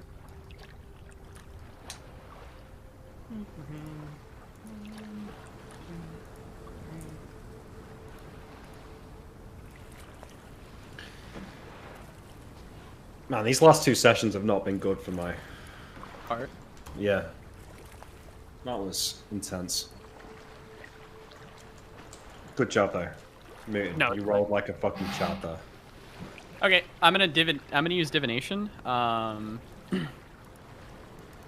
gonna give up one of the luck stones for this. I'll consult the brothers and make sure they're fine with it. Due to the fact that I want to know if we put a little hole with the ship's drill or whatever in this guy's head, if it's gonna remove all of the magical items. I think that's worth a luck stone to know. Is that fair? Sorry, say that again, Lucas. I'm sorry. I'm gonna divine from Velthara. If I drill a small hole in this statue's head, will it get rid of all of the magical items on him? When he's turned back to flesh. When he's turned back to flesh, yes. Like if you break a statue, does it just remove the ability to unpetrify it or something like Correct. that? Right? Yeah, that's what I'm going to be asking. Wait, hold on. Okay, I'm talking to Imre because Anton is clearly not, for some reason, driven by some external measure to absolutely kill this thing. Do you think that this might be somebody? We don't know who this is, right? Do we have any internal information or inside information about who this person is? All you know is that he was once an archmage of like a minor baron in Eridon. He used to work with Van Helsing. He managed to pick up a very powerful magical artifact or weapon that used to belong to the sheriff of Shirebrook. That exact handoff is a little confusing. Do you think that we should bring the, because it's unlikely he's just going to turn back to normal spontaneously. Should we bring this to the Queen and ask them if their people want to do anything special with him? Like he might have great information or something. Yeah, so I say, I mean, if we're talking about it, I think that's what we should do, and I think we're overstepping a little bit. Also, something that we need to be absolutely crystal fucking clear on. If we take this to the Queen, we are absolutely getting whatever items this person has. I don't want these going to the fucking war effort, right? Yeah, obviously. Because is there a chance that we pull some sick items off of them and the Queen's like, oh, good job, thanks for bringing this back. We're going to go ahead and send these to the front line now or some dumb shit. Like they did with our Amulet of ESP and our Hat of Disguise. I mean, we can use a fucking magical sword, so I feel like we should get to keep it. Alright, good, buck them. Alright. They might want to take the Ring of Truth if we do find that. Buck them. But it's because it feels more, because then we don't have to waste a luck stone on divination. Their court wizards will know if it's safe to like drill a hole in the head or whatever. Well, like, we don't have to waste a luck stone on divination. We have other things that we can divine with. We don't have to waste anything on divination. They'll just know, right? You can probably try the divination without sacrificing anything, and it might work. Yeah, I'll try it. Yeah. Okay. I'm going to use detect evil on it. What does it radiate, Quogo? The statue? Yeah. Pure evil. I will explain this to my brothers, and I will say in my devout faith, it radiates pure evil. Whatever this thing is, or whoever it was, it is no longer a person. At this point, it is probably something demonic. There's a reason that it was in there, middle of the temple sanctuary. Don't you think it's? Don't you think the Queen should have the judgment to figure out what to deal with it then? No. Why not? This is the cleric duty. Well, a cleric that's in service of our kingdom. The Queen should heed your advice if they believe that. But it might be possible that clerics or somebody else might know something different about this particular person. No? I will not let this pure evil thing come into the capital and put our Queen at danger. I mean, we could risk. dock it, and then we could go to the capital, ask them, and then come back to it. No. I think it is best if we drill a small hole in its head now and put whatever this pure evil thing is to rest. I am very devout on this. If it wasn't radiating pure evil, if it was radiating a little bit of evil, sure, maybe, but it is pure evil. It is the same type of evil that the vampire was, if not worse. Just check with your god. We need to make sure that we're not going to damage the items. I'll do 2 divinations. 1 divination will be if I put a small hole in this rock, when it turns to flesh, will the magic item still be there? Let me find the divination spell. Is that 4th level? Yep, I just linked it if you want to click that too. Thank you. Thank you.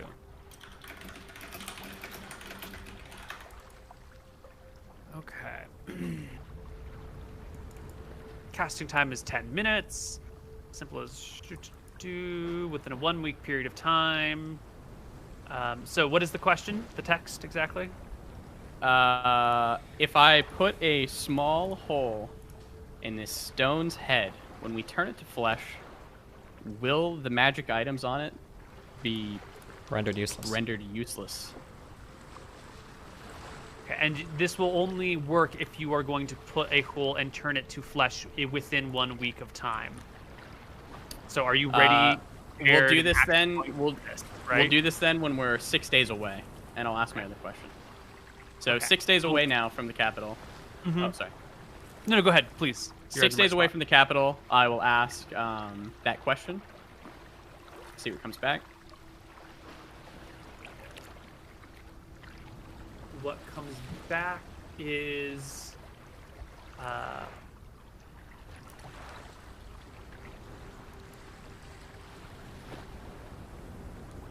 great riches and great enemies will befall you. I'll explain that. So if I put a hole in the head, great riches and enemies will befall us. Sounds like we get the treasure. Sounds like we get the treasure. Wait, and if then you my other... Go ahead. if you put a hole in it, great riches and great enemies will befall you. Correct. You might upset something. Maybe. Who knows what this guy is? Probably upset the demons. Or some powerful friends he had. Maybe if he had powerful friends, wouldn't they have went and got him? Maybe this Van Helsing character, or maybe. Well, maybe the Van Helsing character doesn't need to know. Maybe just Corbu's Discord server. That's true. Yeah. I'll upset the Discorders. And then I'll ask my other question. Let me confer with the brothers. If we bring him back to the Queen and we turn him to flesh, will he be beneficial? Will great evil befall the land? What do you guys think? You could say something like, if we return Georg to life, will he be a benefit or a hindrance to our cause? Or what if we return Georg to the Queen? No, I like what Nick asked. Okay. Well, I don't think we ever want to return him to flesh, right? Well, that's what we have to do. What do you mean? Yeah, that is what we have to do. Okay, I'll ask, if we return Georg to life, will he benefit our cause or hinder us? Wait, this is before or after drilling a hole in his head? Before. Before, yeah. So we're talking about, like, if we don't kill him and we bring him back to life, will he be a help or a hindrance? Like, if we bring Georg back to life... Us on the ship or, like, the Queen at the capital? Because I feel like those are two different scenarios. In general. Well, aren't those two vastly different scenarios? If Georg is brought back to life, will he hinder or help our cause? Yeah, but like if we bring him back to life on the ship and he just teleports us to Sia, that might be a different situation than if we take him to the capital. They bring him back in like a room with like a leaded fucking box where he has no hands and his mouth is like that might be a totally different scenario. That's okay, then I'll ask both. I'll ask another one tomorrow. I'll ask mine now and then I'll ask one like that tomorrow. So the first one is, if we bring Georg back to life, will he hinder or help our cause? Correct. Yeah.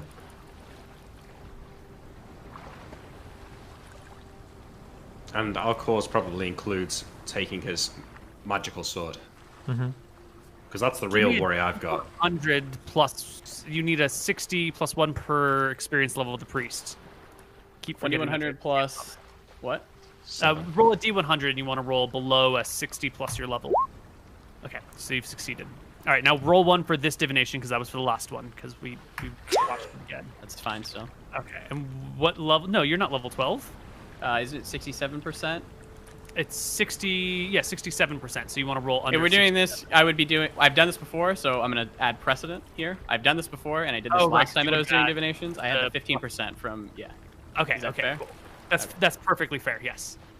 So this is success. If we bring Georg back to life, will he help or hinder our cause?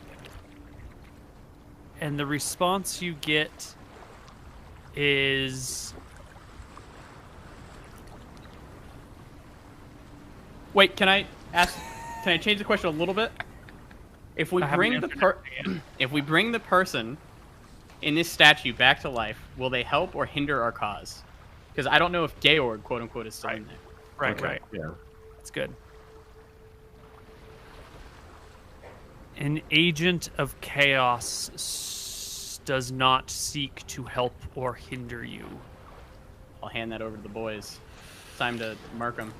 An agent of chaos. What does that mean? This guy work for Malchus? Sounds like he works for Malchus. Maybe that's what the other divination was referring to. Maybe Great Malchus will be enemies. upset. I don't know why we wouldn't turn her back into the queen. I'll leave it up to you two, though. You're the magical people. But I don't know why we wouldn't just bring her back to the queen and then ask them there. Emmerich, you gotta trust me on this one. I agree with Tyrael, Anton. I think we should let the queen decide. Arm wrestle me for it. We can... You can advise her. We are trusted by her. I'm sure if you give your counsel... The queen is going to be probably blinded. By what? By someone who is powerful, and she's going to seek to use them for her cause. We're not going to probably get his items. She's going to take them all, and she's going to use him as like a new court wizard or something. Do you really think the queen to be so naive and stupid? Yes. Do you remember how upset she got at us last week for... I think our upsetness was rightfully placed. We could have compromised our entire mission. We've been trying to be careful. It was incredibly sloppy of us. I don't necessarily fault her for those I don't think it was incredibly judgments. sloppy of us at all. We had to do that to get those items. Yeah, to but get the information. I will go with whatever we vote, but I do just want to say, radiated pure evil, and it is an agent of chaos. Whatever comes out of this thing alive is not good. I am sure that if we explain this to the queen, she'll agree with us, but I don't think we should... I don't think we should take drastic action when there's no time pressure on us. Why not wait and seek our counsel? If that's your vote. Tyrael, is there anything I can do to convince you? I don't understand why we wouldn't trust our queen and then a court full of wizards. We've been relying on them for intelligence this entire time. To suddenly deem them unreliable simply because we have a great evil before us seems ill-advised. Okay. Was there a third divination spell? Yeah, I guess we'll add 2 more to the docket. Can the queen's wisdom be trusted? Can the queen's wisdom be trusted in this manner? I'll ask, I'll divine, about what we're talking about. I think you know that is way too vague of a question. I'll swap it then. Yeah, you need a specific will the queen advice. Will the queen seek to exploit the man in this statue? Give me a D100. Plus 15 for the bullshit. Right. I don't think that one hits. No, this one's actually a fail. Yeah, that one's a fail. Okay, then I'll ask another one. Go ahead. I was just gonna maybe have a word with you later that day after we have this discussion. I guess I'll come to like where you're sleeping and say, listen, Anton, I don't mean to overrule you here. I just think we should give the queen the chance to advise on this. And when it comes to advising her, I agree with you. I'll fight your corner, but I think she should have a say. I just think that giving anyone the chance to unleash something of pure evil that was in the heart of a demon's temple is too great a chance to give someone. I agree, and I think that the queen... Oh, sorry, I'm not in this conversation. It's a conversation with yeah, this character is a wizard, a powerful one, and even just a moment's respite, he could be out of our lives forever, and we never see any of these items. So then you understand why I'm so fearful. Yeah. No, we should take great precautions, but I'm saying I don't think we should act without counsel here. Let's take him back to the capital. Let's rest and approach this with a clear head. We'll speak to her advisors. I'll argue your case with you, and we'll stand as a united front on this. But we shouldn't do this without. This is the Queen's nephew we're talking about here. He said it was his friend. Maybe he doesn't know how evil this character is. Let me do one more divination, and then we'll make our final vote. Anton will go back to the statue. He feels pure evil off of this statue. The one that was in the temple, literally being sapped to create a demon portal to this plane. And he will ask, is it possible that this person can be used for Drekis' aid?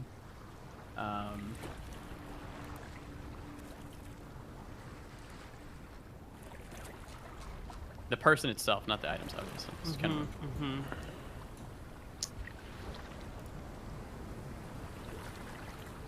Unlike the augury spell, this gives a specific advice.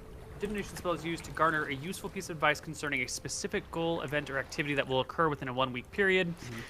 Blah, blah, blah. For example, if the question is, will we do well when we venture to the 3rd level? These are really broad questions. I don't know how I'll ask a more valuable... narrow one then. Yeah. If we turn this back to flesh, is what still remains human? Oh. Yeah, give me your D100. Oh, unfortunate. Can I That was ask a it great again question. tomorrow then? Because I have so many divinations, or is that not going to be fair?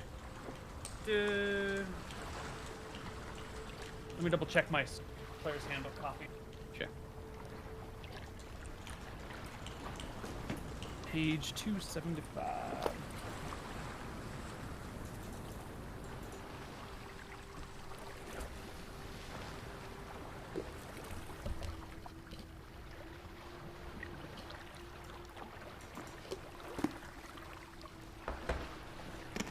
If the dice rolls failed, the caster knows the spell failed.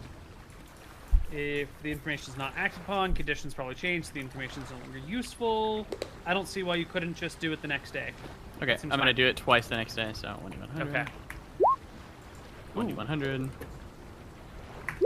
Okay. Okay. Is what, if we turn this person back, is what remains human, is what you said? Yeah. Yes. Okay. We'll let the fucking queen decide. Right. Okay. A day or two later, the party arrives at Bon Theris.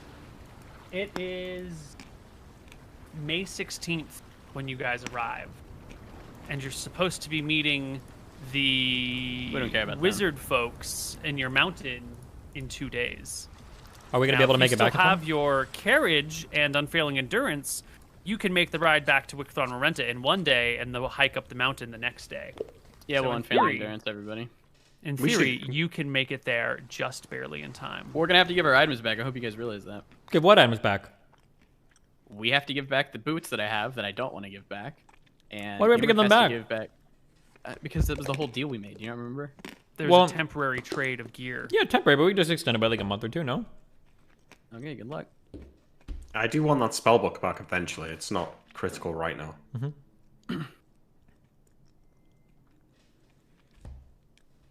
All right, we go back to the capital and we're going to go be cucks to the queen, apparently. The party will travel over land. Are you going to Carriage lose and your founders. meeting with these folks at the mountain? Can we not do both at the same day? One at night, one in the morning?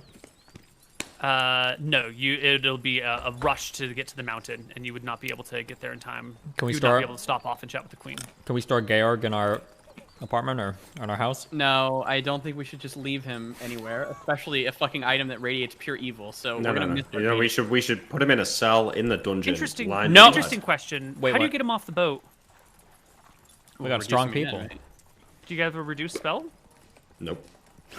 We're probably not doing Okay, that. well, So you actually need to solve this problem now because he's statue on the boat, and you can't like.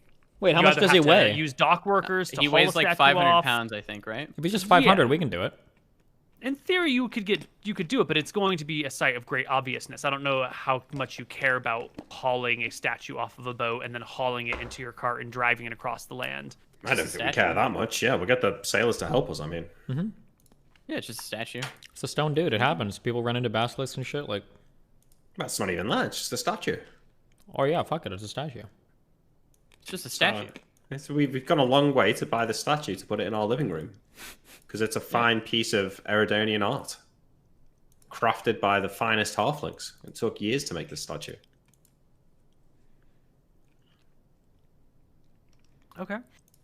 His weight is about 2.7 times that of a normal person. So if normally he weighs, is that right? Maybe like 500 pounds, right? Yeah, that's about 500 pounds. Granite's only 3 times the density of water. Really? Okay, I believe it. All right, we load him up carefully. Okay. But does Anton really do it too carefully? How carefully do I'll you let do it this, go. Anton? Bash his head into a wall. I'm not gonna fuck it up. They voted to keep it, so we'll keep it. Okay. All right. You. I sit in carriage- the back of the carriage with the statue looking at it, Neil. What does he look like? How much details in the statue, you know? There's great detail on this statue. There is a concerned face, a look of worry, and the eyes are half closed as if caught mid-blink. The The cloak is still sort of fluttering behind the character.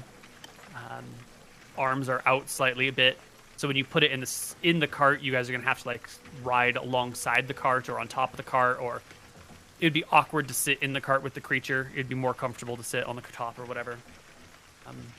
Anton's not gonna leave it because he does not want any fucking crazy bullshit to happen. But he also assures his brothers that he's not also gonna be a dumb fuck and try to fuck up the statue. Yeah. I consider it during the nights. Well, we're not camping. It's all one day, so I guess maybe I don't. If it's not in the carriage with me, I guess maybe If you want, when we get back to the capital, I can just go meet those guys alone, and then you guys could deal with this. Deal with the Yeah, queen. that'd be good. But if you guys are going to deal with the queen, there's two things that I would stress, okay?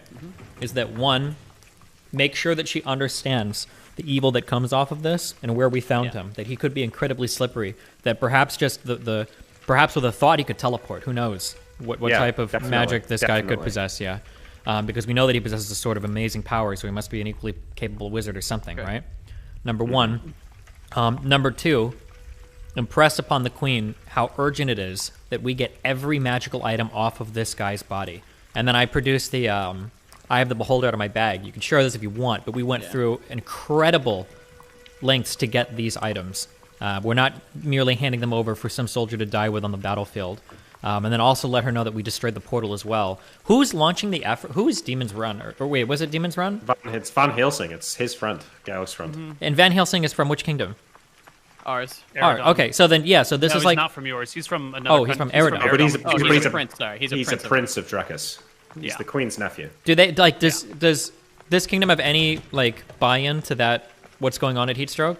Or... No. Oh, so she's not going to care if we... totally religious thing that's happening with NPCs and player characters, and no empire is involved with, or really even... Okay, sure. But no, I'm sorry. They must be at least a little bit concerned about the giant invasion of demons. I'm more concerned about the fucking dragon. No, I know. The dragon that's breathing down your neck today. Sure, I get it. But they are aware of it, and they will recognize that it is a potential threat. I mean, they're still going to be somewhat grateful for us destroying the portal, surely. I just want you to impress upon them how the great effort that we went to procure the statue, that we want the items off of him, but that you have to be very careful when bringing them back. That definitely ours. Cletus sent us there to get these for our quest. I don't feel like that's in question. Also, I'm going to need to take something as a sign of good faith to the people that we're meeting, so that they extend the loan on. What items did we borrow from them again? We could give them a lookstone. My boots that are +2. Okay. AC that I really, really like. Okay. And the ring of free action that I wear. So 1 ring of free action and a boot. Can I bring them a +1 sword and just give that to them, that they can keep that permanently? Yeah, sure. Okay. Yeah. That sounds good. And just say, hey, sorry, we need it for a little bit longer. Yeah. Maybe you could even take the boots. So if they do say no, you can just give them to them and be like, hey, here's the show of good faith. Here are the items that we needed to bring, but we do want to keep them. We can also tell them about what we just did in Heatstroke, because they're from Eridon and they will care. Oh, will they? Do they hate the demons? Yeah. Yeah, you take your beholder stock. Okay, I will. Okay. Me and Imric will handle the queen. All right, so we get to town, and then Tyrael just carries on in the carriage, and we just I give him my boots. I give Tyrael my +2 boots, so if he does need to. Do you want to give me a ring or no? Oh yeah, their demon was their main goal. Yeah. Do I want to give you what? Do I need to give you anything? Does Imric want to give you his ring? Yeah, sure. I already have a ring of free action. Fuck it. No. It's because it's their ring. Oh, but yeah, it's theirs. I mean, it's can they tell that? Okay, sure. I trade rings. So yeah, that they're probably a little bit different. Yeah. Sure, I'll trade rings with you permanently, so I carry around that ring of free action. If I Okay. Yeah. And then I'm going to take 1 extra, so you can remove from our stash 1 +1 sword, okay? I'll do that. Okay. Once we get into town, Imric will jump off the carriage and head to the guard that's on the gate and say, Sir, we are leaving the carriage and we need something transported back to the keep. Can a few of your men help us? It's quite heavy. Of course. Thank you. Please show us. I'll motion to the statue that's tied to I'll the top of the carriage. be sitting back there watching the statue, and I'll point. Yep, they will help you with the statue, call over a few of their random laborers that work for them, and the laborers will help you carry stuff, and they'll give you a 2-soldier escort so that you can bring this to whatever house you need, because you're a noble. No. Deserving We're of going to better the. We're taking it to the keep. We're taking it to the castle right now. That's fine. Castle's just a big house. True. And we What do you want to explicit quickly meeting with Claritas. And then, okay, before we do this, I have a really important phone call that I need to do right now that might take me 10-15 minutes. We can go on break, come back. You guys can play out that conversation, and then I'll finish with that call. Okay. Yeah. Gotcha. All right. We'll be back.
I believe we're back in, so we're good to do our stuff.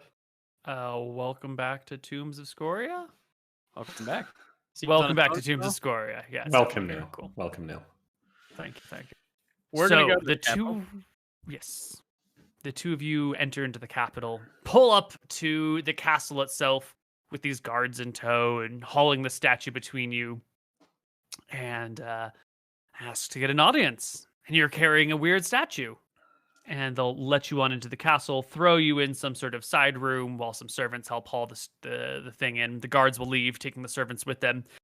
And you'll be alone in the castle in one of these waiting rooms. Not the normal one that you have met in, and more like a normal plebeian waiting room here.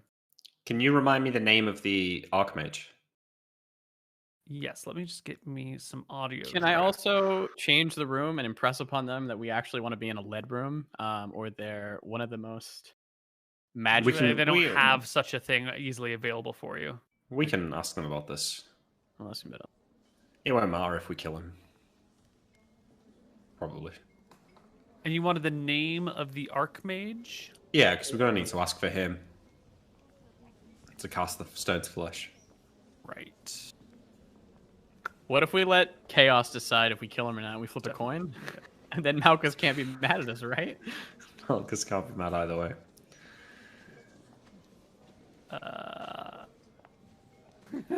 What is this dude's name? Oh, they're going to get so pissed at me. Arc Somber, somebody says? Yeah, that's what it is. Yeah, something. Or there's, the head mage. We'll just call him the head mage. Okay. Cool. You want to speak to the head mage here? Yeah, so somebody comes in and I'll say... Wait, and the queen, right? Yeah. So if a guard comes in or someone comes to ask us, I'll say, we've returned from our missions and it's imperative that we seek an audience with the queen and the Archmage and Clertus as soon as possible. Could you facilitate this for us? Of course, my lord. And you will see Clertus first. The others are, of course, busy. They got stuff to do with their day. Clertus, however, can be pulled from his duties and will hurry on over to your spot, excited and eager to speak with you once more. You're back. Clertus. How did it go? I'll point to the statue. We got it. We faced great danger there, Clertus. The ground itself had eyes that could see through invisibility, and to get this statue here, we had to go deep inside the temple at Heatstrike. We faced a beholder, a floating sphere with dozens of eyes, an anti-magic zone. It was beyond terrifying, the worst thing I've ever seen in my life. It was worse than the dragon, the blue dragon that we fought, or not fought, but saw.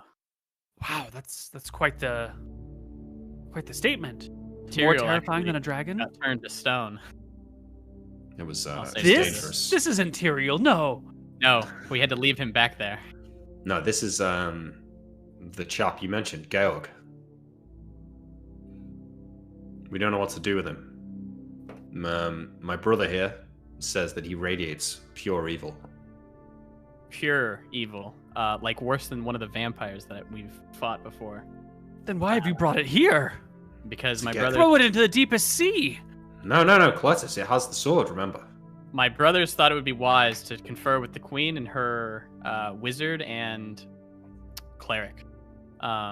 We need to turn this back to flesh, but I say that we first drill a small hole in its head, so whatever comes back will no longer be living. That way, we can get the items off of him. But again, we're going to leave this to the queen because this is her decision. I'm Do worried we know that much about who this is? The person inside the stone?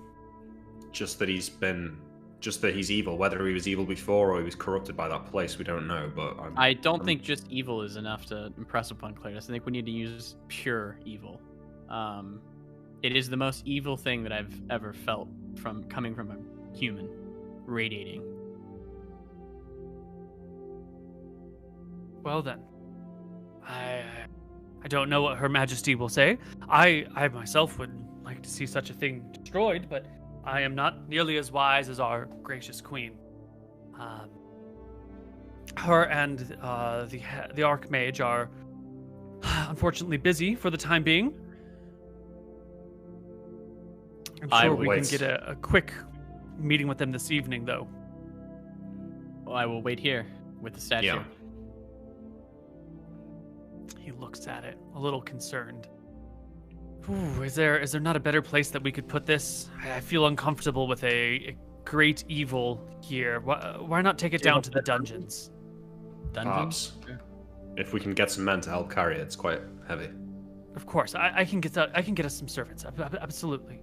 And Clertus will hurry out, grab some servants, and together you guys and some strong men will haul the statue into the basement of the dungeon, where you will meet with the Queen and the Archmage sometime later that day. Arch Somber, the Invoker, will arrive with the Queen. They will have heard Clertus's, what do we call it? Recap. Did she bring her cleric too? No, she brings her bodyguard, but no one else, unless you specifically ask for it. I thought I specifically asked for her to bring her private cleric. The head cleric will arrive as well, then. Okay. Well, you may die roll because head clerics actually have other duties that they're off. What do you want? No, sorry. Head cleric's out of town. Okay, that's fine. You guys are just stuck. Once they get there, I'll put a hand on Anton's shoulder and I'll say, let me explain.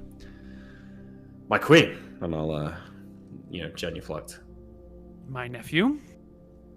We've returned from Heatstroke and the horrors that lay there, and we've collected our prize, and I motion towards the cell, illuminating it with a torch. This, I believe, is the petrified body of a wizard named Georg, I believe, perhaps a friend of your new son-in-law. We have some concerns though. Our plan was to turn this thing back into flesh with the help of Arxombar here. I look to him for confirmation that that's something he can do. However, she gives you a bit of a nod. Anton assures me that he is divined with the gods and that this creature, whether it's still a man or not, is beyond evil, pure evil. Perhaps the most vicious and terrifying form of it he's ever come across. I'll speak up. My queen, when I cast Detect Evil on it, I received an energy of evil that I have not even seen from a vampire. Is this true, or am I? No, that's right. No, that's right. It's they're both pure evil. Yeah. Both, That I haven't even received from a vampire before, and we've fought 5-6 of those. We decided to let you make the decision, but during my divination with Velthara, she said that if we brought it back alive, nothing it did would help us. It would only hinder us, hinder our task of defeating Scoria. I would like to recommend, since I'm the only cleric in the room, that we dispose of this creature, whatever it is, inside, kill it, and then turn it to stone, or turn it to flesh so we may get its items. But again, it is your call. We brought it here for you to make this. If you have any questions, feel free. This statue is pure evil? Pure evil. The being locked inside was once an archmage for some minor noble in Eridon?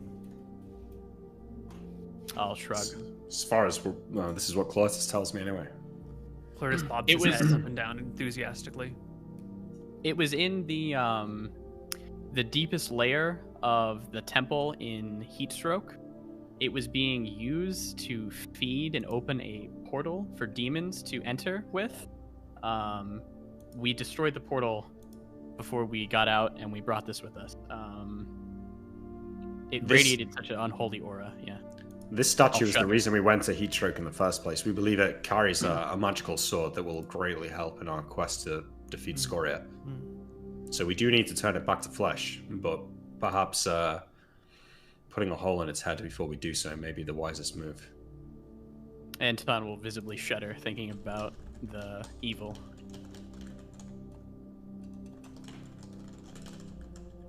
One day soon, the Dracissian Empire shall rule all of Arcadia. I'll nod.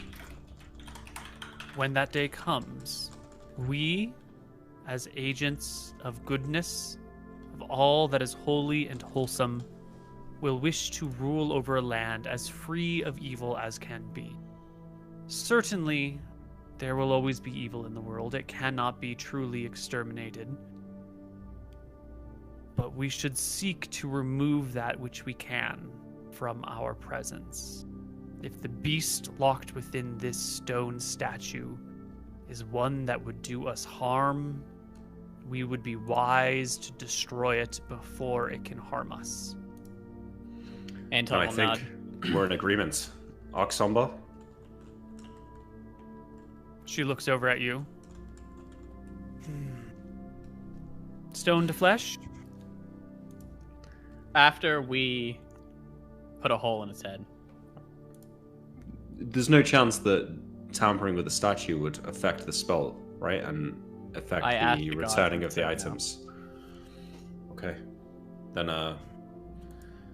who should do the duty? In that situation, I would not destroy the statue. I would, as your brother has said, drill a hole through its head that when it becomes flesh, it will no longer live. Let's get the finest mason to do the careful drilling through the statue. I don't think any of us laymen with a chisel and a hammer should do it, so can we bring an expert in for this? Mm-hmm. Absolutely. All right. They can find a stonemason who won't show up until the next day, and they'll come in with a very old-fashioned drill that you have to hand crank. Mm-hmm. And drill a small hole through the head. Additionally, this work will be done down here in the basements, where if something goes wrong, you know, it's not gonna... The only people to suffer will be the people in the room casting the spell and any incidental prisoners nearby. And that should be fine. Okay. Let's see it done.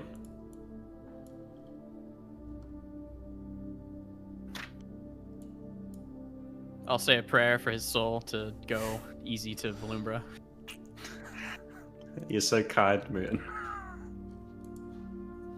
Stone to flesh spell turns any sort of stone into flesh. If the recipient's stone formerly living, the spell restores life and goods, although the survival of the creature is subject to the usual system shock. Blah, blah, blah, blah, blah.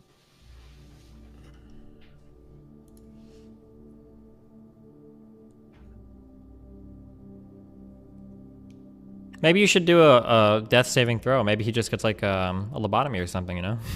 Changes his whole personality. Make him probably good then. At the very least, not evil. A hole is drilled deep into the cranium of the statue. Arc Sombra.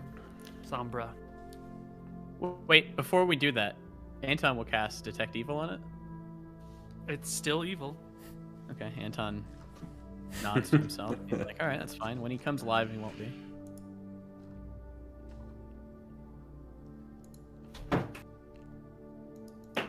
Oh, he's going for the backroom books. Oh no.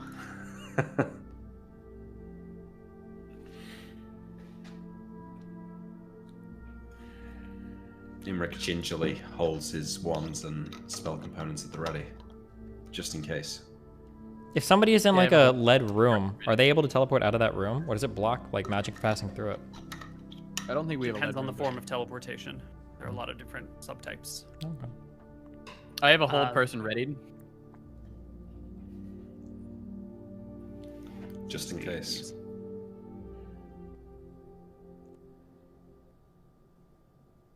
Arc Somber shows up. Pulls out the material components. Does anyone know what they are for this spell? Can you tell me? Yeah, I can tell you. Lime, water, and earth. Not like a lime, but quick lime. Water. Like the stone? And earth, yeah. Well, lime is the not limestone, but it doesn't matter. I see. She begins to incant the words to the spell. I ready She my hold person. stands at max range, 10 yards from the statue. Before her is Anton and Imric, both ready to do something should things go wrong. You're in a sort of a narrow passage. You're in the dungeons down below. And in order to cast this from max range, the statue's placed in the middle of the hall, cells on either side. You guys down the hall from it. Is there any prisoners just watching this conversation? Like, what the fuck is going on? Yes, the prisoners in this layer of the dungeon are here for life. Yeah. So who cares if they see, right? Yeah. But there's Anton. Behind him is Imric. Behind that is Arc Somber. The queen is gone. Clurtis is here to stand to watch carefully. And a soldier is stationed at the staircase in case things go wrong. But everyone's pretty confident things are going to go right. The spell goes off. It resolves. And the stone begins to melt into flesh. And as it does so, there is a distant hollow wail that rises up from the statue. The flesh of the creature begins to fade as it becomes stone. So you kind of see like the stone from head to toe begin to turn to flesh, and then the flesh itself begin to fade and disappear. And the body of Arc Georg is gone. And dropping to the ground in his place is quite a lot, actually. A arming sword drops to the ground. 25 feet of silk rope drops to the ground. A scroll case drops to the ground. Parchment, flint and steel. 2 hourglasses, one of them breaking. A strange forked, what do you call it? Divining? What is the thing that used to find water? Tuning fork. Tuning fork. No. Dowsing rod. Yeah, a dowsing rod. A unicorn horn drops to the ground. Crowbar, pickaxe, shovel. I forgot about that. 2 scrolls drop to the ground. A backpack falls. A wand falls. Vials of holy water fall and shatter on the ground. Dragon glass falls to the ground. A book. A pendant. 2 more vials of holy water. One of them breaks. Some food. Some water. A candle. Gold and platinum coins tumble and spill out all over. Prisoners reach to grab them as they roll under the bars. Take their hands. I hold one of the prisoners. Excellent. I think it's a total of 4 scrolls, maybe 5 scrolls tumble to the ground. 2 daggers and a set of robes all drop. I'll grab to the all ground. the items and like pile them up. Give me a perception check. Perception check. 21 plus luck. Okay. Oh well, no luck here. No, there's nothing bad about to befall you. Imric, perception check. Oh, okay. Good luck. I'd argue the Archmage should get one too. It appears as though the sword is gone. One of the prisoners snuck it, hid it under his robe. Wow. No, we saw the sword, right? No, yeah, but I wonder what we're losing right now. All these things clatter to the ground around you. You throw down a hold person on one of the prisoners who was going for one of the platinums. They're probably held. Oh wait, am I in this room? No. Are you sure? Because aren't you guys? You're headed to the. Well, because you said that you were doing this the day after. We're doing this the day after, unironically, because the stonemason took a day. Yeah. So he would. Oh, that's right. He should be here. He's got to go up the mountain, down the mountain, and back. It depends on whether you want to do it at the start of the day or the end of the day. I think I'd be trying to move as quickly as possible in case something was going on, and I just don't want to waste time in general. Right. You won't get back until like midday or end of day the next day, because you won't get to the top of the mountain until nighttime, and then down and back and whatnot. So, for the other 2 party members, would you have done this in the morning?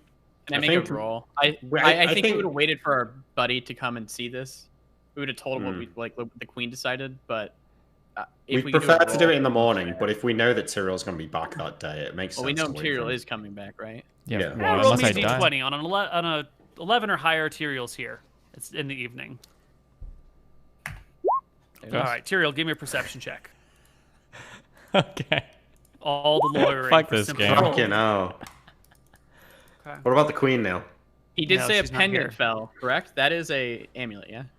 A pendant fell, yes. I don't... Okay. Okay. What does said pendant look like now? Like a cephalopod. Oh. Like an octopus. No, it's the... Yeah, I mean, as we You collect get the plus items, save, we would yeah. see stuff clanging everywhere. I think I would order or ask the queen to order the guards to search all of the prisoners to make sure that something didn't roll away that we missed. I think that would. Oh, be... totally. The guards throw open the doors. They beat the prisoners in the face. They grab their shit. They empty the pockets. You know, they search. Yeah, you guys grab all the stuff. The prisoners are cowed into submission easily. Good. Okay. Good. I want to cut their stomachs open to check for a magical ring. In case they ate it. Okay, never mind. We'll let them go for now. Nice. You okay, Tyrell? No, because I don't know what I felt like I was supposed to see something, but for some reason it seems to have slipped my mind. Right. Yeah, it happens a lot. Not to you personally, just in this world. Thanks. Yeah. You guys can gather these things up. I need each of you to roll me a d20. You want high or low? You want high. We're picking stuff up. Yeah, you don't want to be the last. You don't want to roll the lowest. I on the know D20. what this is. Sure, but Roll before we start like picking stuff up, just because we're like interacting with some very crazy stuff, I'd like to slide back on my ring of protection from petrification. Okay. Yeah, right. Just in case. Oof. That's big. That's a big win for us. At least you've got dagger proficiency, right, Cyril? Nope. Oh shit. Okay. Cool. He rolled a 2. Okay. What happened? Don't worry about it. What does that mean? There's a lot of rolls It's going fine. on. It's over fine. here. It's fine. It's fine. So you guys get 25 feet of silk rope. You get, most importantly, the robe of deep pockets. This is a magical item. The dimensional robes. Once belonging to Arch-Dimensionalist Baron Georg Grimgeist, these robes were petrified along with their owner during the Battle of Misty Rapids, rendering many of his enchantments permanent. Fine black robes lined with iridescent midnight blue leather and a belt made from the furry tentacle of some eldritch creature. This uncanny fabric is flexible and tough, yet surprisingly breathable. Hidden within its depths are dozens of pocket dimensions containing the possessions of their former wearer. Well, they're all falling around the ground, but you have a permanent deep pockets robe. There are 100 pockets of 1 pound capacity and 10 pockets of 10-pound capacity. Each of these little pockets is like a little mini bag of holding, basically. The wearer of these robes is displaced as per the displaced self rule as well. Once per day, the wearer can cast one of the following spells by spending 1 round rummaging for a pocket. Shield, Induce or Reduce or Enlarge, Blink, or Rope Trick. This ability refreshes at midnight and may be modified or removed at the DM's discretion. Can this be worn like on top of armor, or is this in place of armor, or how does this robe work? You would wear this in place of armor.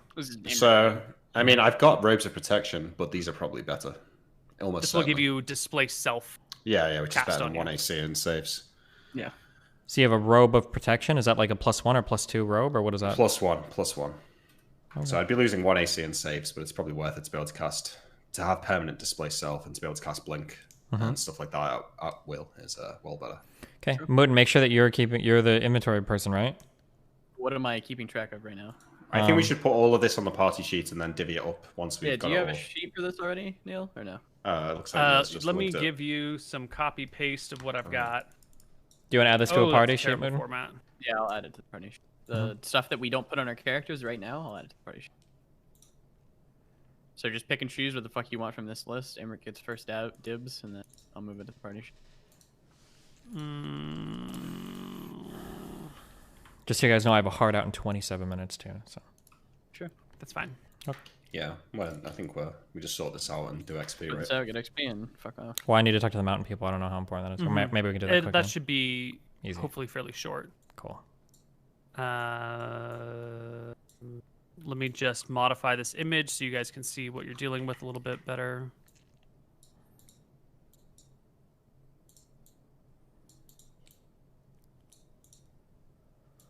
You don't have that. God damn. That is sick. Wait, what's sick? What are you looking at? The dimensional robes, that's insane. Wait, where do you see this at?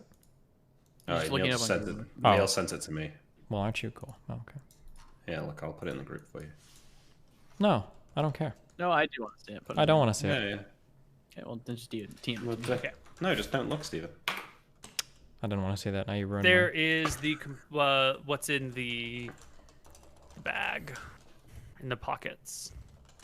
All right, let's just go through all that shit off stream. Yeah. And figure out whatever. Sure, we can do it off stream. In the meantime, let's flip over to Tyrael, who makes his way to the mountain, climbs to the top, and arrives at the portal as the full moon is in shine. You'll actually find one of these guys hanging out outside. One of these wayfarers, Jack, the fighter, is outside. Seeing you coming, gives you a hearty wave and approaches you. Well, Lord, what would you say your name was? Lord McGarry, the eldest of the 3 McGarry brothers. The oldest living male McGarry right now, am I? Your father's still alive? Why do I feel like he's dead? Our uncle died. Where the fuck is our father? What the fuck does he do? He's fighting in the war, isn't he? He was conscripted. He was called off to do his duty, to fight for his country. What a loser. Okay. Yeah. The eldest of the 3 McGarry brothers. That's been some time since we've last met. Months, it feels like. Yeah, however long. I mean, we can only meet during the full moons, yeah? I suppose. Well, at least that's what we decided upon. Please, come into our new home. And he will wave you on into an area with which you are slightly familiar. I will enter. You can come back into Babylon's tomb. The area has been thoroughly explored by you and your companions. You guys from the table as well. And, yeah. As I come in and chat with you. I'll ask, how are you doing? Any injuries? You guys okay? There was this tricky statue in the back of this place. I don't know if we reminded you or warned you of it, but... Yes, you spoke to us of these things. It has been a interesting period of time. We've traveled to Eridon, to Mystria, to Drekis again. We've scoured the land, and we've done what we could to make the world a better place. Well, I'm glad to hear it. I come to you with a bit of bad news, and hopefully a large bundle of good news. For the bad news, I produced from my backpack the ring and the 2 boots. If possible, I'm going to have to ask if I can extend the loan on these items. We have not had the chance to have our day with Scoria yet, so we still need these in our mission against her, unfortunately. However, I brought these as a sign of good faith to let you know that if you truly demand these items back, we can return them to you. However, on our journey, you guys spoke, I believe, of some crazy monstrosities that existed northeast near Heatstroke, correct?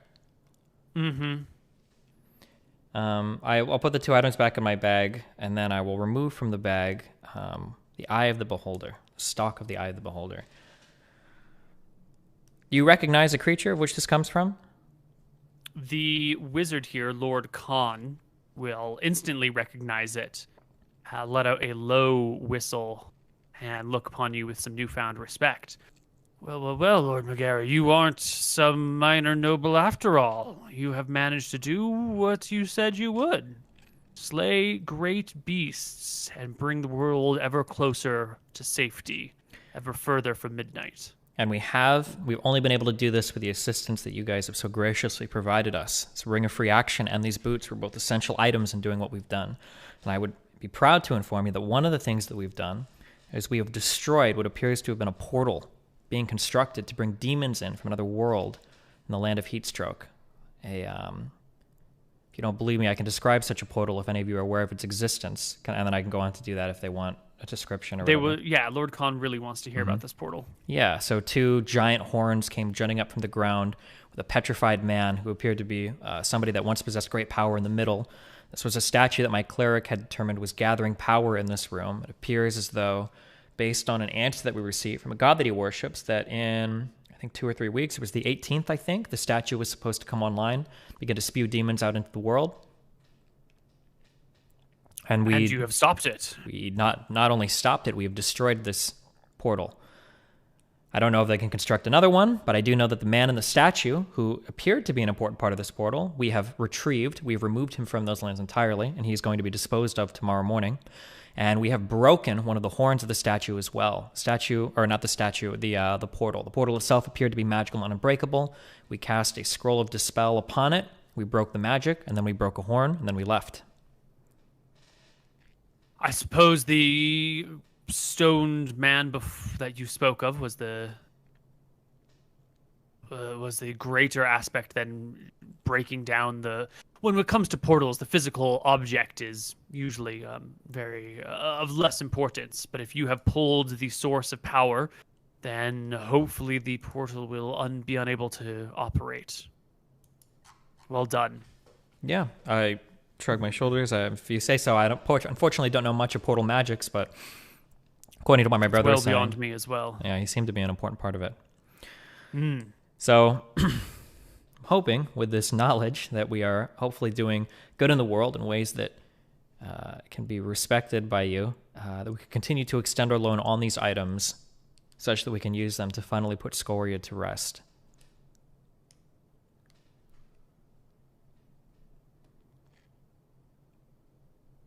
I see. We have been hoping to see you again and return you at least the spellbook in exchange for the Ring of Free Action. Our duty takes us deep into the plains of Eridon. And Count Vicious and his minions have a great many spells at their disposal that are quite dangerous. I nod to him and I say, I understand, obviously, the Ring of Free Action is of great importance. If you're done with the spell book, perhaps, and then I pull from my equipment bag a +1 Warblade. Perhaps for one of your fighters to have a stronger sword, we can merely give you this as a token of goodwill. This won't be an item lent to you. This won't be anything we expect to return. It'll merely be an item that I give you to secure a loan for a month until the next full moon. Perhaps you can use this while you're fighting.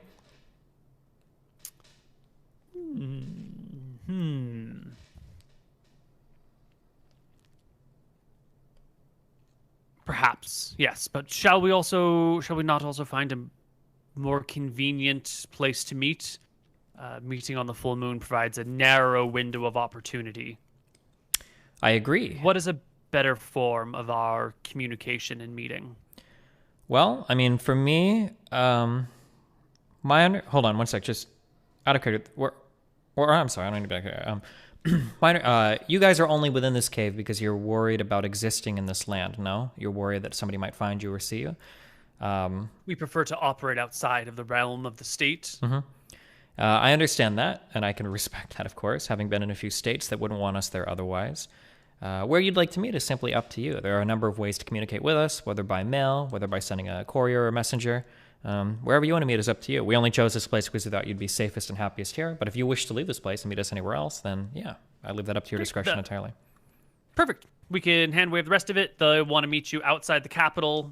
There's like some little, like a little, what would you call it? Like a beer bar, a beer garden outside of the capital, outside of the city itself, kind of near a crossroads, so people can come and hang out without having to deal with guards and going to the city and surrendering weapons and whatnot.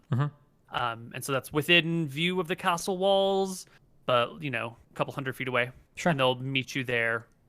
They'll come by a couple days before the next full moon and wait until a couple days after the full moon if they want to meet with you. Or better, if they're going to be outside of town, they can just send a courier in. Just have a messenger come in. Yeah, and we can just meet them whenever, as long as they leave a note, yeah. Great. And you can tell them where the McGarry household is, and easy peasy communication between you guys can be established. Okay. They will take the +1 weapon and say, let us talk again about the ring in 1 month's time. This magic weapon will be great for our people. And there are a few tasks left to do. Understood. And then if you're done with the magical book, are we able to get that item back? And of course, we would still owe you the boots and the ring. We will wait to return the book until you return the ring. Okay, understood. Cool. That's fair. All right. they seem happy to see you. They're glad that you've made the appointment that you guys have created between you all. And is there anything you want to know from them? Anything that you'd like to ask of them? Did you find any more? So there were a few secret passages that we found on our first pass through here. Have you guys managed to find any other passages? They'll walk you through the area that you're in right now and show you what they have found. And I think you guys actually found all the secret passages. Okay. I think we Did you guys kill the gelatinous cube that was in here? No. Well, there was one cube left that was like at the bottom of the toilet. Yeah. It seemed like, yeah. So yeah. Okay, cool. Me still chilling. Yeah. Yep, that one's still chilling. Yep, they're still using it as a toilet. They've explored everything else. You guys have found everything else. Oh, no, they did find one secret. This way right here, there's like a secret passageway. You got to like blow out the candles in the right order for this passageway to go, right? There is an actual passage between these two walls. These were the pressure traps that would let darts fly. And this, I think, was a pit right here that fell down into nothing. But there was legitimately just an illusionary wall that you could walk through to avoid all of these traps up here and just walk right through. Based. Cute. Yeah. That's pretty cool. Yep. And that's it. Okay. Experience? All right. Yeah, experience. Oh, you should probably tell Tyrael about what happened when he rolled the lowest saving throw, Neil, since I'm guessing he's going to know. Don't worry about it. It's fine. He's going to know pretty quickly. It's fine. Don't worry about it. Okay. Don't worry about it. I'm trying to think if there's anything else we need to do in character. XP. That's it, I think. Just XP. And, I mean, we should probably try and give Neil an indication of what we're going to do next. What we're going to do next? Well, we got yeah, to I would shield love next. to know where you want to go. I'll throw up a divination. The divination is going to be, do you need an exact words? It's going to be what I said before, trying to find the shield that's lost. The, fuck, Nick, do you remember the name? I was like shield wall or something It's like the shield wall, yeah. My divination's going to be, I'm going to do 2 of them. Where is the shield wall that was lost in... Divination isn't going to tell you where is the shield wall. It tells you something that's going to happen within the next the next week. You can't use it to find stuff. Nice. Okay. I mean, I guess we're going to have to ask Claire to see if he knows anything about that then, because that's what we want to go for next. It is in the capital of Mystria, which is currently involved in its own civil war. Yeah, it's an ancient tomb. Mystria, right? I mean, not Mystria. I'm sorry. Akuba.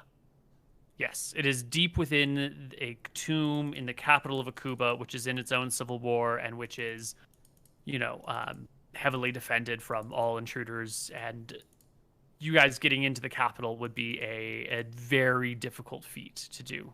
You'd have to get into the landmass, manage your way to get into the capital without speaking to anyone, because everyone's going to instantly know that you're Drakissian right away. They're gonna have getting even to Akuba to get on land would be tough. Like, wait, this is in the past, and you might be able to travel. We might be able to kill Azeron without the shield wall, since I can hopefully absorb the spell with the breath weapon with the axe. If we're gonna get the shield at all, we need the shield because we have to use it 3 times before we can use it proficiently. So we need to be using it immediately. We don't want to, wait to level it up or whatever. Basically, yeah. I have to leave in like 13 minutes though, so if we want to do. Why don't we just end it here? I'll give you guys experience in chat, and that way. But the chat wants to know. No. Do the XP now, Neil. Do the XP. They want to know. Doing it. Yeah, he's doing it. Okay, we can give him time. Just don't distract him with any more questions. Yeah. Thank you. Unicorn immunity to disease / poison. That's what the unicorn horn does, right, Neil? It's immunity to poison and disease. Don't ask me. Don't distract him.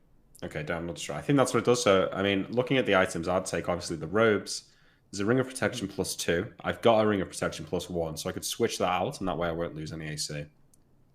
What do I have?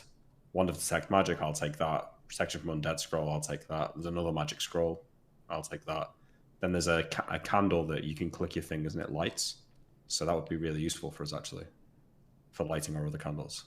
So someone could have that, but if I've got it in a robe, like a magic robe, I can just get it whenever we need it. So maybe it's better for me to have that.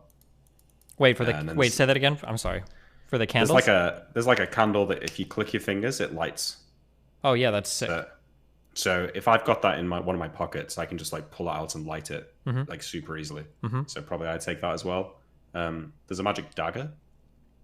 I'm not sure anyone really wants that. Why wouldn't we? Does any of us even have dagger proficiency?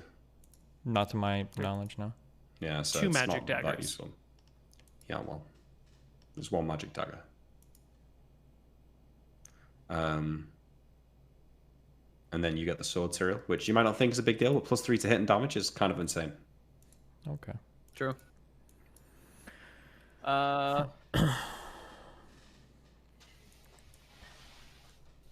Yeah, the Ring of Protection is the best on you. I'm barely getting hit by anything anymore. Yeah, AC okay, is so kinda, I'm going to put the robes and the Ring of Protection on my card sheet. I guess I can wear a Ring of Protection +2 and a Ring of Protection +1. But Yeah, I've still got the free action ring, so I'll probably just wear that instead. Probably best to wear the free action at all times. So right? put a Ring of Protection +1 on the Home tab. Yeah, in the home tab. And Robes of Protection +1. Robes of +1. At what point are we going to start giving these items to the queen? Why the fuck would we ever do that? Because you were literally all just on about how we need to help the queen out, and she's a fucking. We can give her the dagger if she wants it. It's not that big of a deal. It's not to the queen; it's more to the war effort. Well, we can use these items to trade though, so let's. True, but I think we're running out of people to trade with besides those other guys. But I just don't see it. There's literally zero benefit to giving her anything right now, like literally nothing. So I don't know why we would. Why? She could use it in the war effort. What does the war effort get us in this campaign right now? Okay, what is going to the queen and having her help us with deciding if we're gonna do this get us? What do you mean the queen? We're on a mission from the queen. Why would she? Well then... Okay. So I'd rather keep these items and trade with like the family or something, rather than just pointlessly throw them into the black hole that is the queen's army. You're wrong because you're white. Okay. Oh, actually, protection from undead might be a cleric spell, in which case you should have it. Yeah, the scroll. It's mine. Yeah. Is it undead? Is it a priest spell? Oh, it's just a protection scroll, so you can use it if you want to take it. I'll take it. Moonblade is still 5 speed, 1d8, 1d12, just 5 to hit, 5 to dam. Yeah, 5 to hit, 5 to dam. Okay.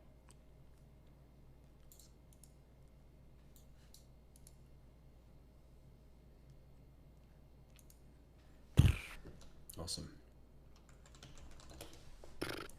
Who's taking the unicorn horn? Do you want it, Moon? Since you haven't got anything else. Who's got the worst poison save is probably the best way to look at it. What is the unicorn? Mine's 11. What's yours? 10. Okay, I guess I'll take it then. What about the brooch? Oh, I missed that. Hang on. Sorry, it's a pendant technically. The pendant. Oh yeah, I don't know what that is. We'll have to get that identified. I don't remember that. Does this Moonblade, since it's called a Moonblade, does it glow or anything? I can send you the artwork that someone made. Curious. It looked... Oh, I see. I'm just curious if I get like light or anything off it. I'm not sure. Okay. Here's the artwork someone had commissioned, if anybody cares.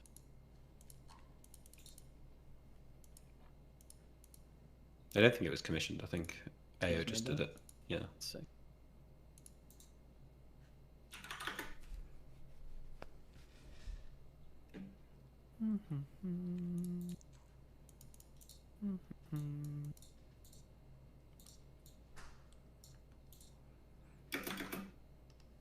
Yeah. Okay. And then divide it between 3 characters. Oh my god, what's your current experience? 61k. Not high enough. Not high enough, Koibu. Everybody, take home 34,000 experience. Divided by 2. That includes the quest for destroying the portal, right? Yes, that is all the quest XP. That's all the shit. Cool. Do we get bonus XP to our fighter for any reason right now? Yes, yes, we you will will be. Yeah, a lot. What? I'm sorry. I meant like, is that 17,000 multiplied by anything? Oh, you'll get 10% on it. No. What's the prime requisite for fighter, Neil? It's strength, right? Strength, yeah. You'll get the 10% on the 17,000 for your rogue level. Yeah, but not for the. I thought we were for our, or maybe Mr. Moon is. I don't remember. I was just checking. I have 18 wisdom. I get that from a cleric, I'd assume. Yes. Yeah. Not for fighter.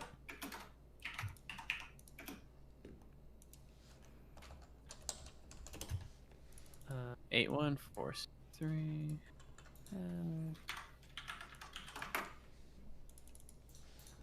make sure to add 0.1 to your age, everybody. Yeah. Do you know the hit die, Neil, or are you working on it? 135 hit dice worth of creatures for fighters. So it's And you're all 1,350 times 7. So that's another 9,450 for fighter? Yep. 9,450 for fighter. Yep.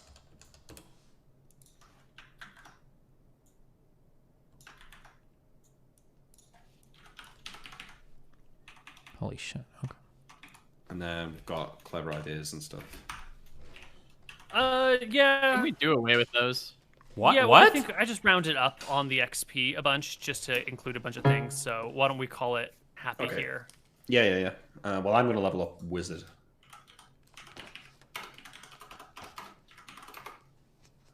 Okay.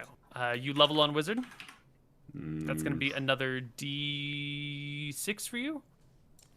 Divided by 2. Don't roll a 1. Yeah, hang on. I'm just toasting up. 91,000 on fighter. Does that get us to level 8? No. Is it not 90,000 for the next level? Level 8 is 1,125k. Okay. All right. D6 divided by 2. Let's not roll a 1, please. Please, come on.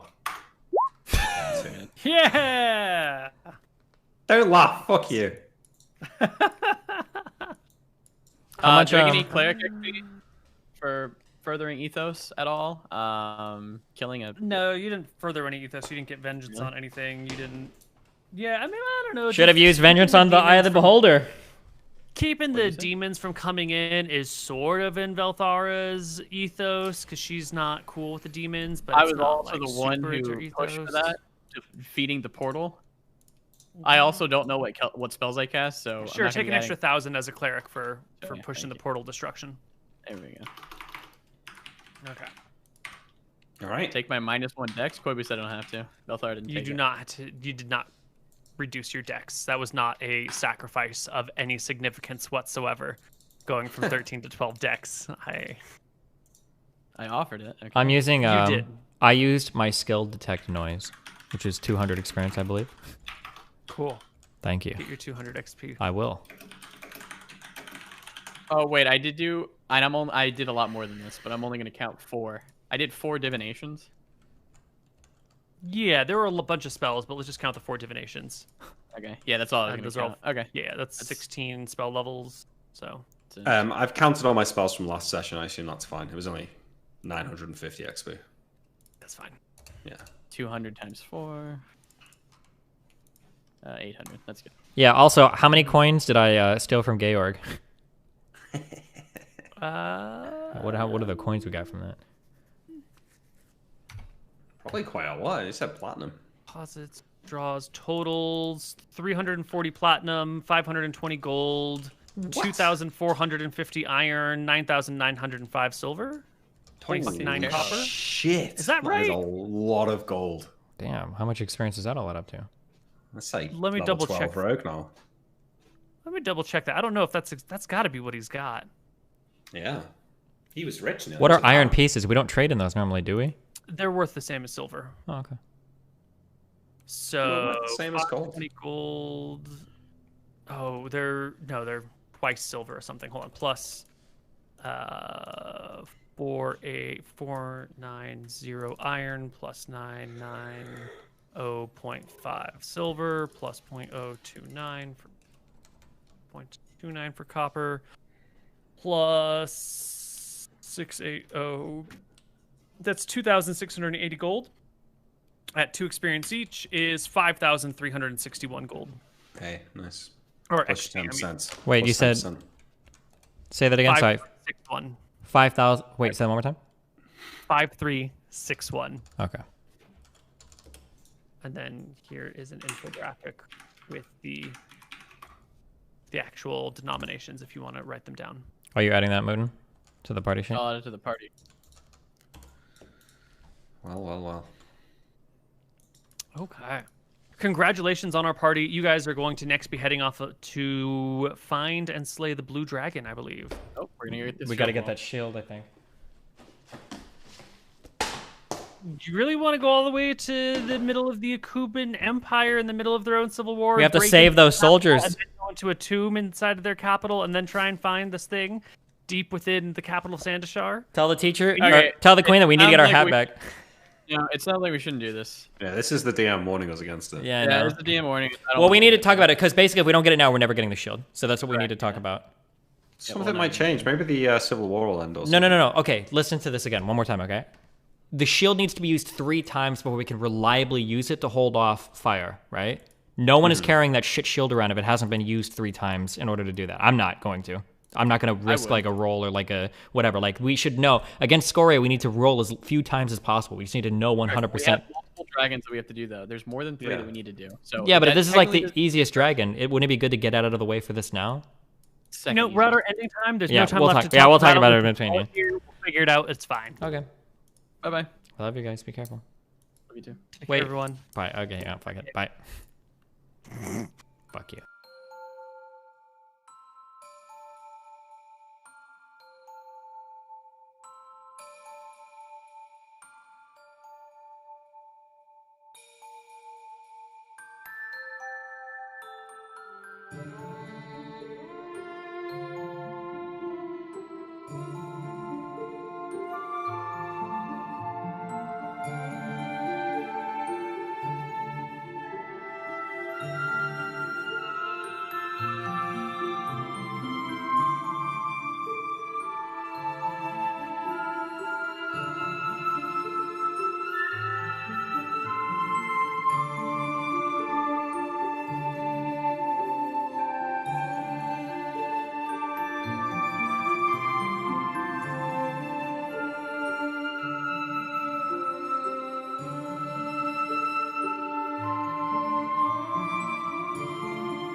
Oh my god, listen, if you're here for D&D, there's a guy that submitted questions and he was putting them in the wrong spot before, but we caught them, so there were like 5 questions that I needed to ask. 6 questions, 5 questions.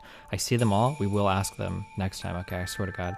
Sorry, I'm setting up a like panel discussion right now, so we were like on a hard out. That's my bad. We'll get to him next time, I promise, okay?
today we've got a guest, Stephen Bonnell, or some of you may know. He's a political YouTuber. He goes around debating right-wingers. He has a pretty extensive channel. I know some of you know him, but some of you may not. I've seen a lot of his content. I thought he would be a good person to bring on because he's pretty competent. He's a actually pretty good debater. So I want you all to be introduced to his ideas. I know a lot of us get only like the college SJW compilation kind of bit bite of liberal ideas. So I want to bring on somebody who could actually like talk deeply about these things and somebody who could actually like maybe change your mind. So is there anything you'd like to tell us, Justin? Anything about yourself that you'd like us to know? Because I know some of these people here don't know much about you. Yeah, I mean, basically, I do politics online. You're muted, by the way. Yeah, I know that, of course. Yeah, I knew that. Sorry, I was talking to someone else, of course. No, I typically do politics online. I think my political beliefs could be characterized as pretty far left socially and then pretty center left economically. I'd be most broadly categorized as like a social democrat, basically. Oh, really? A social democrat? Yeah. Okay, so would you align yourself with people like Vaush or Vosh, if that's how you say it, or like Sean and the more like when you say Sean, absolutely not. No. Okay, but Vosh, you would? Vosh and me appear to be close in terms of his stated positions, but Vosh would probably be the closest like socialist type person that I would be aligned with, I guess. Yeah, so we'd probably be fairly close-ish, but there's a couple lines that he'll go over that I probably wouldn't. So you wouldn't describe yourself as like a typical liberal? No, I'd say I'm very much a typical liberal. I don't think the typical liberal, at least in the United States, I was a socialist. Oh, okay. So I guess the first topic we'll go over, the most recent topic that everybody should know right now, is Dr. Seuss books got canceled, this whole cancel culture thing, and I wanted to get your take on, I mean, is cancel culture a legitimate thing? Is this real? And is it good for us? Is it good to inculcate a culture where canceling happens? Because I know a lot of the right-wing opinion is that canceling is inherently evil and that's bad, and it only happens to right-wingers. So I want to get your take. I mean, I think canceling is pretty dumb generally. I'd say, to be very clear here, for the Dr. Seuss thing, though, I'm pretty sure they decided that they wanted to stop publishing like 6 of the books that were being put out. Personally, I think it's kind of dumb, but I mean, there's a lot of other stuff we can read besides Dr. Seuss. There's like, I think there's like a reasonable position that you can take on both sides of this, where I would say that like going out of your way to cancel older stuff is really dumb, but like being obsessed with older media and saying that this is the only stuff we can read until the end of time is equally stupid. So yeah, I mean, like, personally, I'm not like a huge fan of trying to cancel old media. I think it's dumb. I think we should be able to see the nuance in it. But then also, I think it's equally stupid when, I guess, generally conservatives like want to obsessively use old media until the end of time. Like, there's probably newer stuff we can read as well that more closely resembles the values that we have today. Okay, do you think this is and canceling is inherently attacking conservatives, or do you think it's general in the political spectrum? I think everybody will try to cancel people for whatever they can. I think that right now we typically see it coming more from the left because the left kind of has more corporate power behind them to cancel people. But I think that when the right could cancel people, the right would cancel people as well. And then they do exercise it as much as they can. So like I would say like Trump going after Kaepernick is an example of somebody trying to cancel somebody, where he disagreed with the political stance that he had. He tried to get him fired and, you know, excised from the media. Trump going after media can be like a form of cancellation. What's his name? Cernovich going after the James Gunn guy, was him trying to get him canceled. Like, I would say that this happens on both sides, but right now the left is more effective at doing it because they have more corporate power behind them. Yeah, I saw, I don't remember if this was recent, but I know a lot of your statements got you in trouble with the left. They all came after you. I saw some leftists posting online about how you were secretly a white supremacist and stuff like that. I think it was about your Kenosha. Yeah, people call me, people try to cancel me and everything, of course, yeah. Or I get canceled, yeah, so. Yeah, so now for the cancel culture stuff, you generally say it's dumb, but do you think there is like a legitimate reason we should cancel people? So I'm probably more extreme on this than most people. I really don't care that much about what somebody's done. I care more about what I think they're going to do. So, like, the idea of vilifying somebody for mistakes that they've not only made, but they've made and recognized as mistakes, I think is really, really, really stupid. I think that the time to quote unquote cancel somebody is when they've made a mistake that they haven't atoned for, or when they're likely to make those same mistakes over and over again. So, for instance, if it comes to light that somebody had been involved in a lot of like really malicious or bad behavior, then I think that's like worth quote unquote canceling somebody over. It's like Bill Cosby, I think, is a good example of like a whole bunch of stuff comes to light, like this person should be canceled, and then also, you know, prosecuted and everything. But I think the idea of like there's like a leader of some organization or that works somewhere and you find out that he tweeted something, you know, dicey like 5 or 10 years ago. I mean, as long as they're not engaged in that behavior now, we don't feel like they're going to do it going forward. I think that's really stupid. Okay, yeah, I like that opinion. Pretty reasonable right there. So yeah, I agree with that. I don't know if everybody else in chat agrees with that too, but it's pretty shocking because I know a lot of the typical mind that we have on liberals is that they're all these like crazy, incompetent college kids who have these like outside opinions about canceling and destroying people's lives. So I'm really appreciative that you have these more nuanced opinions and are coming here to talk to us about it. But so I wanted to get on another topic about somebody wanted me to talk about this, but transgenders. We have the Biden has the transgender person as his Department of Health position, and I know a lot of right wingers.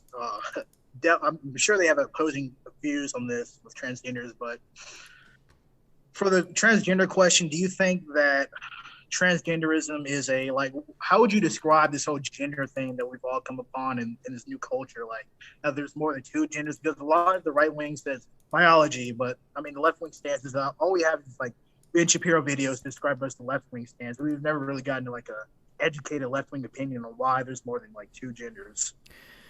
So I think the problem, this is like a really complicated question, and it kind of involves the analysis of a lot of things that we kind of just assume to be true, and it requires the breaking down of a lot of concepts. I would say that like on the simplest level of analysis we can do is we can understand that there are a lot of things that have to do with quote unquote gender that I would say are kind of socially defined. So as an example of this, I'm 32. When I grew up, men just don't wear jewelry. It was seen as a very, like, if you do this, you must be gay or, you know, secretly a girl or something. Like, but that's like a standard that we've seen change like pretty significantly over time. I remember in the early mid 2000s, there was the whole like metrosexual movement, and some people got upset by that. Some people embraced it. So I would say that there's a lot of like socially defined concepts related to gender. And if you dig like really deep into the biology, there can be like a lot of strange socially defined parts of even things like sex. So for instance, you know, some people will be quick to point out that like, well, actually we know that if you have an XX chromosome pair or an XY pair, you know, we can definitely say what sex you are. But it's possible that you can have an XY chromosome pair, but have like an androgen insensitivity, and you never present as a male ever. Like you'll have a total like female body through and through, and you won't actually know unless you go and get tested for it to figure out like the chromosome pair. There's a name for this, a W name for this type of condition. Now, some people will point out, well, these are only edge cases, you know, blah, blah, blah. And sure, they can be edge cases. But I think that our understanding of gender and sex can be, if we are like a little bit more nuanced in terms of how we understand it, I think that there is room in our currently existing understanding of reality for trans people to exist.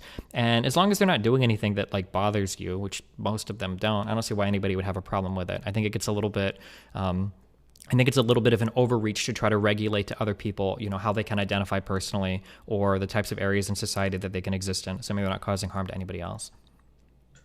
Okay, so would you say that sex and gender are completely the same, or are they two different concepts?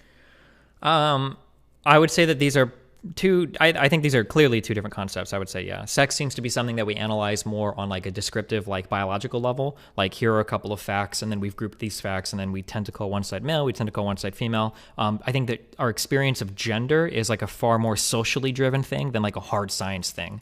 Like it's very rare that if I open a biology book, for instance, it's going to tell me men and women can grow long hair and have hairy legs. But when I think of gender expression in society, well, it seems to be that we have differences in terms of like who shaves what part of their body and how long somebody's hair grows. So I would say that gender is a lot more socially driven, whereas sex is a little bit more closer to like a scientifically driven concept. Okay, and a response I've heard to this is that these social responses are inherent in our sexes. And it's not just something that's construed through society, but as a man, we would just naturally tend towards the color blue as an example, or a train as opposed to a ballerina doll. What would you say to this?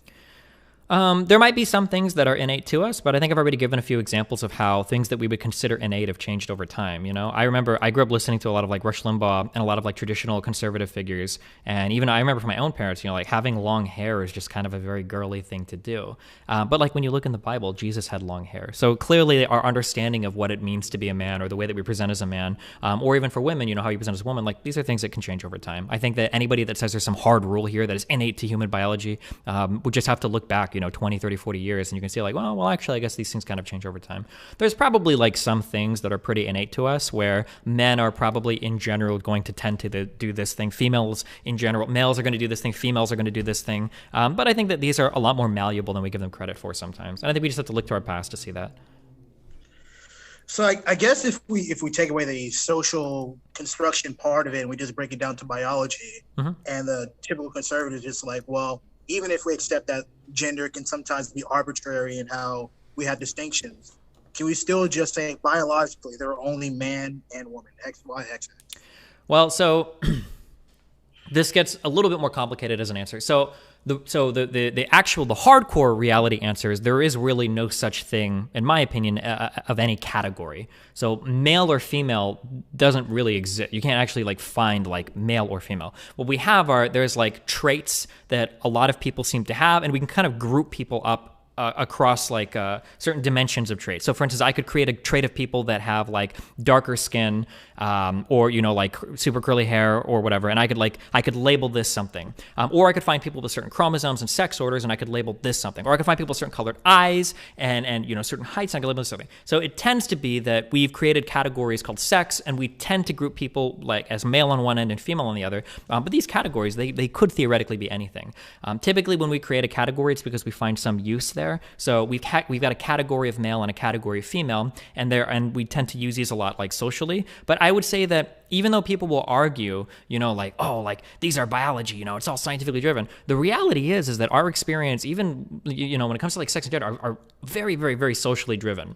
So for instance, you assume the gender of like 99.9999% of people you meet. Like you'll see somebody at a store and you will instantly assume their gender. You don't know if they have like a penis or a vagina. You don't know if they have like real boobs or fake boobs. Like you don't know, like if you're looking at behind, like, but people will make these assumptions immediately based on social traits. Like, well, what are they wearing? You know, how do they walk? What kind of hair do they have? You know, what kind of jewelry are they wearing? How do they, you know, like, so I think a lot of this stuff is more socially driven than people give it credit for. If you want to get into the scientific arguments, then there's two ways to address the scientific arguments. One is we can get philosophical and we can argue that any category is arbitrary. You can have any category you want and group traits together however you want. One way that we've decided to do that is sexually, which is one way we could do it. We could do it other ways. And then the second argument you get into is when you get into the really finer details of how sex works on a biological level, things get a lot more messy the deeper we look into it.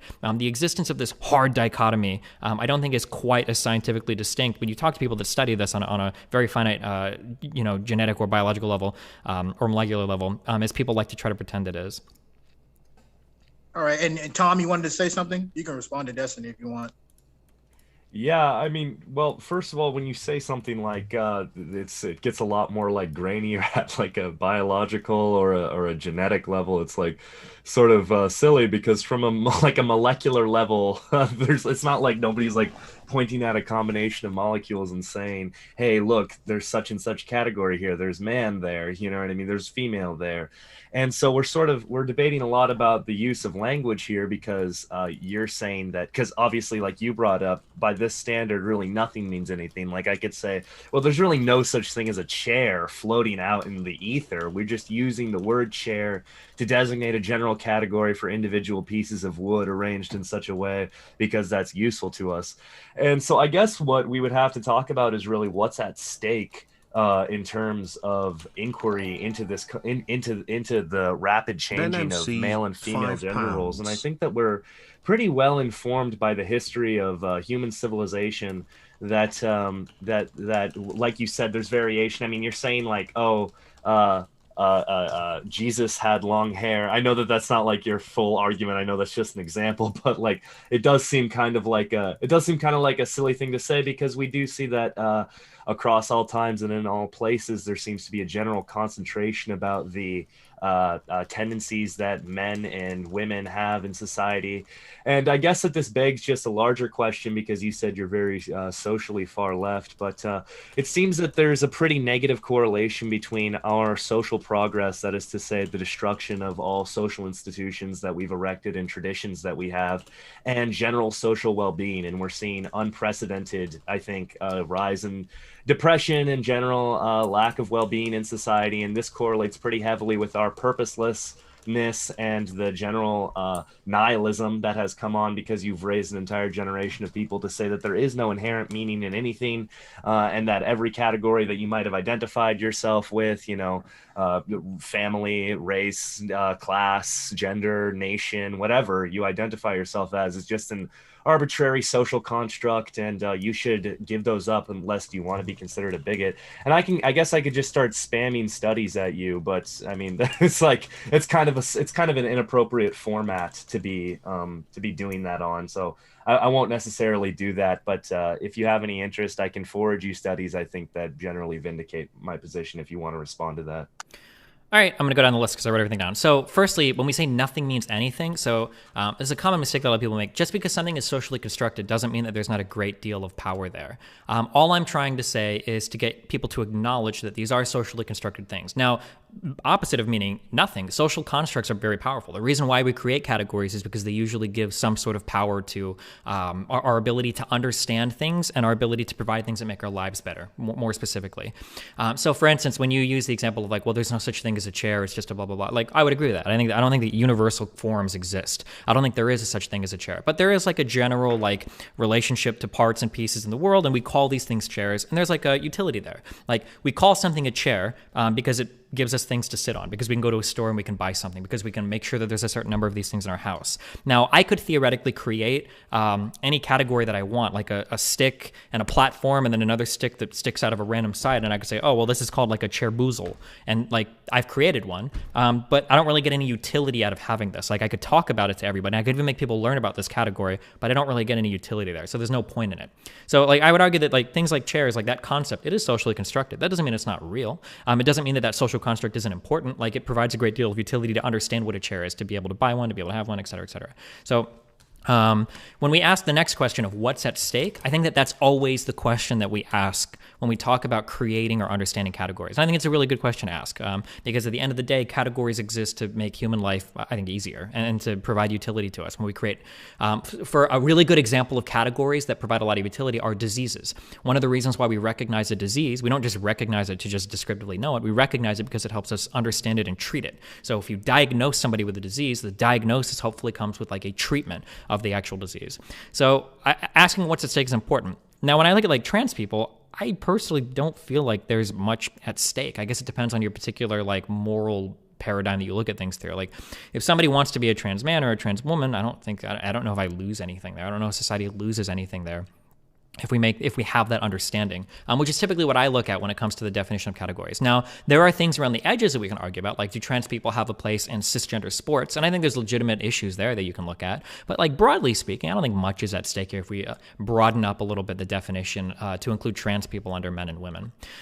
In terms of being well-informed by the history of civilization, I mean, we can look to that for guidance on our future decisions, but we would never accept that it's always been a certain way, therefore it ought to be a certain way.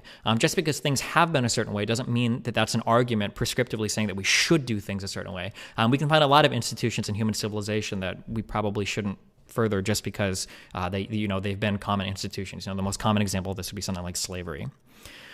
When we say, let's see, raise a larger question, you said there was a pretty negative correlation with social progress. I don't like the term social progress because that seems to imply some like absolute fundamental good that we're headed towards. I don't know if I necessarily agree with that. We would probably generally agree where we're headed towards though. And looking at the rest of your question about like general social well-being, unprecedented rise of depression, well-being society, general nihilism, I do agree that these are all problems, 100%. I don't know if like just strictly defining gender roles or categories are going to put us back into an area where we're all of a sudden like really happy again. I would actually fault a lot of this with like a rise in technology and then kind of a general sense of purposelessness that we have because we didn't really replace religion with anything anything of value. I think that we got really good at like the analysis of a lot of underlying structures in society, but I think we were really bad at the synthesis part, that we took a lot of things apart, but we didn't really put them back together in a meaningful way. And I would agree with you that that's a huge problem, but I don't think the answer has to be we need to go back to everything we did before because we're too scared to progress culturally or societally. You want to respond, Tom? Yeah, sure. Okay, yeah, no, I agree with you on the point of like social constructs have like real meaningful impacts on our lives. I think the point that I was trying to make there was saying that there are historically what has been categorized as immaterial or in some sense spiritual associations that we make to the essence of manhood or womanhood, that when we say, well, manhood or womanhood, really what this is it's just this purely biological phenomena that has no like deeper value or meaning attached to it. We sort of invented all these fairy tales that we tell ourselves about them and about their roles and about their meaning. But in truth, they actually don't have any inherent meaning. They're just material phenomenon. And so it's perfectly fine if you want to be a man or a woman. You weren't actually, because these categories, even though they're socially constructed and within the context of society, they have meaning. They don't have any real existential meaning. And I mean, I guess we could just get into like a philosophical debate about whether or not immaterial like categories and objects exist. Well, I guess on that, if you want to go like mathematical structures, but if you want to go like back and forth on just like one thing, so like this is something I'm really curious about. If you have like a personal understanding, or even like a familiar, or kind of like shared within a group of people, like an understanding of like what it means to be a man, and there's some power or strength that you draw from that, why would other people's definitions of that take anything away from you there? Because if we define it's the law of non-contradiction. If you define what it is to be a man in complete opposite categories, one of us has to be correct. They're mutually exclusive answers. I mean, that's not necessarily true, though, right? I think society has shown it. I mean, I agree that it is an is-ought fallacy to say that just because something is does not mean that it ought to be. But since you're like a liberal, I can only really speak to you, I think, in consequentialist terms. And so I'm trying to argue about the net consequences for society. And so I'm saying, as a matter of net consequences, we are informed by understanding that it is hard to replace very well in like grandfathered in institutions. And one of them is saying that because you're a man or a woman, this has no like inherent meaning attached to it. That's what I was trying to say there. Yeah, but I mean, we can still attach all that same meaning. I don't think that non-contradiction has anything to do here. We can all understand that we have kind of our understandings of things within like a certain context, that one person's understandings might be slightly different than another, as long as there's not like discrimination or something that occurs publicly. I don't know if anybody necessarily cares about that. Yeah, I mean, once again, it is kind of hard for us to talk about this because you're kind of just invoking the harm principle here by saying that so long as it really isn't hurting anybody, then there's no point in. And this is kind of a fundamentally liberal like framework to be discussing it. So it is kind of hard to be having this sort of conversation. But if you define, because the thing is that if these categories are completely relative, then we can define them however we want. So my point there was saying that if I define, if I say that it is not becoming of a man to be wearing rings, and you say it is becoming of a man to be wearing rings, well, if there is any objective fact of the matter, then it would be a violation of the law of non-contradiction to say that both of them are correct. Sure, I agree with you, but the problem is that if I'm appealing to the harm principle, then we can get a general consensus on who's harmed by a particular thing. If you want to appeal to some objective fact of the matter, my guess is you're going to have to make some like pretty much basically indefensible metaphysical statements that are going to rest on some immaterial fact that I can just deny and you have no way of proving to me. So it seems to be that your argument would suffer there, because at that point I could literally posit that anything is the objective fact of the matter. Breathing in too much oxygen should warrant instant death because I deem that to be immoral. And I mean, if we want to talk about an underlying objective fact of the matter that rests on some immaterial thing, we have no way to communicate with each other, no? Yeah, you definitely are right in the sense of, and this might just beg a more fundamental question about social conservatism, the philosophy of religion, and how we fundamentally base our societies, because you are right in saying that I can't posit that there really is any inherent immaterial value assigned to any particular category unless I appeal to some sort of more metaphysically defensible position that is more fundamental. So I guess then the transgenderism question becomes we're sort of speaking two different languages, Yeah, potentially, yeah. Okay. Do you want to move on to a different subject then? Yeah, if you want, or Unless I can anybody ask you a else quick has- question on this, just because I'm curious. So, because I used to be religious a long time ago, and then I slowly transitioned over to being an atheist. One of my big problems with religion was that if you reached some incommunicable fact, something that at the end of the day you couldn't argue to another person without either begging the question, so without like sneaking in the conclusion with the question, or without them just agreeing fundamentally with some presupposition you're making, you lose the ability to have that argument. I feel like those positions are really weak. This is why I like appealing to things like harm or well, like general social good or well-being. Because general social good or well-being have really no meaning unless you have an objective moral framework that you're working within. And I am of the opinion that unless there is some sort of transcendental, omniscient mind which moves towards some sort of good, then there is no methodology by which we would discern an objective moral fact. So what would you do if you run against somebody using the same arguments as you do, but their objective moral framework calls for the killing of everybody with like brown hair or blonde hair or something? You just have to fight to the death? I would have to look at their objective moral framework to demonstrate that there is some sort of fundamental inconsistency, because I think it is the position of most religious dispositions, if that's what we're talking about, that there's an inherent value to, there's an inherent dignity to the category of human, which cannot really be disrupted like by your arbitrary decision to like kill everybody with brown hair. Well, but it wouldn't be arbitrary. It would be based on some immaterial understanding that they have. Maybe they believe, for instance, that they're in the Matrix, and there's no way to prove that they're not. That's just kind of something that they just are innately familiar with. Kind of like how some Christians would claim that, you know, they've been like innately inspired by God, like a presuppositionalist would say that God has revealed them a personal truth, and then they live their life in that way, right? Unless you believe that, like, I guess it's a different argument, but unless you believe that like some religious thought can be like objectively proven to be true, that we can figure out the fact of the matter regarding things like faith or religion, then it seems like at some point we're resting on some assumption that is immaterial that can't be proven to another person. Well, I mean, there are objective facts in the matter to be discerned in the sense of like from a philosophical matter. If you were to say that something like God like is like God has a cause, or something that just fundamentally violates logic, God has a cause, God both is and is not good, something. So there's objective facts to be discerned in that matter. I mean, if you want to actually have because I noticed you denoted that you have philosophy as a primary interest. I mean, I don't see how reaching some sort of philosophical truth is more mutually undiscernible than reaching some sort of empirical, truth where you said, what if I said, well, why does science have any value? Because somebody could you could say to somebody, move out of the way, you're about to get eaten by that lion. And then they, turn to you and they say, well, technically lion doesn't really have any sort of existential category that you could categorize it by. And so I really am not, right in making any sort of judgment about whether or not this thing does participate in this socially constructed arbitrary category of lion, and then be able to deduce the nature of the lion and what it will do from that. Yeah, I mean, I don't necessarily agree. I don't claim to have like any objective claim or hold over like moral statements. I just kind of appeal to some like pretty basic traits that I think that most people share, and then I go from there. But I don't make any like strong or stringent meta-ethical arguments. I leave all that to the side because I don't think that any of that is knowable. But I think like most people at some fundamental level will agree with what I'm saying. But I think it's much easier to get somebody on board to say that like, okay, well, let's just start from the assumption that like everybody wants to be like healthy and happy, and let's move from there. I think that's a much easier starting point to start as on some like axiomatic level, as opposed to, well, okay, well, let's assume there's a God, because that seems to imply so much further. So then let me ask, do you think that meta-ethical statements are principally unknowable or practically unknowable? Well, if I believe that if I believe they're practically unknowable, wouldn't that mean that I know that they're unknowable in principle? Or I mean, I guess somebody could know them, but I mean, I would say they're practically unknowable. We don't have access to any of them. Because my question is then, if you say that I can appeal to some sort of ethical statement, but I could never really discern the truth of a meta-ethical paradigm, then wouldn't this just sort of be like, wouldn't this sort of just be self-defeating? Because then you're presupposing at any given moment that the ethical paradigm that you're appealing to could be principally incorrect. Theoretically.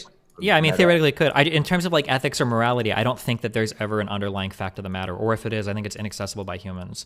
For instance, if I see one person murder another person, I don't think there's an underlying fact of the matter of right or wrong. Or if there is, I don't know how anybody could determine such a thing. We don't have a sense organ for morality or ethics, and it doesn't seem to be, I guess, unless you're Kantian, that there's like a way to, rationally arrive at the idea of like this is right or wrong. I just make broader appeals to like these are things that people like, these are things that people don't like, and we can kind of work towards a society where we're satisfying maximally the amount of things that people enjoy. And I think that as we're all humans, we all kind of share a let's say that foundation. there was a subset of society. Let's say there was. I mean, this is the Nozick's pleasure machine problem, which is that let's just say that there was one person in society that reached such an unbelievable utility, like an unbelievable maximal utility, experienced a sort of pleasure or experienced a sort of satisfaction that was so unbelievably great that it outnumbered every other person. But the only way that they could achieve it is by killing everybody else.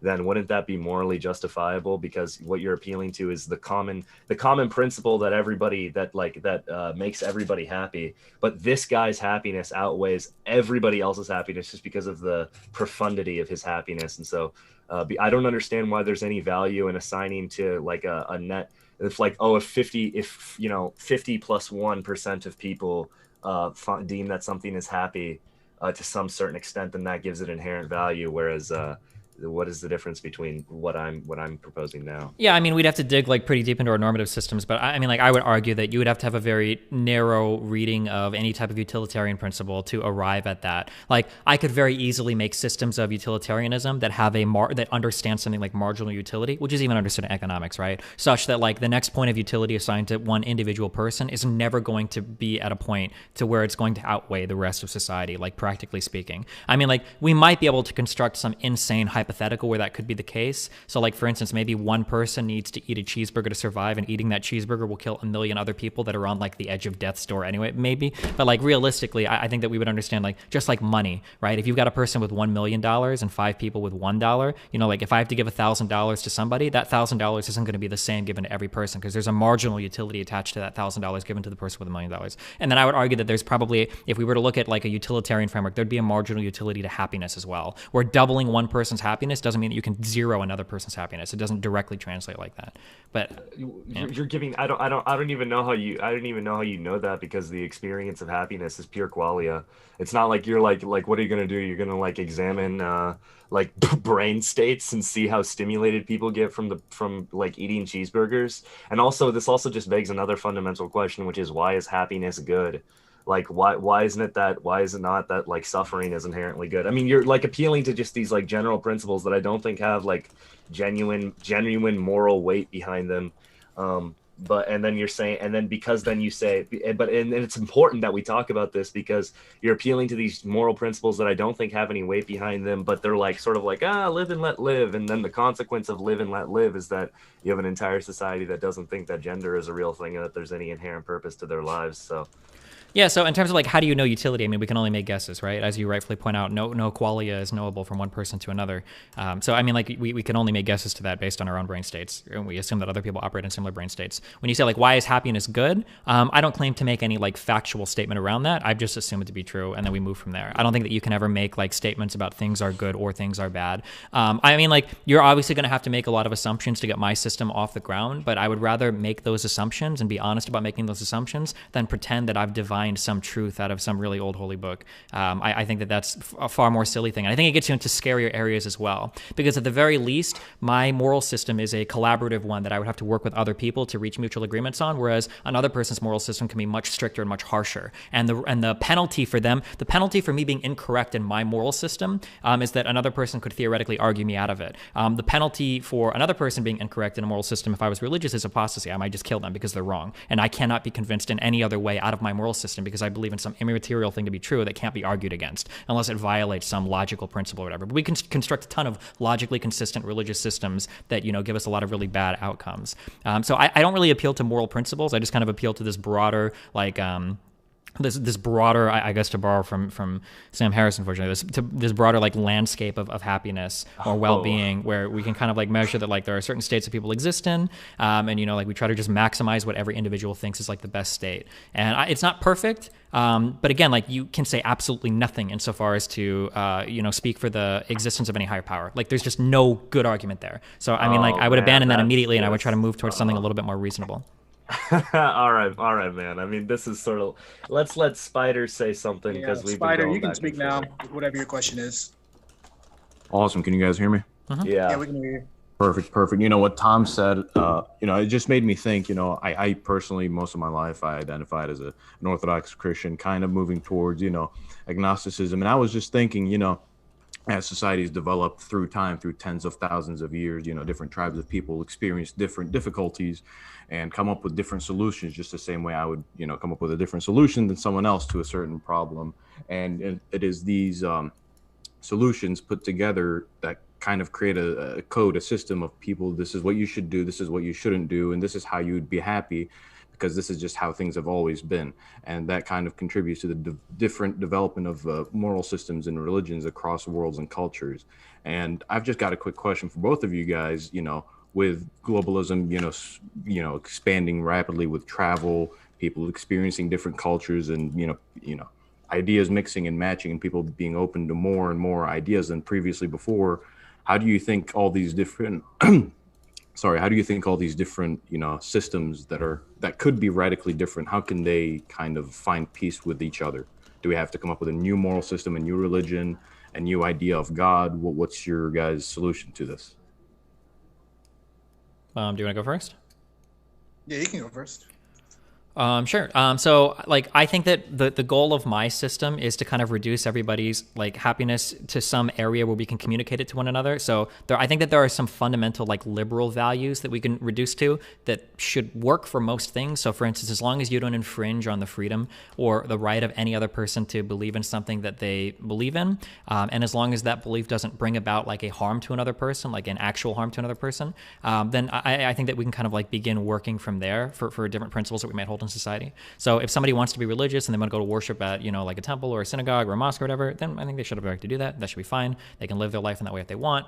But, if people want to start, mutilating, children's dicks or whatever, or if people want to, discriminate against who they can have, working at a place of business that's receiving tax benefits in society, then I think that we have to step in here and we've got to regulate a little bit more. Well, hold on, this particular decision might be good for you, but collaboratively, societally, we can't have people choosing to discriminate in these ways or committing these types of harms, because if we allow one group to do it, we have to allow all groups to do it, and we might descend into chaos at that point, unless that group is ready to go to war to defend their idea and kill everybody else that disagrees.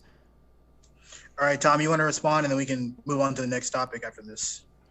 Yeah, I mean, this is sort of a dead end. I can just say, I do not. I think that there are very good reasons to believe in immaterial things, truth, beauty, goodness, the existence of the soul, these immaterial categories that were just sort of presupposed by people until you have these enlightenment revolutions of thought. And I think at a fundamental level, if I'm saying, actually, I think that there's an omniscient mind, which is necessary in order, because all actions aim towards some kind of good, and so God includes aiming towards some kind of action. And so God, being omniscient, deems what is good by aiming towards the good inherently for all time. To make that sort of leap and be well, the only difference is that my moral system, where I just say, where my belief in I don't really know, moral neutrality or whatever, or just my belief in literally no objective standard has more has more profundity to it, or gives more possibility for genuine human freedom, whereas that system that I just described allows you for killing apostates and mutilating the baby's genitals, and we're just gonna tell what and the only good in society is pleasure, but we can just sort of tell by and we can tell because brain scans. It's I don't know, we're sort of, it's sort of a dead end in terms of moral philosophy. I would love to actually just debate you about the existence of God or these sorts of immaterial categories, but let's just go and play on consequentialist terms and discuss a different topic through the lens of some sort of consequentialist, general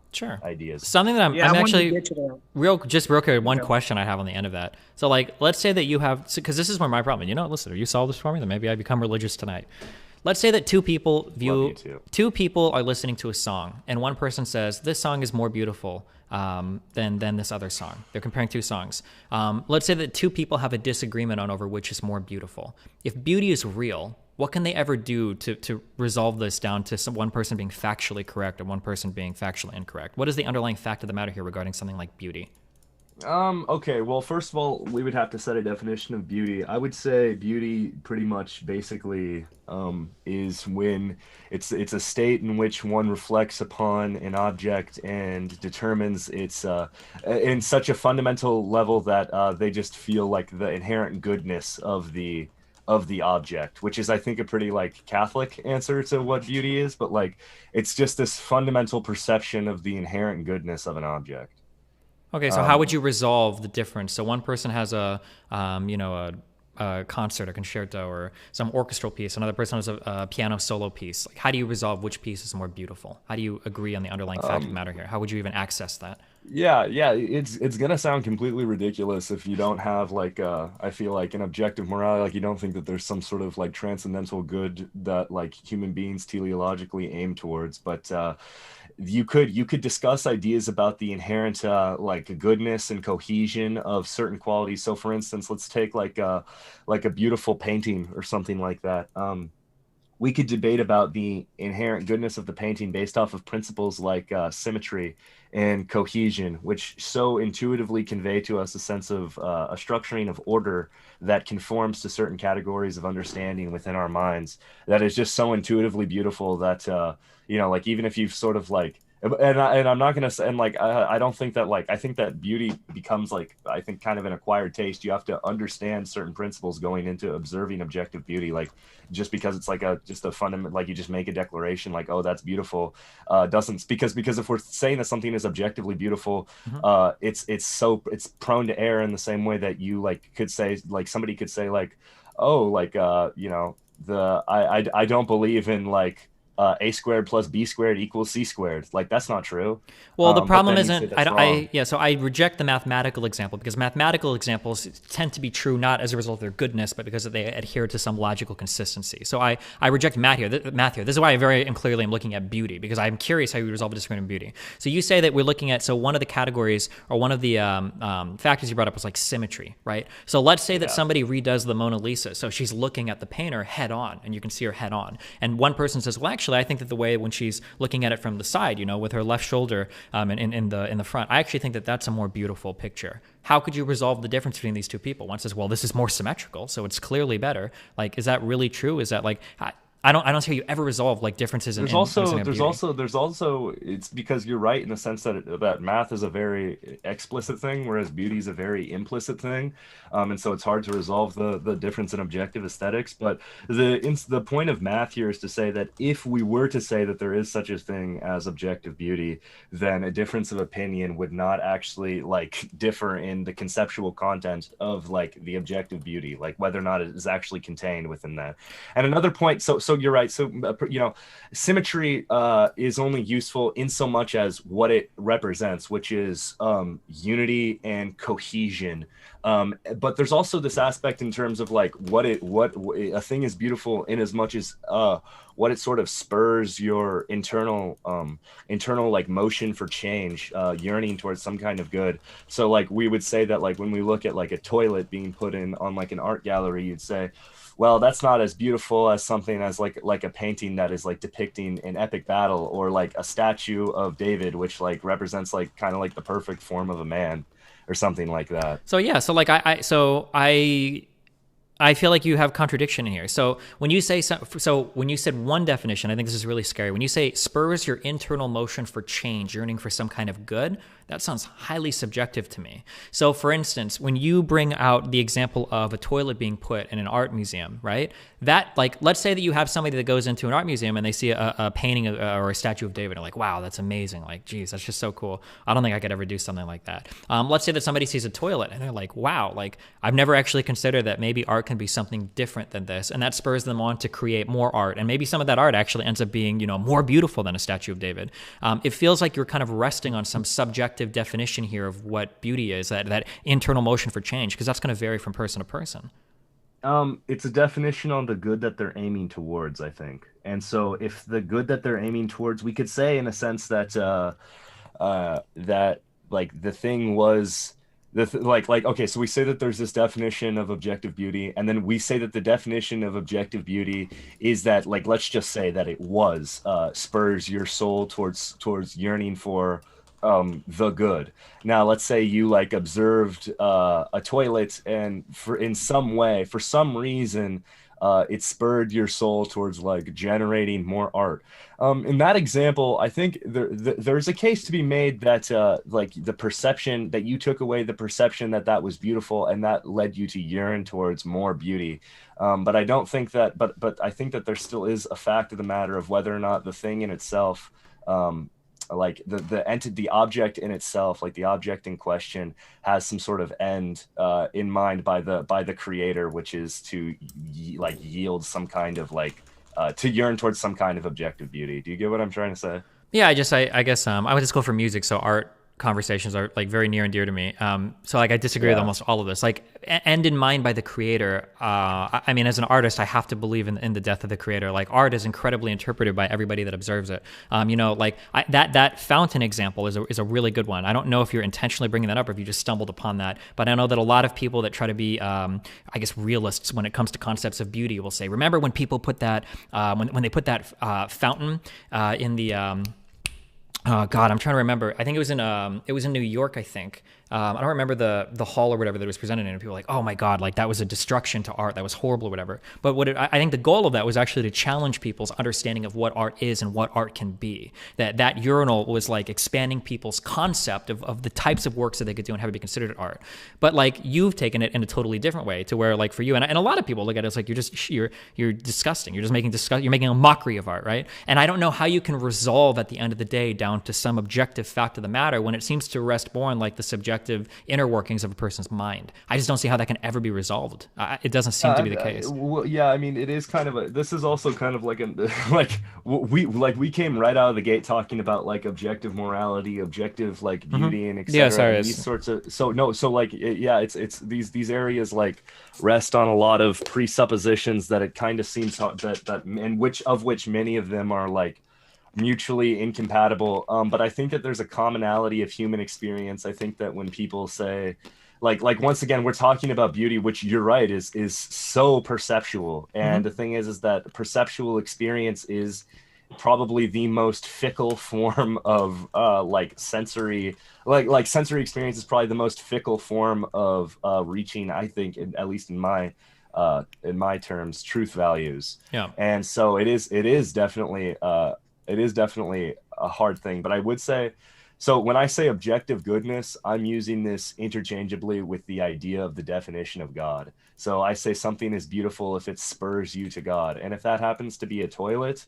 well, then, you know, I'm not going to say that like, but I'm not going to say like, you know, I think there is a commonality within human beings that they can say like, okay, a toilet isn't really like lifting your soul towards objective beauty, which is why we're even having this conversation in the first place, because that's a very unintuitive standard. And the whole point about beauty is that it's an explicitly intuitive thing. When you see it, you say, damn, that's a beautiful thing. Sorry, I mean, if can we say damn on your channel? You can say whatever you want on my channel. I understand what you're saying. That's just a very unsatisfying answer to me, because essentially we're just begging the question at that point. Beauty is something that spurs you to God. I don't think most people would have that definition of beauty. And if we define beauty in that way, then it's like, oh, well, okay, that's not exciting. Like, because when somebody says like, I can give you factually, I can tell you the underlying fact of the matter of what object is more beautiful than another, then it's like, oh, whoa, really? That's like a crazy statement. What's that? It's whatever drives you to God. Like, oh, okay. Well, I guess like a really important like Bible or statue is going to be the most beautiful thing. You're saying, okay, well, it drives, well, then because I said that I'm using God and goodness interchangeably here.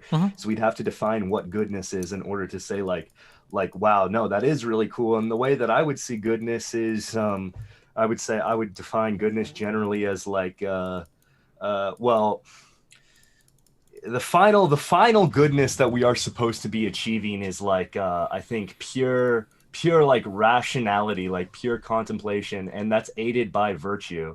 And I think virtue and like rationality like go hand in hand towards reaching the final like goodness of the human being. And so like when we see the cohesion and unity brought on by symmetry, that's of like a very rational structuring to things.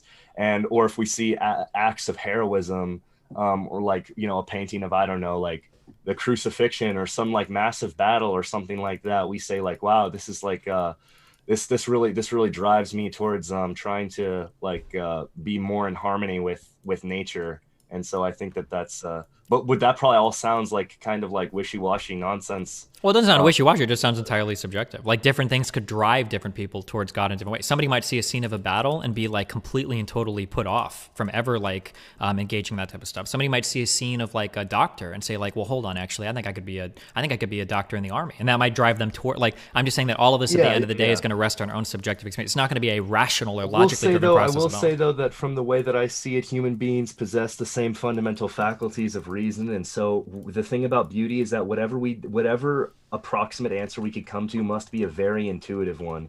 And so when we change, like when we say like, oh, look at like when we play all these sorts of like mental games about what beauty is, well, we're kind of fundamentally missing the point, because it's supposed to be just a super intuitive process. And I think that there's a commonality of experience. Like, yeah, it is supposed to be a quote unquote subjective process in the sense of a subject is supposed to encounter an object and then have a very intuitive feeling about that. And I think there's a very serious commonality of experience that when human beings come across certain things, we generally say like when we see a sunset or like when we see a waterfall, because we're seeing like nature, we're seeing something like, you know, nature in action, and we see like the logical structure and harmony and ordering of the world, and we're like, wow, that's like just so like breathtaking, it's sublime. And so when we start playing like these mental games, we're sort of divorcing beauty from what it is, which is just like just this breathtaking experience. And I think that when people see a toilet, very few people, unless they're consciously engaging in an unintuitive process of rationalizing and etc., they will never be really driven to beauty. Yeah, sorry, I don't want to go back and forth this forever. I don't want to hijack this whole into philosophy thing. But like, I would just argue that like within that definition you just gave me, it was loaded with contradiction. So when we say, for instance, that these are like fundamental faculties of reason, when it comes to art, it's actually exactly the opposite. I don't believe that we employ any reason when it comes to an evaluation of art. I would agree with the other thing you said, that it's very intuitive and experiential, which I would say are different necessarily than like any faculty of reason. We don't apply any type of reasonable process or logical process. We don't employ these when we're evaluating art. You could be trained to do so, but I think generally it's just an experiential thing, which can be subjective from one person to another. I agree. What I was giving an example of was the highest good, which I would hold as like the highest good for human beings is sort of like contemplation, I would say, reason. Okay. And like and that's what I was meaning. If it spurs you into contemplation, then this is probably an example of something which is beautiful. And I think divorcing it from this very intuitive feeling, understanding is just really defeats the point and makes it not very beautiful. Gotcha. I'll give him the final word on that so we can move on. All right, thanks. All right, let's move on. And if you want anybody else to speak, you know, you can. I want to move on to the next topic about white privilege and systematic racism, reparation, all that stuff. So I'd assume most people here don't believe that whites have any sort of supremacy or any sort of privilege in our society today. I'd even argue that some of the people in here probably believe that whites are repressed by today's society. And I want to get your take on that, Destiny. Do you believe in that America is fundamentally white supremacist, or that there are like systems in place that empower whites over minorities, or they're like any sort of like legalistic or like systematic in like systematic principles or any sort of like laws that uphold whites and put minorities down? So I think we have to be really careful with our terms. I don't think that America is fundamentally like a white supremacist nation. I think that's a pretty extreme claim. I don't think anybody could really justify that. When people are talking about privileges, I think that generally, we're talking about like a set of unearned advantages that somebody has. And this might be like an advantage that you have positively, like people treat you in a positive way differently. And it might be a negative advantage, such that you're not treated in a negative way like a lot of other people around you are. So I think in that sense, if we look at it from that framework, I think that it's pretty obvious that as a class of people, white people seem to have a few unearned advantages. If we want, I guess we can look specifically through the lens of like criminal justice is what most people tend to look through. I would say that we've done a really good job at addressing a lot of the differences of this over the years, so that at the very least, like socially, a lot of these things seem to have subsided a great deal, but there's still a lot of issues that go on related to like black people or Hispanic people related to the United States, whether it's, you know, people discriminating against people when it comes to hiring practices based on your name, or whether it comes to people like getting fundamentally different treatment in the criminal justice system. I guess a question about this would be the So the part about systemic is that it would implicate that it's intentional, as if like the people who run the criminal justice are intentionally displacing or putting under blacks.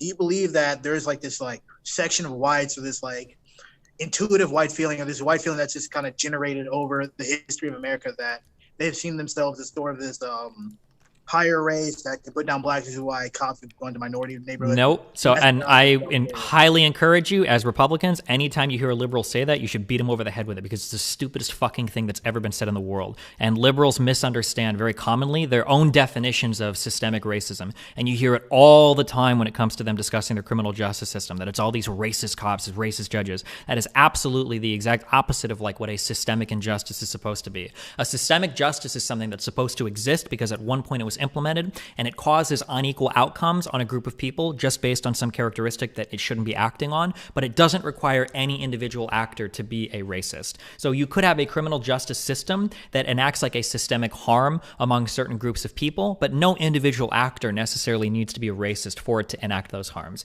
Anytime you catch somebody saying that systemic racism means that all of the individual actors or the majority of them are racist, you should beat that person over the head, because it's absolutely not true. And it betrays our understanding of like how systems work, that they can work on their own without any individual bad actor, causing bad outcomes.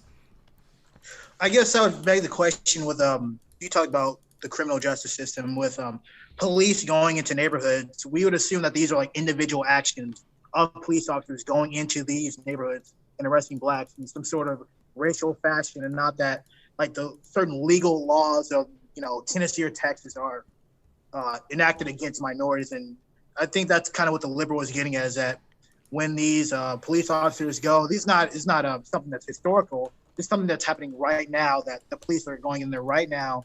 And plus it's historical too, is that the police are in their minds or some sort of intuitive upbringing that they're being racially charged against minorities. Yeah, so I think that like we can look at certain policies in the United States and we could say that these policies don't really have good reason to exist, and they kind of further from some forms of systemic injustice. So a really common example would be like the DEA and our drug scheduling, so like the war on drugs. Now, it seems to be the case that reported usages of marijuana are similar between white and black people. However, because of the neighborhoods that police are policing, even if there are for somewhat legitimate reasons, the neighborhoods that are being policed are more often policed in black neighborhoods, and the chances of you getting caught for some non-relevant offense, if you get pulled over for speeding about marijuana in your car, is going to be higher if you're a black person, just by virtue of you being black and where you live and everything. So in those cases, we would say like, well, these are laws that are kind of like, they have like racial outcomes, or they are a form of systemic injustice, even if the cops themselves don't necessarily have to be racist. You can get a good cop that wants to walk a beat or do their job and just pull people over and arrest people for doing crimes, but because of where we point the legal system at, it ends up in some like nonsense, like outcomes that are like disparaging between races of people for no good reason. Okay, so then, Destiny, how do you solve that then? Like, how do you combat a law that you may not know its outcome, even if it's applied evenly to everyone?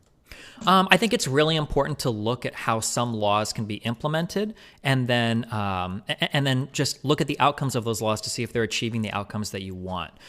So I really like guns.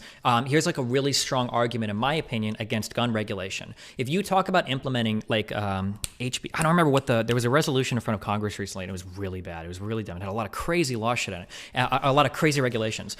The idea of making people pay a yearly fee to hold a like federal gun license, even if we think it helps gun control, blah blah blah blah, like this law is like pretty discriminatory against poor people in terms of owning firearms. And depending on where we implement these laws, they could be like pretty like racially discriminatory as well. Like if you implement a law in some city that discriminates against low-income people, and 95% of your low-income people are black, then like you arguably, like you're basically targeting a group of people with a certain law, which is not good. That shouldn't be our goal. Or very commonly, if we talk about some forms, so that would be like one argument against like this form of like gun control. Like, well, when you implement this form of gun control, like one, there's not good evidence for this actually helping anything, and then two, you're disproportionately targeting like a section of the population. I think this is probably not a good thing.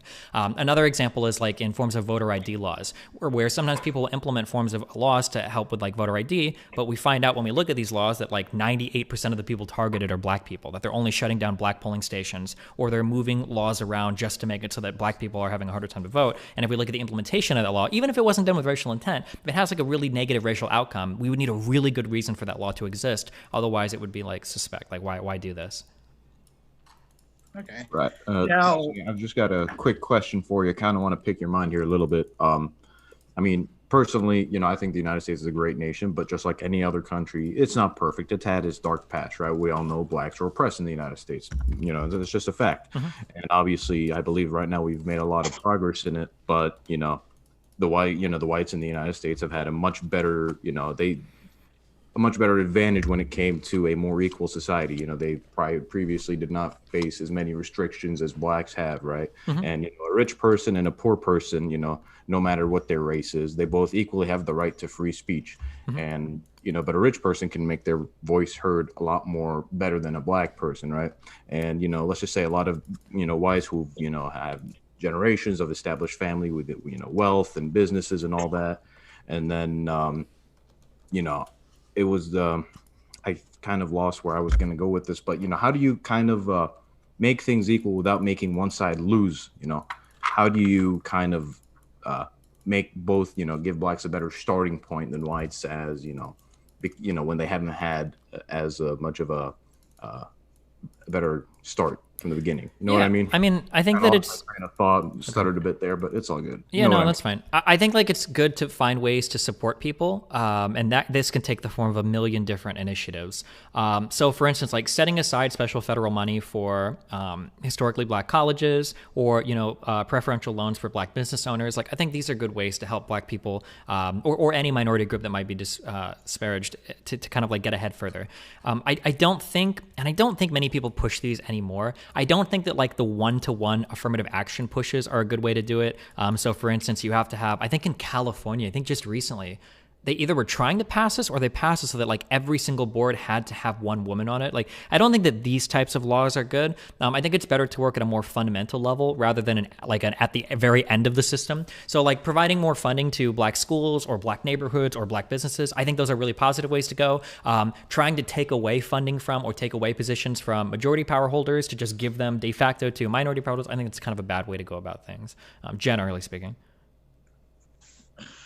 I guess a critique of this would be is that recently, especially so recently in the years, is that whites have been felt as if they're being specifically targeted by these laws that are made to help minorities, with the rise of Richard Spencer and Nick Fuentes and all these people. Is that they see these laws as discriminatory, as a reverse of the system, an inverse of how America would be. Is that now these systems that helped them in the past are now all coming back to harm them and displacing them from their jobs or works, or they'll have like they'll say a minority got into this college because he, by virtue of him being black, and he got a much easier chance to get in this college, but because I'm white, I have a much harder starting point in getting that college now. Yeah, I mean, I think this can happen in cases. So the case I'm most familiar with, I believe, is Harvard. I think that the reason why they ended up winning that case in the Supreme Court is because they weren't going by, they didn't change like here are our admissions and we're going to get so many white people, so many black people, etc. I think the reason why they did that is because they had like their 95% of admissions were like untouched, like this is how we're going to admit people, but then they had set aside on the other side some special exceptions. So it was like athletes, families of staff members, and then at this place is where they had like some affirmative action. If they wanted to take in more people that didn't get into the primary admissions, they'll take them in on the side here. I think that programs like that are generally okay. You know, especially if you've got like grant funding like set aside for something like that wouldn't otherwise be there just to accept more white kids. I do agree that like I said, like doing like displacement stuff where, you know, we have to hire 5 people and 3 of them have to be black, so we're going to pass over 3 more qualified white people. I don't think stuff like that is a very positive direction to go. It creates a lot of warranted resentment, and it just leaves a bad taste in everybody's mouth, and arguably it can make places less competitive and have negative outcomes. But I do think there is room to like for special money set aside for diversity issues that can like encourage people to fill out places otherwise that they might not have had the opportunity to do so. Tom, you want to say something? Yeah, I'll just like spam a couple points really quickly and provide absolutely no evidence. So first of all, on the drug question, there's a lot of evidence, I believe, to suggest that black people are more likely to lie, even when the surveys are anonymous, on self-reported surveys about drug consumption. And then they've found this at they've replicated this finding multiple times. They're also more likely to consume marijuana publicly, and they're more likely to buy from strangers, or not even strangers, but also from strangers, but also buy publicly and at corners or at social gatherings or things like that. Whereas like white people are more likely to buy from dispensaries and buy from like really close friends that they know. They're also far more likely to resist arrest, and they're also held in contempt of court at like a much higher rate. And you can just tell that they're much more likely to resist arrest and much more likely to be held in contempt of court if you look at the rates at which black people kill cops, or the percentage of cop killers that black people make up versus the percentage of cop killers that are of any other particular race. And I think when you control for, they also have like much higher recidivism rates. So I think when you control, and like if you look at the national crime victimization surveys, they map on like almost 1-to-1 with the arrest rates, which shows that an appropriate amount of black people are being arrested relative to the rate at which they commit crimes. And now if you want to say something like, well, they only commit crimes because of systemic poverty or this and that and the other, or whatever, or lack of educational opportunity, then that's another question. But it takes the police brutality aspect of the question out of sync. And then I have more points to be making on like education and stuff. But just if you want to respond to that, then yeah. I feel like I'm getting a pay spin of stuff. So in terms of like, it wouldn't surprise me if there was a difference in the habits of consumptions of drugs between like black and white people. Like that wouldn't surprise me. But my assumption would be that these things have like cultural or social roots that these kind of stem from, which are kind of shaped like pretty environmentally. Like, so for instance, like one of the things you bring up, like the idea that buying from a dispensary as a white person, you're more likely to do that. Unless things have changed dramatically since I was buying weed as a kid, dispensaries are quite a bit more expensive than buying weed on the street. So like that wouldn't surprise me that white people are more likely to buy from a dispensary than somebody else.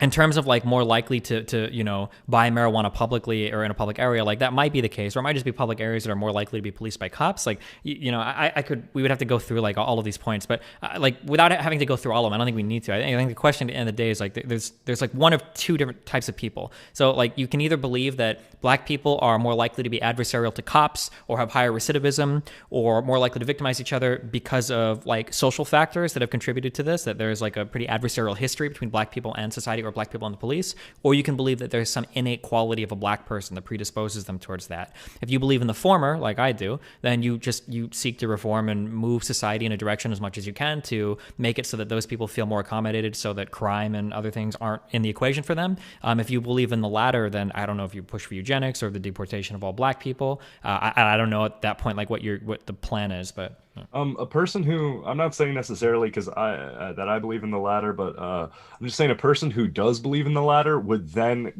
be of, probably if they're a decent or compassionate human being, would be of the disposition then that if it is something, I don't know, like a genetic quality or something, then this would contribute to having even more sympathy, because it's not environmentally determined and these people aren't like it's not like Ben Shapiro anymore where he's like, oh, why don't you just like wait to have kids until you're out of high school or something like that. And then it's like then it's like wait, having more, what was that word you said? Having more what? Kids. Or no, wait, before, I'm sorry, I should have said you said having more center fee, or what was the word? I missed it. Oh, sympathy, I said. Sympathy. Okay, gotcha. You would be more inclined to, like, for instance, I think some of the highest points of black prosperity in America came when they were owning substantially more small businesses, or were engaged more in like trades-based fields, or had social incentives to be like pursuing these kinds of careers. Like I'm not saying that I believe in any sort of like genetic quality or anything, but I don't think that that mutually excludes you from having some sort of compassionate and humanitarian response. Yeah, I mean, that's possible, but that is incredibly rarely the case. And oftentimes just takes you down dark roads where like if you want to treat like a population of people like they're retarded because of their skin color, like, and you just want to have sympathy for it, like I don't know, that gets us to good policy positions. I would rather like seek to reform institutions that we know positively impact people's lives. So for instance, having well-funded schools with extracurricular activities just generally have a really positive impact on everybody's life. I think you would move in that direction first before just writing somebody off and like, oh, well, genetic differences, like let's just look at them like it's a museum and just be sad for them. Okay, all right. Well, ask you a quick question, Tom. Yeah, ask him. Oh, yeah. For you, yeah. I read the stat. I don't know when I read it, but it said like something like 77% of black households are single mother. And I think that plays a big role to the things that you stated, right? That, with no father figure, a lot of these kids are forced to street to adapt a harsher, lifestyle, harsher way of thinking, and it oftentimes gets them into trouble. And I just want to hear your thoughts about that. Like, what in your, to me, I think that that's a big reason as to why they have such, inflated crime statistics. It's because they like a father figure, they like direction, something that puts them on the right track in life. And I just want to hear why you think that is. Is it because of it's already been like that? Is there something that's causing it to be like that? I just want to see what you think about it. Yeah, well, I mean, like, that definitely contributes. I mean, a big problem that we have to talk about, and this is like something here's what I'm meaning to say is that we don't have to weigh in on whether or not, in my opinion, whether or not this is like explicitly environmental or genetic. I mean, even constructing the question in such a way is kind of silly, because what organisms are fundamentally is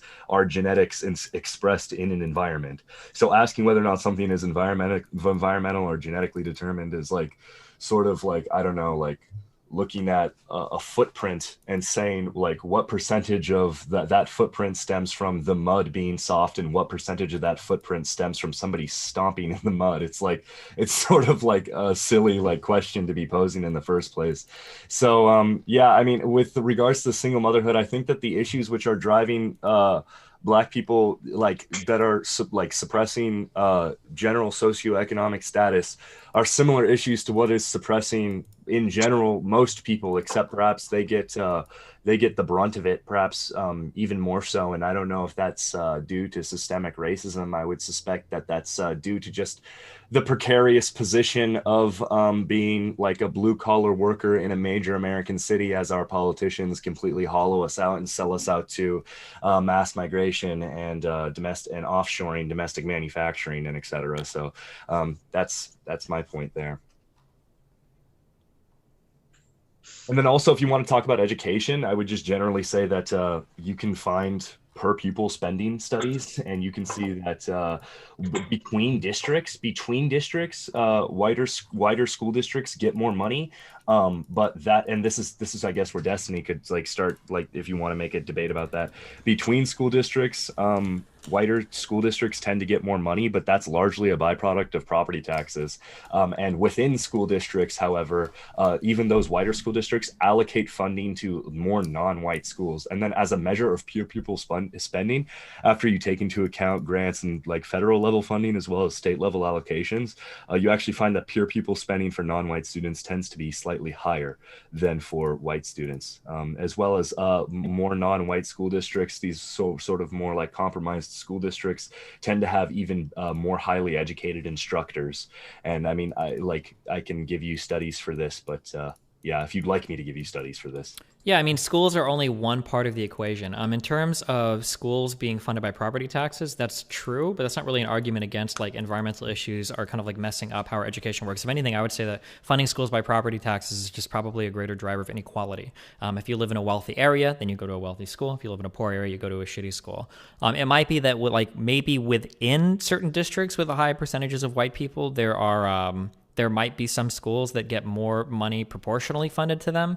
But the idea that black schools in general in America, like on an aggregate, get more funding to them than white schools, I don't believe that's true. And is that the claim that you're making, or are you making a more finite claim? The claim that I'm making is that even if school districts don't get more money, at the end of the day, on a pure pupil level, the pure pupil spending for non-white students is higher than the pure pupil spending for whiter students. The pure pupil spend the per yeah, per pupil. Sorry, it's just my accent. No, that's fine. The per pupil spending for white people is higher than the per pupil spending for, or for higher for black people than per pupil spending for white people. Yeah. Yeah, I guess that would be an interesting stat to look at, but yeah, sure. Here, let me pull it up for you. I'm rattling these off the top of my head, so let me link them. In the meantime, yeah, I guess you can. Okay, yeah, here, I've got them actually. Here, I'm gonna like spam some studies in the chat if you want to riff off of anything else. Well, just like the one particular one you get, because I can't read everything right now. It's just like the one specific you're talking about. I'm interested. Okay, so here. Let me find this right now. So this is Murray and Rubin 2008 from taxpolicycenter.org. That I found. And here you can look at it right here. The finding says it basically calculated the pure people spending in schools between the years 1972 and 2002. And they found that, quote, in 1972, the ratio of non-white to white spending was 0.98. This trend had been reversed by 1982 as spending per pupil for non-white students was slightly higher than for white students in most cases. And in the United States as a whole, it has been for the past 20 years. And then Rich Wine 2011, which is, this was a study that the Heritage Foundation did. I know, bad source, but here's the study. Just look at the data. They found that it was 1% greater for Black students than it was 1% greater pure people spending for Black students than spending on white or Hispanic students. And there's a table in there that I would reference you to, table 1 B2548, that it says pure people spending, public education spending by race and ethnic group. Okay, wait. There's no chance that I can go through like a whole pay spin of stuff, right? So I don't know why you were just, but let me just like, I'm just kind of looking through this first one. Okay. Hold on, give me just 1 second. You guys can chat if you want, right? Yeah, and hey, if you find any errors in the data, let me know. Like I try to pride myself on trying to take just interested in the truth and etc. So, but yeah, Spider, did that answer your question sufficiently? Or yeah, I do believe, and I think that the nuclear family is the single greatest weapon we have against poverty. And I think if you look at things like Hungary has implemented under Orban, these like pro-natalist, pro-family policies where they're heavily socially incentivizing people through financial gains to settle down and have families and etc. This really allows for a passing on of social capital, training, and funding that is unprecedented and would lead to really, really happy and healthy. Orban is doing it because the emigration rate, more people are leaving Hungary than people are coming in. Hungary's in pretty bad shape. And I mean, the spending difference doesn't really seem too great. You're only saying like 1% larger or like, slightly larger. It doesn't make too much of a difference. If I'm spending like $1, what's one more cent going to do? If I'm spending $10,000, what's $10,100 going to do? I do believe in a strong nuclear family is a good place for moral, I know for sure my dad helped raise me right. And, if I didn't have a dad, I would be, a bit slightly worse off. But so I do agree with you on that. But, the whole, slightly bigger than this spending, it just doesn't really kind of make too much sense. It's not significant enough to make a difference in my eyes, at least. Right. I mean, you got to see what's causing it, what it causes and how you can fix it and make it better. You know what I mean? That's what I guess the fundamental question here would be, I don't know if Destiny is more nuanced in this question, but do you believe that people are interchangeable, as in like if we had a control group of like blacks and whites, like 50 blacks, 50 whites, put 50 blacks in one control group and 50, like one control center or whatever, and 50 whites in another one, do you think that they would outcome in the same society? Like they have the same achievements, same cultural icons, same fans, or do you think there's something like deeper in these people, or are they just all interchangeable? I don't think any one person is interchangeable with any one other person. I mean, we all have some traits that are like biologically innate to us, but as a group of people, I wouldn't imagine trading like 50 whites with 50 blacks should produce something significantly different. But if you trade out any one person from another, then there might be like a difference, whether it's a white person with a white person or a white person with a black person. Right. I guess what I was asking is that do you think fundamentally between these groups that there are significant differences or differences that we can point out that would lead into different outcomes in society? Like, as they always say that like blacks commit 50% of the crime below 30% of the population. As in there's some sort of an integral quality of blacks that makes them different from whites, and that they'll respond to social activities differently. Not for like super big differences like that. No, I don't think so. I think that for some like more specific traits, like how much sunscreen someone needs to wear, maybe. But when it comes to like, I guess like the more polygenetic a trait tends to be. So when we talk about something like intelligence, it's probably less likely to find differences between groups of people than something that might be controlled by a single gene. So like I think something like height is a lot more easily determined by very few genes versus like larger social traits. Okay. Do you think that the descriptions between or the distinctions between blacks and white IQ or like disparities are all just purely social? Do you think there's just some genetic play in there? I don't know anybody knows the answer to that right now. Like when it comes to the study of intelligence, it's a very, very, very contentious field. It's very difficult to know because we can't run experiments on people, obviously. But I think that right now, as it stands, I think it's best to just treat it completely environmentally and then just kind of like move forward in that direction. There doesn't seem to be super strong evidence one way or another. So I think we just kind of like move forward, assuming that like everybody is malleable, and then we carve people out the way we want them to be. I tend to agree with you, Destiny, on that. It does seem though that one problem with particularly environmental explanations is that if we make that presupposition, then any disparity between any two groups is either chalked up to just like the whole, like just like traits associated with like tendencies associated with that group, which I think seems kind of unfair, and to people to just assume that an entire group of people is like intentionally like being like not getting ahead or not taking advantage of their opportunities seems like a cruel thing to say about people. And then the flip side of that, the other interpretation is that if there is any difference or variation, then you would just say, well, it's the fault of institutions. Those are the only two coins. Those are the only two sides of the coin you have if you assume environmental. At least that's how it seems to me. So, ultimately, my curiosity just is in. I just like love the American nation, and I want it to survive, and I'm interested in providing prosperity to all people. So I'm not trying to like stake any particular claim, and also as a Christian, I believe in the universal like dignity of all human beings and that we're all equal before God. So that's my other. Yeah, so I think the idea that something is caused heavily by environmental factors doesn't make it intentional. We're all products of our environment, well, you know, white people and black people alike. The idea that a certain group of people is suffering or failing to get ahead, I don't think means that they're like, if you say that like you guys are products of your environments, that's like a making fun of them or making them feel bad. I think that it would be far worse to imply that there's something fundamentally off or broken about an entire group of people, rather than assuming like, hey, there's probably some structural or environmental things we can change. It might be at some point in the future that we arrive at some like, that there might be some differences between groups of people. That might be possible, who knows?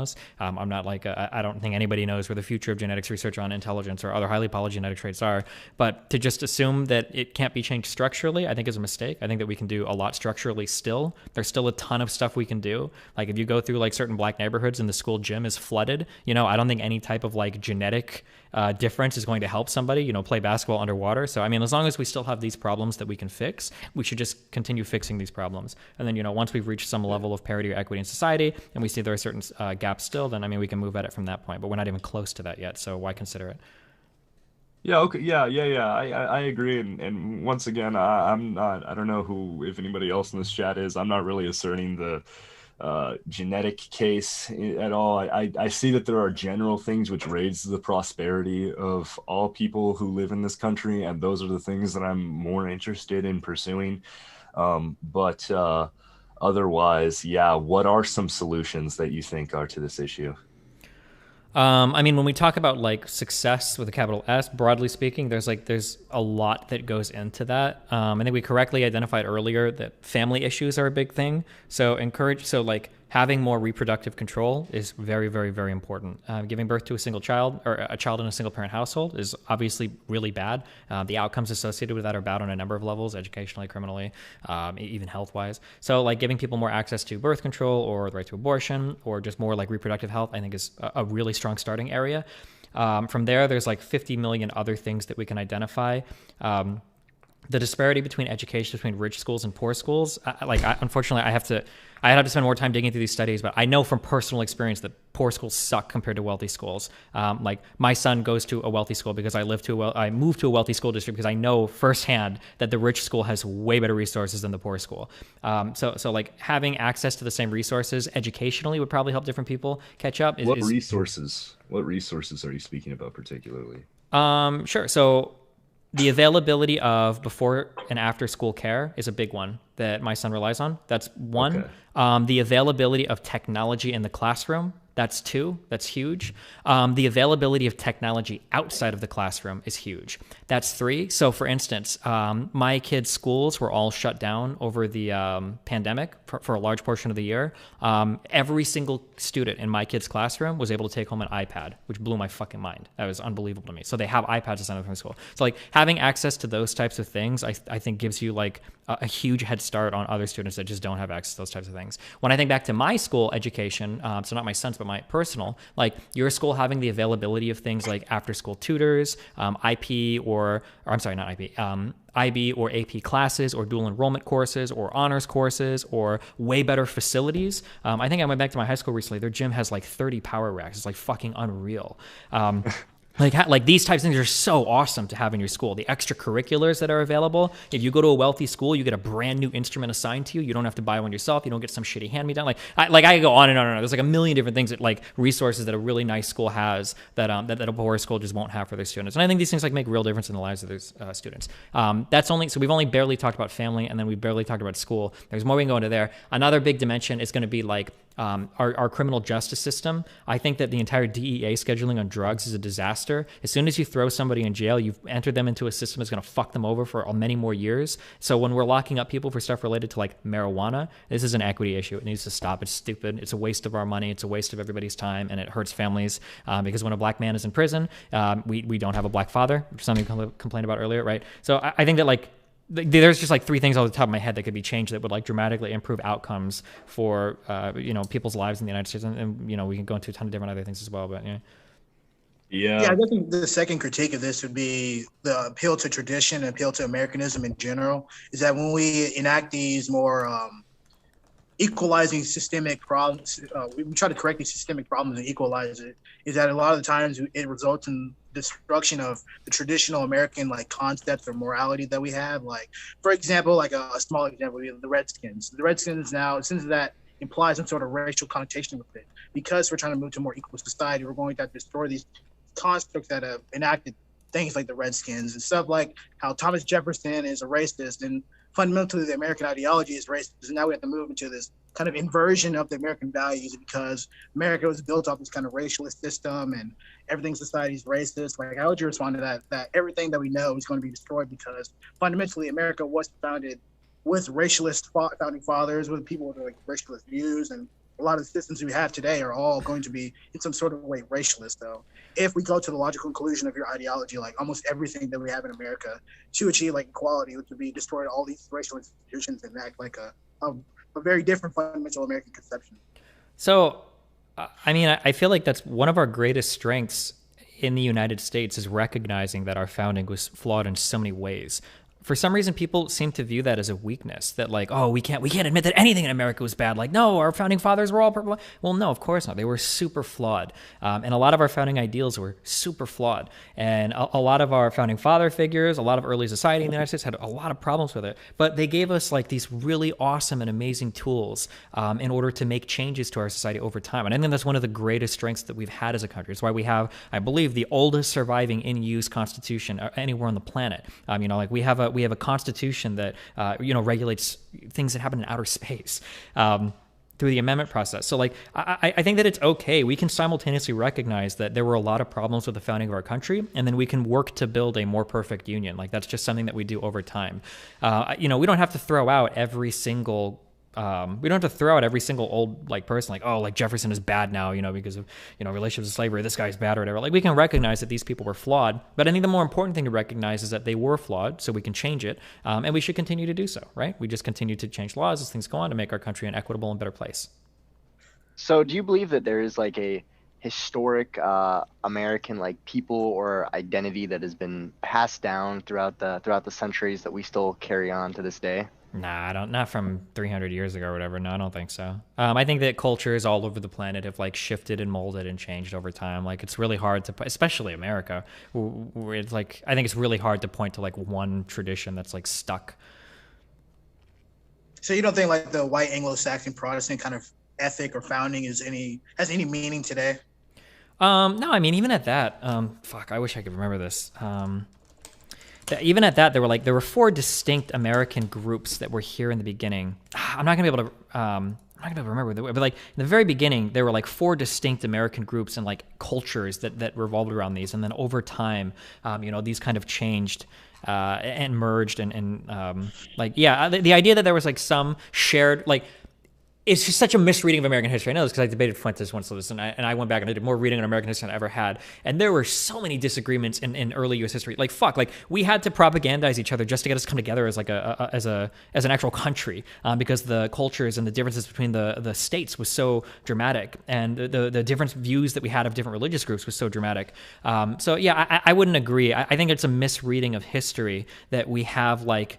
This one fundamental culture that has carried on throughout all of American history. I think and I think it's important to recognize that, because I think one of our biggest strengths in American history is the ability to have brought together so many groups of people and to get them to work together. And I think that to some extent that's kind of why we took this hegemonic leader of the free world role, is because we were able to integrate and get so many different groups of people to work together. I think it's one of our greatest strengths. Do you think in this process of like coming together, that because a lot of these time it kind of necessarily indicates that it would be a destruction or one culture taking over another, that this just fundamentally breeds resentment or some sort of like cultural clash, like as you see today, where we have a lot of more resentment from whites as to how they're treating society because they see their culture, their founding ethic, or their historical nation as this did being taken over from like a black or a POC kind of vision of the world. Yeah, I mean, I think there are tons of different types of clashes. I think that it's really important to be intersectional when we look at the different clashes that exist in society, because I think when you just try to roll with one thing, you end up missing so much of the story.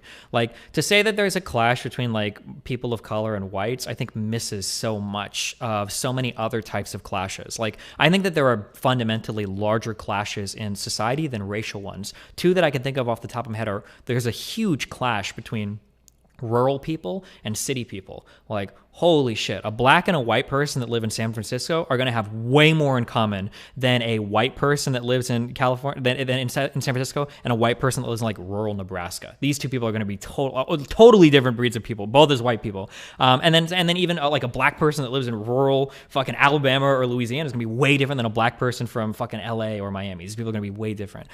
So I think like that's one lens that we can look at things through. We can also look at things through a class lens. Like, a very wealthy person is probably generally going to have more in common with a very wealthy person than they will with like a very poor person, even within a city or even within a rural area. So, I mean, like, is there like a clash between races in the United States sometimes? Like, absolutely, of course there is. And there's lenses by which we can analyze that. But there are also like cultural divides in terms of like people that live in cities and rural communities, and people that, make different amounts of money, people that live in different communities in the United States. People that are part of the LGBT or not community. Like, yeah, there's tons of different like, diametric systems like that. Right. I just kind of pitch in real quick a little bit. A lot of the U.S., a lot of the western part of the U.S., Texas, California, and like most of the West belonged to Mexico at one point, right? And I believe it's because the American side won and not the Mexican side, that side is the victor gets to write the history, if you think about it, right? And that's why I suppose the white Anglo-Saxon Protestant are the established people in this land, right? That's a way that you can say, right? If Mexico had won, it would be the other way around. We'd be speaking Spanish right now instead of English, and I think it would be more on the other way around. So I think a lot of these racial clashes against the whites would be against, I suppose, people rebelling that, these people are succeeding and we're not, and we're trying to make our voices heard, if you think about it, right? That's just I guess I just like I hate looking at that, because I feel like that's a hijacked narrative. Like, if you're a poor white person and somebody's convinced you that like immigrants or minorities are your enemy, you're so fucked. And I think that, like, ironically enough, I'll give some credit to newer age, like more savvy Republicans or even populist fascists at recognizing that. That, even if we go over to the kind of fascist side, like Fuentes isn't going to lie to you and tell you that like immigrants are your biggest problem. Like, he'll identify that corporations are a big problem. Or if we look at somebody like Tucker Carlson or Charlie Kirk, like these like new age Republicans, or even arguably Donald Trump's rhetoric, that like these people aren't going to sit here and tell you it's only immigrants that are messing with you, that that it can be like a corporatism or wealthy people that are doing it. So yeah, I totally understand that there can be, again, there's a lot of different clashes that are set up and experienced in society for a variety of different reasons, and we can look at all of those. But to try to just paint one primary clash and say, like, it's all, like, this is why I fight with socialists and communists. It's like, oh, it's only about class. That's the only thing that matters. Well, I don't know, man. Race is pretty important sometimes. Or, like, where you live is pretty important sometimes. Or for people that are so hung up on race, like, I think it's all about race relations. And it's like, I don't know, man. Like, a poor white person and a poor black person probably have a closer lived experience together than, like, a multi-millionaire, you know, athlete or a multimillionaire white person that inherited oil money. I think it's important to keep in mind there's a lot of lenses that we can look at our existence through, and to just rely on one means you're going to miss so much from the other. Right. Yeah. I was just giving one point of view. That's all.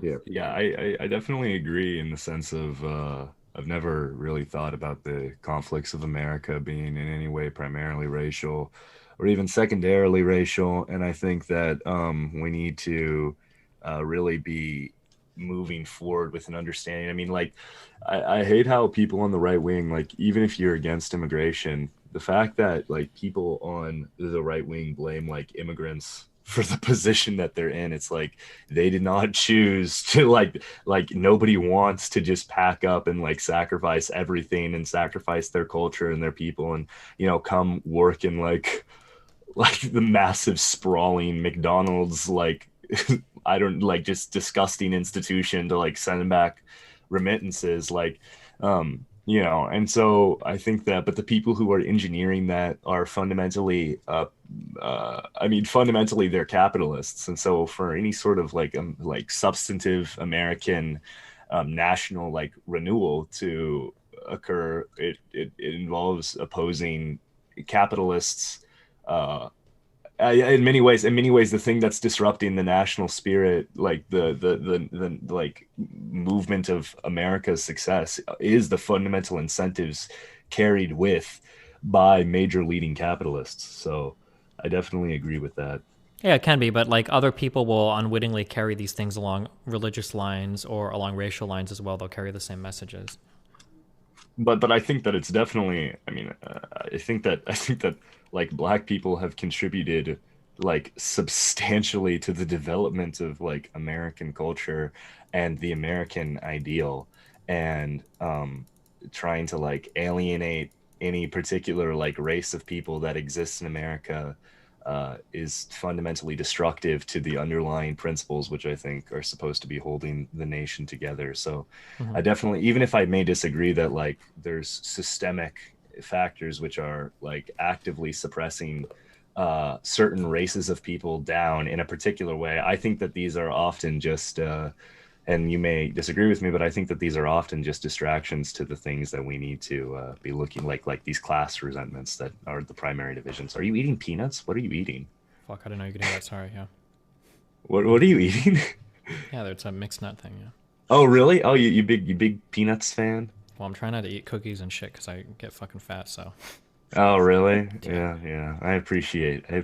Can we get a N in chat for peanuts? A P in chat for peanuts? A P in chat for peanuts, everybody? Optics moment. Okay, so oh no, I didn't mean it like that. I meant. I was like, yeah. Okay. Okay, so the last topic, since it's we're already an hour in, I didn't mean to keep you this long, but I did want to get to just social conservatism in general and your kind of problem with that philosophy, because social conservatism seems to be the main or rising ethic of conservatism now, and we have new leaders that are rising, like you said, Tucker Carlson practically being the new kind of leader, and Donald Trump being the new leader of the right wing, and social conservatism being like the main line, or is a more critique of capitalism, but not necessarily socialism, and a more invoking of, like, tradition and kind of the old ways. So what is your main problem with, like, I don't know, like, traditional marriage or any sort of, like, appeal to tradition that the right wing has commonly been invoking nowadays? So my biggest problem, so I'm a big fan of, like, I think the process is called, like, analysis and synthesis. So we take apart a system and we kind of look at all of its different parts to figure out why it is the way that it is, and then we synthesize those understandings. We put them back together in a way that gives us, like, a better understanding or appreciation of those things.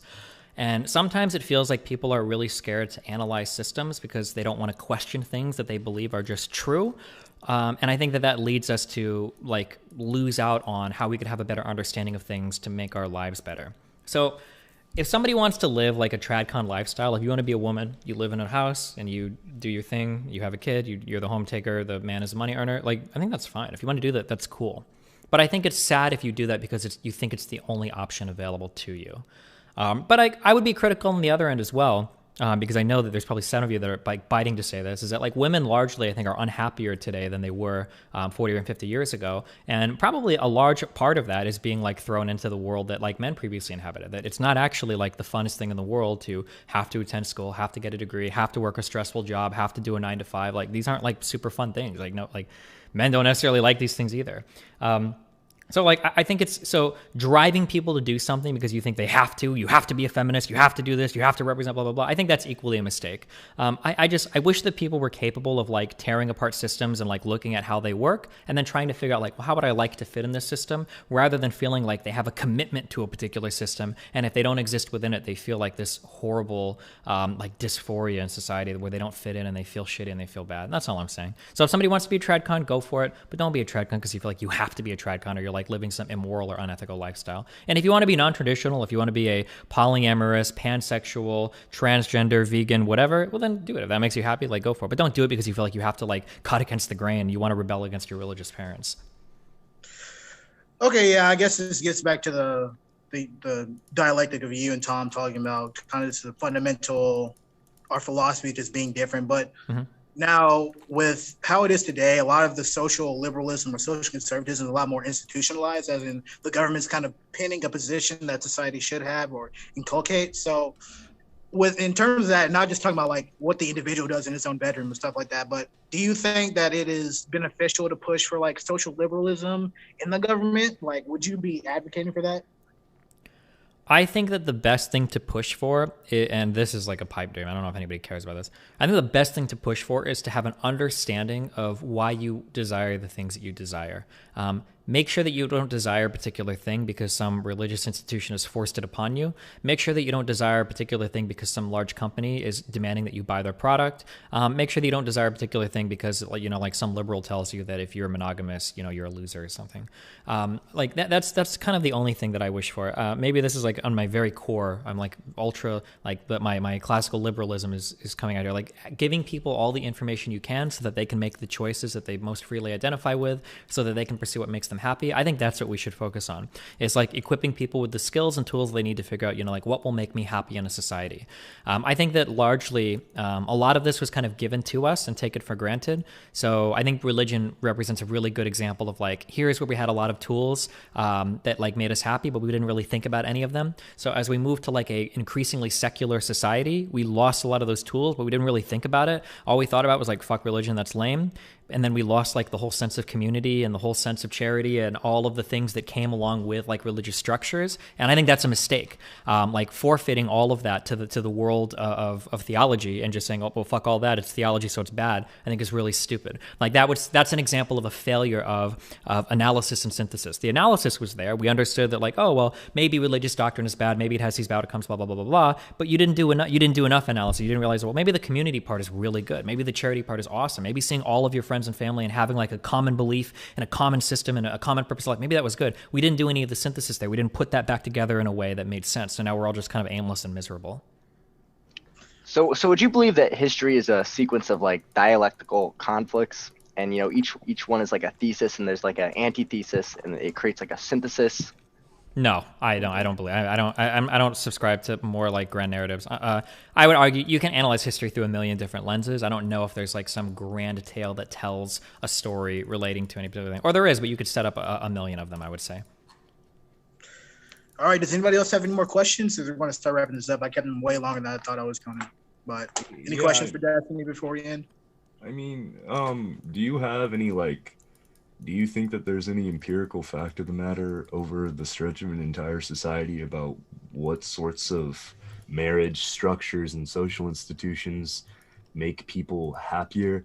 And also, given that human beings are pretty mimetic, like just mimetic individuals, it seems that we need to be, whenever we're deciding laws if we don't want certain like behaviors or social formations to become explicitly normalized, then it seems that we need to be socially encouraging other kinds. So just saying like, oh, well, anybody can do what anybody wants. Well, you know, eventually that leads to, I think, that one's like sort of social structure will inevitably end up like winning out, or just because people are like very mimetic and normalize certain tendencies.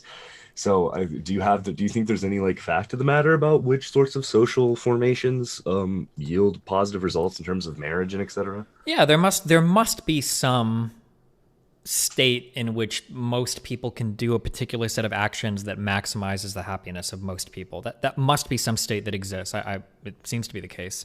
It's just a matter of figuring out what that is. It is a very challenging process, and I would argue it's probably something that changes over time. Even religious institutions and the way that they function, have changed over time. And these are, atheists always say religion never changes. That's why it's not science. But that's not true, actually. Religious doctrine and the interpretations of such have definitely changed over time. So I think it's just a matter of us trying to figure out, what makes people happier and what gets us to a better end state.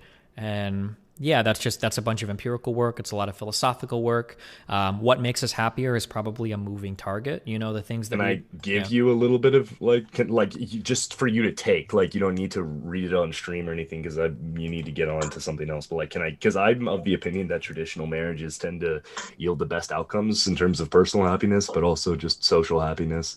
So can I link you any studies? Well, I mean, like, you can say that, but I know that there are a lot of individuals that would disagree with their lives, that they wouldn't want to be a part of like that traditional structure. So, I mean, it seems like there are people that would choose otherwise.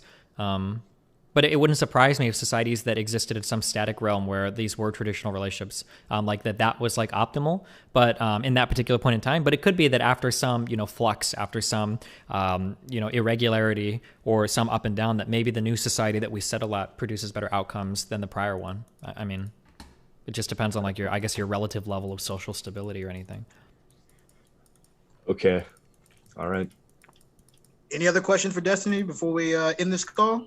What would your ideal vision of America look like? In what, like, economically or like just if you could submit a picture of it in like 3 sentences or less.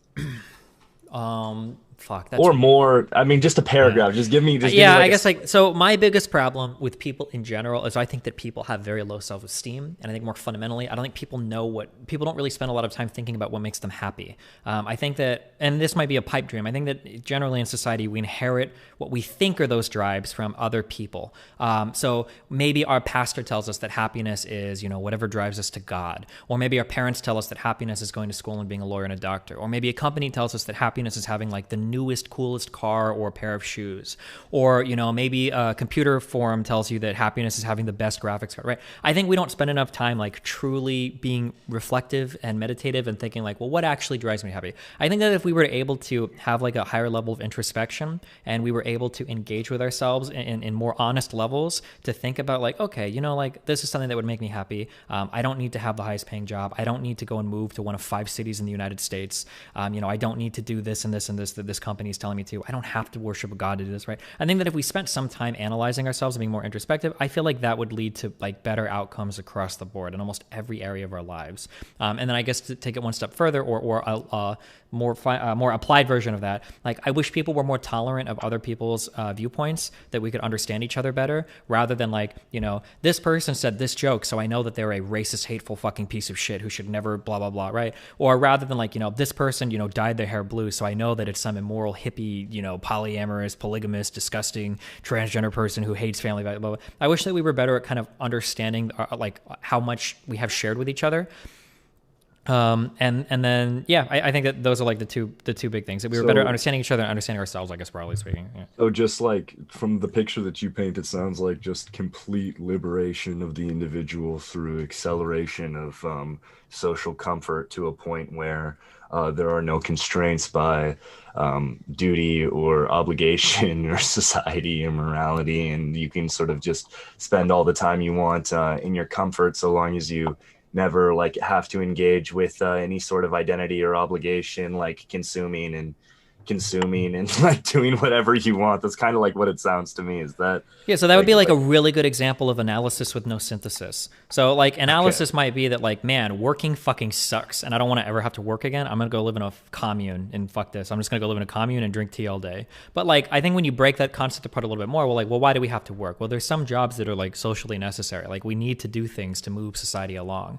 And I think that when we synthesize these ideas together and we bring everything back together, it's like, okay, like I don't need to go to school to become a doctor or a lawyer because that's not going to make me happy. Maybe I just want to go to school to study music because maybe that makes me happy. I really love music, so I'm going to go to school to music. But I understand that like in order to keep society running and everything, I also need to contribute as well. So maybe I'll go get a job in a restaurant. And so, I'll work in the restaurant because that's my obligation to society to keep things running smoothly. But I'll also go to school for music because I really love that. And I think being able to balance those two things out, like doing what makes you happy and then fulfilling whatever obligation you have to keep society running along smoothly, I think that that's like two parts of the same coin. You can't just do one without the other. Because if everybody decided they just wanted to drink tea and, dreadlock their hair all day, I mean, society's going to fall apart and nobody's going to have any tea to drink.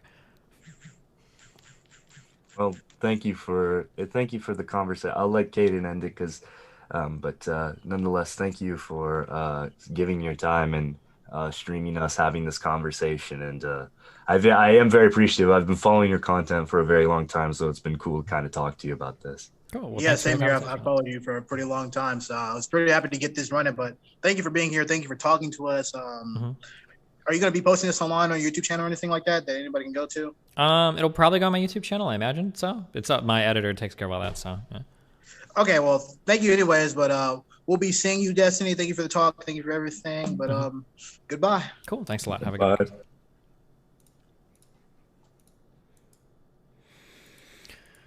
Whew. All right. That wasn't too bad.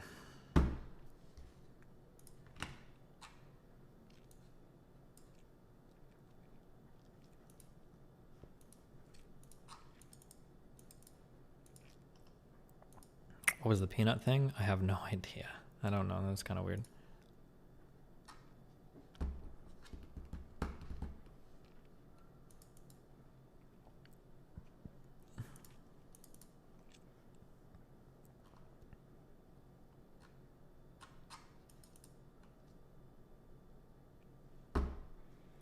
I know you just said it, but what's it called? Something. Okay, I'm sorry. So I previously used the term deconstruction a lot, but somebody emailed me. Some angry philosophy guy emailed me, and he's like, technically, what you're talking about is not deconstruction. The terms you're looking for is synthesis and analysis. So I looked these up, and that seems to more closely fit how I describe. So when I say synthesis and analysis, or analysis and synthesis, what I'm talking about is like taking apart something, analyzing all of its fundamental underlying structures, and then synthesis is like putting all of these things back together again. So I'm trying to use those terms more rather than deconstruction, because I think deconstruction implies something for Foucault, some other bullshit philosophers nobody cares about. Okay, fuck those guys. I don't even know. I tried to look up more specifically what deconstruction is, and it's such a meme that like I don't even think the guy defines it. Like when you look up like what is deconstruction or deconstructionism, it's just like a whole bunch. Well, deconstructionism, it's not this and it's not that and it's not that. Oh, is it Derrida or Derrida? I don't know how to pronounce this loser's name. It's not a method. It's not a critique. It's not an analysis. It's like deconstruction is like wine for fucking philosophy. All right, fuck. I don't know. Fuck that. I don't know. So fuck it. So now we use synthesis or analysis and synthesis. Okay.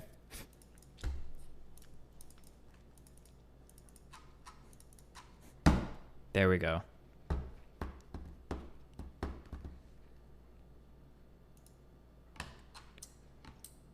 Could you give an example of how you would use synthesis and analysis practically? I think that there's a great value in taking apart any particular idea. Man, what can I... Every time I think of this, I just think of sex examples. It's not the best thing to do.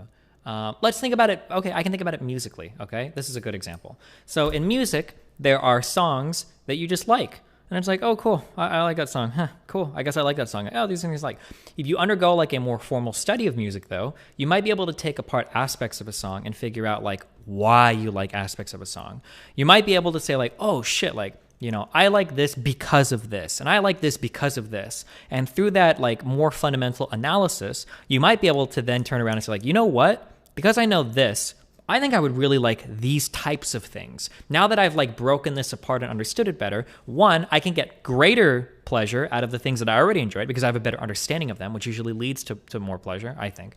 And then two, you can like find other things that are pleasurable in similar ways because now you have a greater understanding of what makes you enjoy those things so much.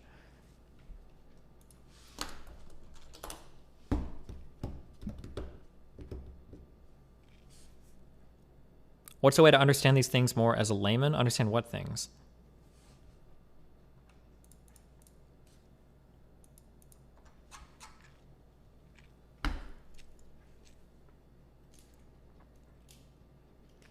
Hey, buddy, would you ever like to talk about Latinx on stream? No. Fuck that. What was a W word related to intersex that you were looking for but couldn't find? Hold on. XY chromosome woman. What's it called? Sewer syndrome? Swear? I don't know how to pronounce this. SWYER?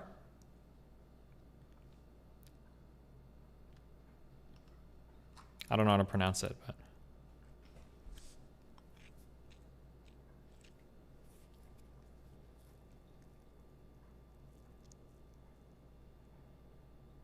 I think another good example would be with cooking. Oh yeah, for sure. Taking apart why recipes, what is in a recipe, and then changing it as a result of that, for sure.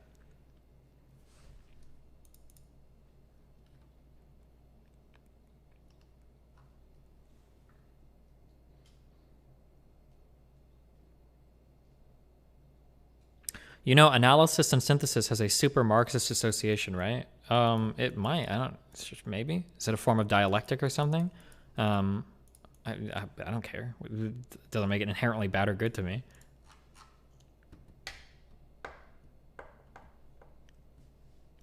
But 2 people in chat disagreed on DGG chat, so they disagree with you, YouTube.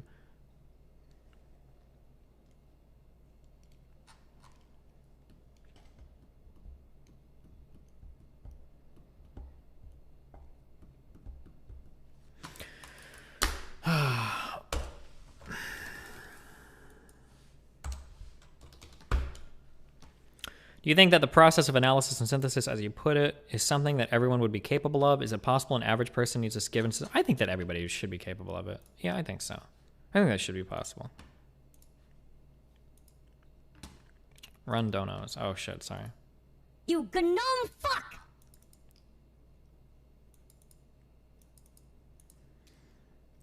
Destiny, there's a correlation between based and ye. First time watching Destiny. Can someone give me a recap of his political views? Well, I'll have that. I'll be working on that tonight. To take a shit right fucking now. See toilet. Oh, thank God. Ben Riley, $10. Heredity of IQ doesn't correlate to that of general populations, and these are dynamic and change over time. Cool. No reputable biologist or psychiatrist believes any one race is smarter than the other. Wow. Ben Riley, $5. Also, the entire point of the IQ test was to help teachers help students learn if they knew which areas they needed help with. You gnome fuck! With gnome fuck?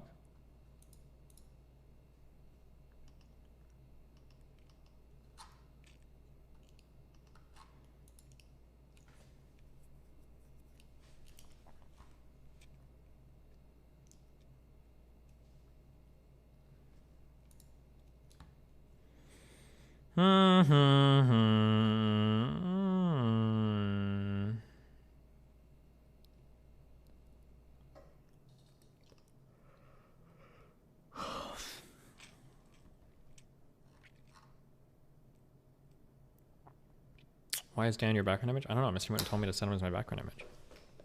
Hold on 1 second. Got fucking pizza Lunchables, guys. Oh my god. You gnome fuck!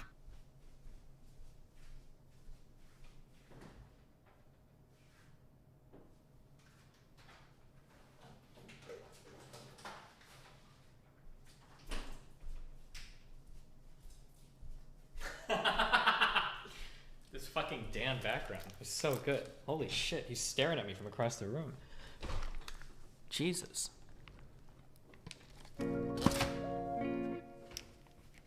DGG, more like D-Stin Key.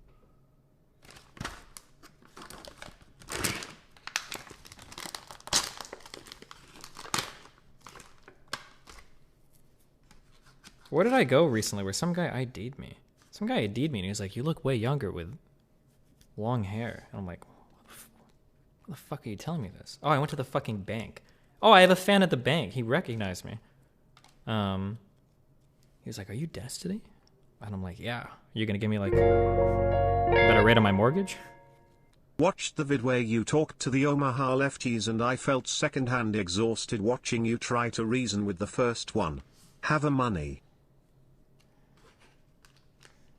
I think my hair is probably one of the most divisive topics in my community. Or maybe it's not actually. We should poll it. People are very divided on if I should have long hair or short hair. It's a very, very hotly contested topic.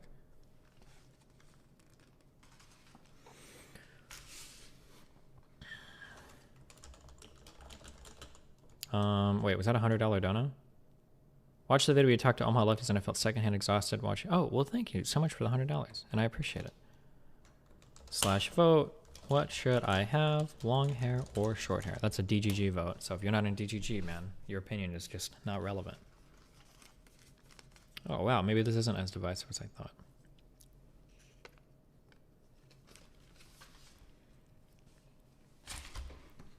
You gnome fuck!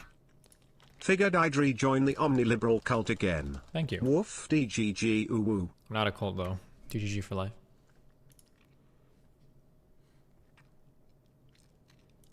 Wait, what? Squaw Valley, California, 1973. A camera crew heads up the mountains with a 22-year-old Glenn Wertel. Glenn is certified to teach skiing in 4 countries. He's on the coaching staff of the Vancouver ski team, and his friends just set him on fire. For decades, this very footage was thought to be lost media, unfound by those who sought to watch. This is a story about the burning skier, how the footage was found, and how an internet game of telephone hindered its search for years. If you watched primetime American sitcoms in the 2000s, chances are this is vaguely familiar. In elementary school, kids would bring pizza Lunchables to school and eat them cold. Please tell me you don't do that. It's disgusting. If you heat up a pizza Lunchable, you are a problem in society. You are a sociopath. Why would you ever do that? To you. Recognize it? Yes, no, maybe. Go on Killstream right now. This is the opening sequence to Malcolm in the Middle, a show that ran for 151 episodes on Fox from January 9th, 2000 to May 14th, 2006. The song Boss of Me by They Might Be Giants plays over distorted video clips. 28 video clips to be specific. 17 are from the first few episodes of Malcolm. The remaining 11, however, are not. These pieces of mixed media come from various movies, television shows, and anime from the 20th century. The origins of these mixed media are well documented. You are only a quick Google search away from watching the source footage. Well, for all but one. That burning ski jump is shrouded in mystery for Malcolm in the Middle fans. Who is he? What's the context of the jump? Is he okay? This clip is so obscure that any searches for it only yield results from the Malcolm in the Middle intro itself. A vicious cycle. So how did I find it? It was consensus among Malcolm fans that the skier on fire was from a show called Thrill Seekers. Let's start there. In 1973, 4-Star Television began production on Thrill Seekers, a series all about people doing wild and dangerous stunts, hosted by Chuck Connors.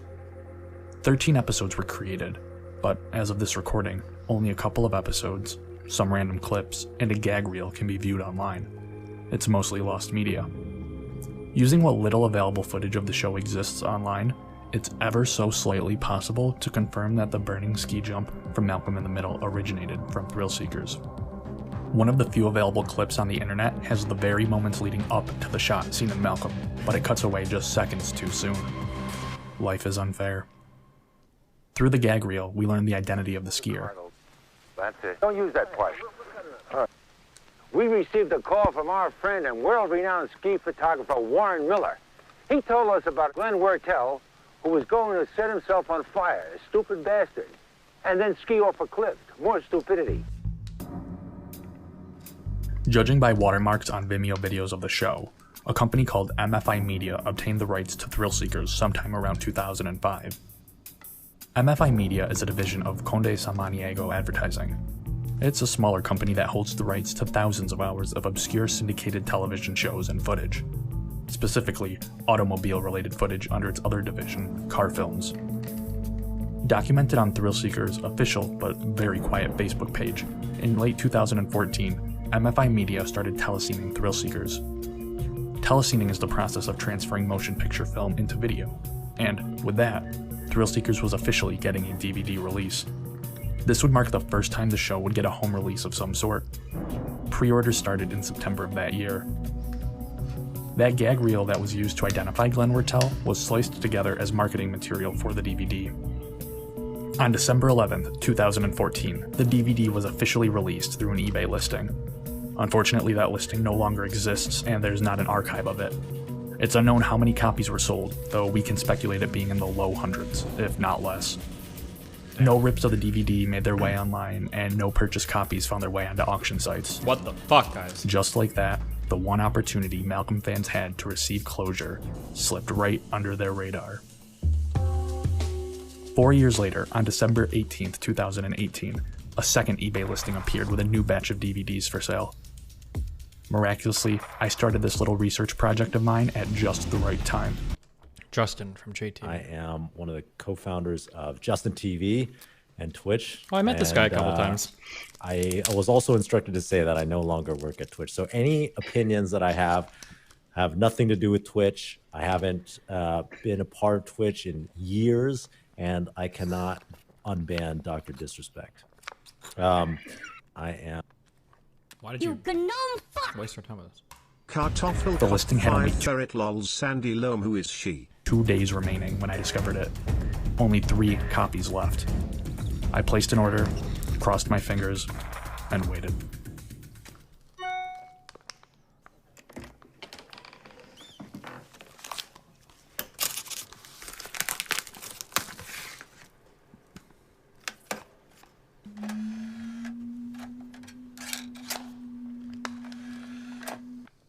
He told us about a young Canadian skier, Glenn Wertell, who was going to set himself on fire and ski off a cliff. We thought that sounded like Now a that thrill that seeker. shit show is So over, we the asked real Warren show to begins. Ooh, nation rises up. film the action. Miller's crew rendezvoused with Wertell in Squaw Valley, California. Wait, Miller's crew? As in Warren Miller.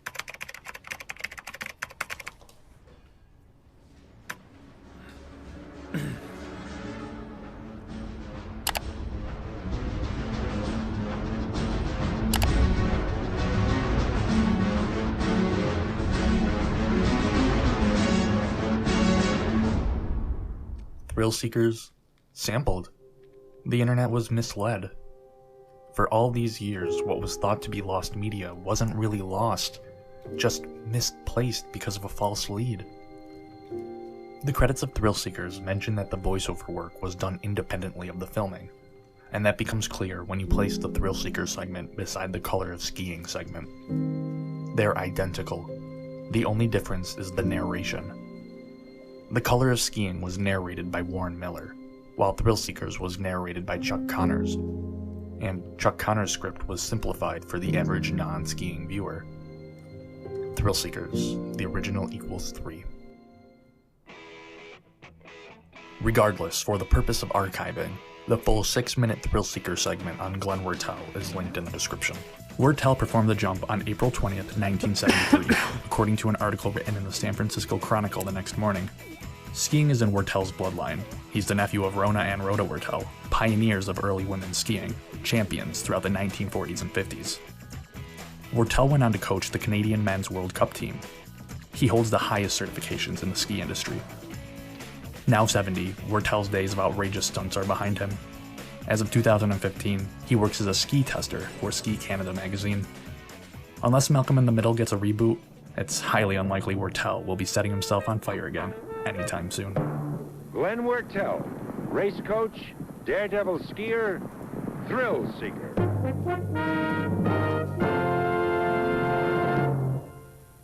Now that's what I call a cool story, bro.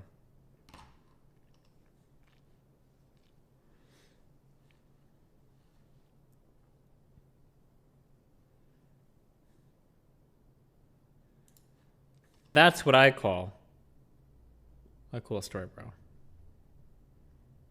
When I was young, there was a fella. No one cares. Went by the. Okay.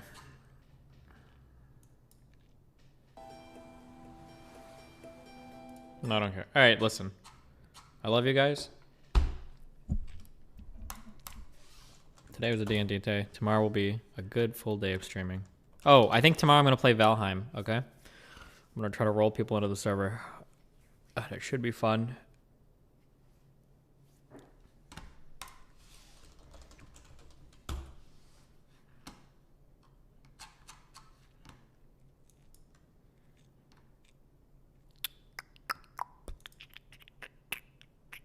Oh, go watch Riley. Oh, she's cool.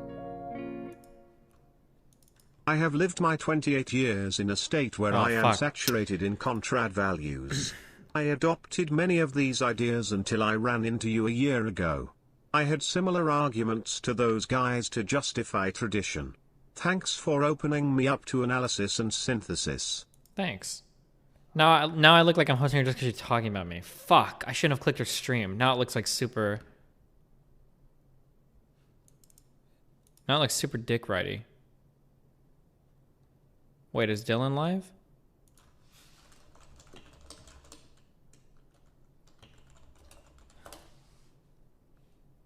Wait, hold on. Wait, why is he looking at me? So the only candidate at the time that... Oh no, he's reviewing my shit too. Oh fuck, no, God. Oh no. Okay, I'm hosting Riley, fuck it. Ikorak, $10. Why is art beautiful? Because it is shared experience. It is the expression of perspective in the material world and elevation of the base into an expression of humanity's existence. Half. Good one. All right, I love you guys. I'll see you tomorrow. Representative cappuccino, cappuccino, cappuccino, cappuccino, cappuccino, cappuccino, cappuccino, my dude arena. I will catch you guys tomorrow arena.